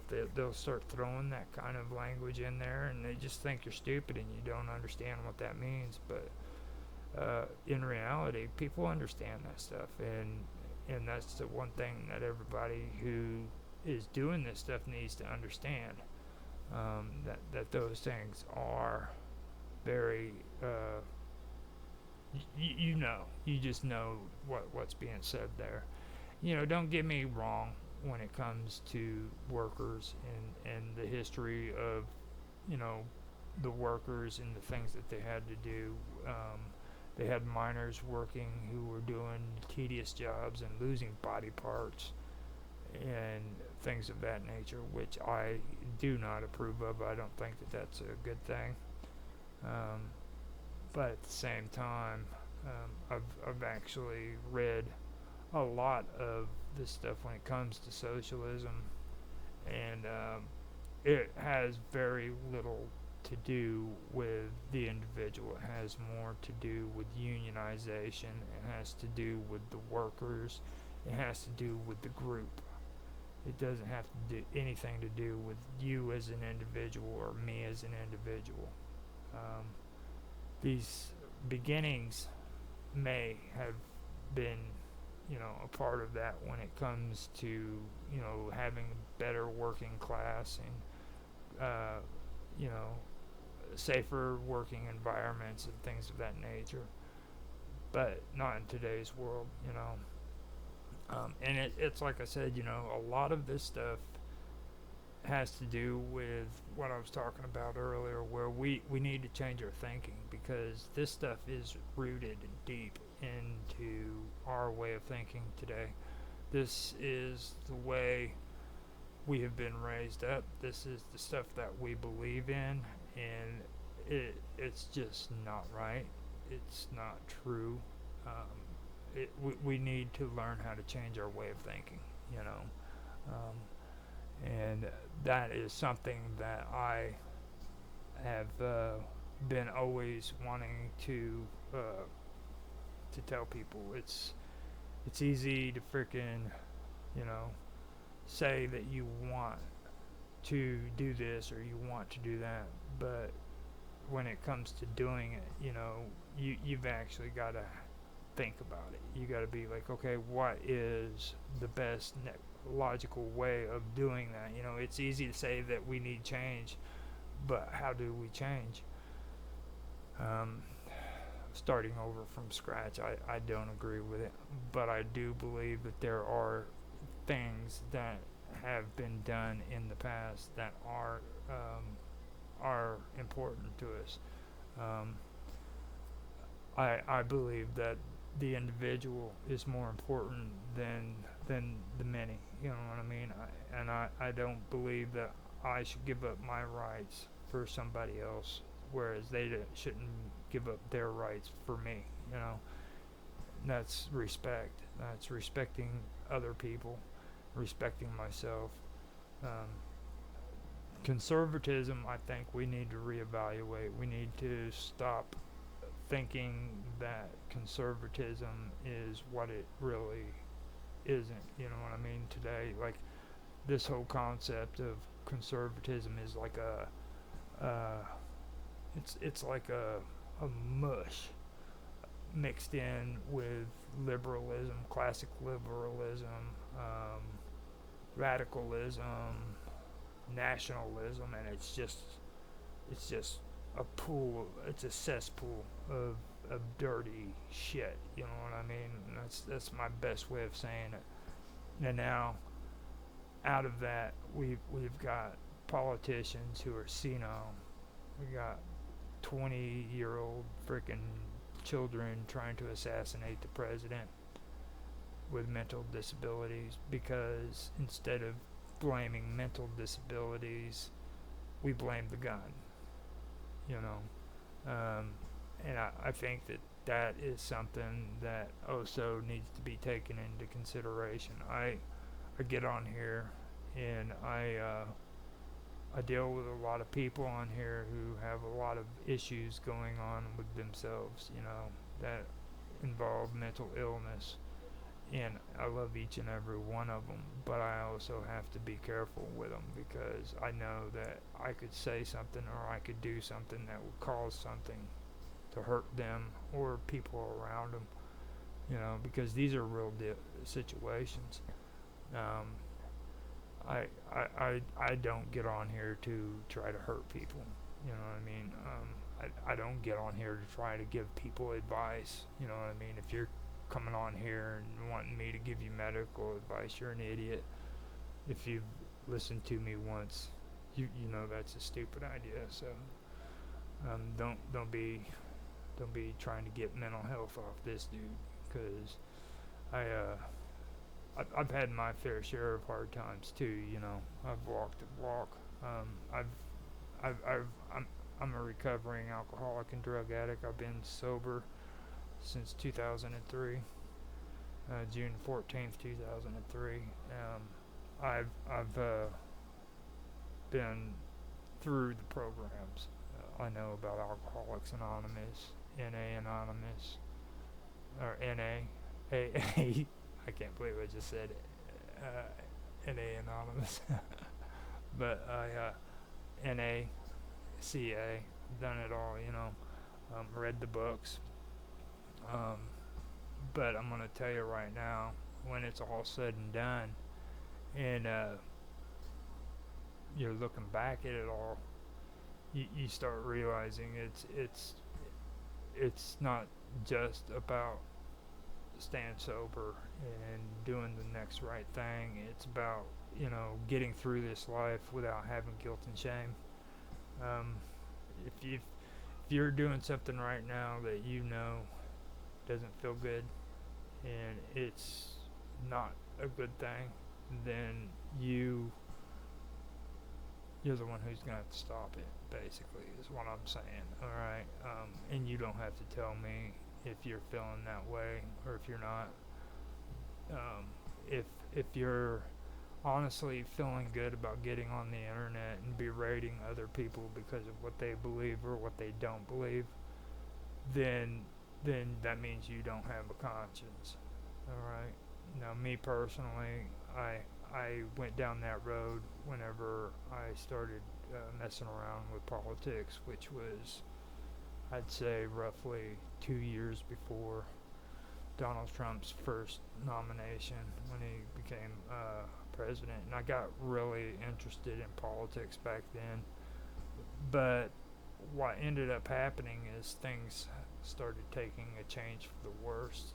People started getting hateful, and the environment just become really, really unhealthy. You had a lot of people talking hate, and they still do it today. It's just awful hate towards one another, and it's not just one side or the other, it's both sides doing it. And this is where I'm talking about. If you honestly believe that stuff is good, then you don't have a conscience. But if you if you honestly can feel it inside that you are doing wrong, then you just need to stop doing it. Don't participate. You don't have to be a part of that conversation. I'm talking about politics right now. I'm talking about political history, and I'm not bad mouthing anybody. I'm contributing in my own way. And for me personally, I feel bad for what happened to Donald Trump, and just all I can say is I'm glad that it was just a flesh wound, because I don't think our country could take another assassination attempt. Also, this whole thing with Biden and that debate beforehand, I've had my theories about that too, but when it comes to that debate, that was, like I said, it was pretty pathetic. I felt sorry for the guy, and I honestly, like I said, I don't think Trump even wanted to be there. It was that bad. So it's pretty cool. I've been on here for 2 hours and 15 minutes. I said I was going to do my best to get you guys a good show. I went from 10 o'clock my time until 12:20 almost, so we did good. Now, the reason why I'm doing this to where I'm setting it off on my own is because there's some issues that I need to deal with. First of all, I do want to start making streams where it just pertains to me so that I can give my point of view. If you guys want to be a part of the conversation, you can participate in the chats. If you don't want to be a part of the conversation, you don't have to be. I understand that, and I respect you for that. But I'm having to deal with a lot of people, and these people have a lot of ideas, and a lot of them aren't really, too straight. A lot of these ideas can get you banned from platforms. That's how radical they are. So I'm tired of getting on shows and listening to other people, or getting on my own shows and listening to other people, and then when I make a comment, they are so into themselves and what they think that they don't even hear what I'm saying, and in their minds they think that I agree with them. You know what I mean? So later on down the road, all of a sudden we're having a conversation, and it's like, hey man, you didn't say. I was like, yes, I did say that. You know, I don't agree with you. I never did agree. But in their minds, they think that I'm 100% behind them on it, which isn't true. You know. But this gives me a chance to kind of let everybody know this is me. This is the way I feel about stuff and things of that nature. Now, Do Better actually left me a comment in the stream. I want to thank you, Do Better. And he says, common good and individual rights coincide with each other and are based on morality, which isn't taught and needs to be. I agree with that. I also believe in moral psychology as well. That's the thing that I think really hits home right there. You know, that's what they call the same thing that I had to learn earlier on in the 12-step programs that I mentioned before. You know, I had to learn moral psychology. I had to learn how to stop being in constant denial and admit the truth to myself and to the people around me, you know, because, see, a lot of people, and I've had this conversation, this goes back to having these conversations with people, and them believing that I agreed with them when in reality I didn't. Now, this goes back to them, all right? Now, there's people that I've had conversations with over and over and over again who honestly don't believe that they have a subconscious. They don't believe that they lie to themselves. They don't believe that they're constantly lying to themselves, and they have to remind themselves that freaking, even though they believe this, it's wrong. That, you know, that they don't believe that they're doing that stuff. They believe that their way is the right way, and that's all there is to it. When in reality, that's being closed-minded. You know, being open-minded, willing to freaking change, being honest to yourself and to other people. That's remaining teachable, and those are the fundamentals of morality. You have to be honest to yourself and others. You have to be open-minded, and you have to be willing to change. And with those three ingredients, you remain teachable, and you're able to develop and grow. Okay, and in this world, you have to learn how to grow or you go. Just cut and dry. These are the things that I learned within the first 3 steps of Alcoholics Anonymous, and there's 12 steps. See, and all of it has to do with moral psychology. So that is something I do agree with you. Do good. You're a good man. Now, like with the individual and everything, I like Spencer Herbert. He says, "To thy own self be true." It's something else that I agree with. I think that you have to be honest to yourself before you can be honest with anybody else. So I hope you guys enjoyed all this, and I'm glad Do Good came on. I can't believe he actually. Let me look at that. Yes, he did. Do Good Minds. Okay, Do Better. Wow. I knew I seen that somewhere. I just couldn't believe. Yeah, Do Better. But I'm glad he came on, and I appreciate it. He's already probably gone to sleep by now. But at least he'll see it in the stream after it's done. Now, within the vacuum and RT Zoomy both like my post. Thank you, Within the Vacuum. I appreciate that. And thanks for the 3 viewers on Rumble. I appreciate it. And I don't know if there's somebody actually on Twitch. It says one viewer, but that could be me, because I have this habit of having to see my streams while they're going. I don't know why. Most people don't do that, but I do. I've got to know that everything's going fine on my stream, or it'll drive me nuts. So that could be me. No comments there.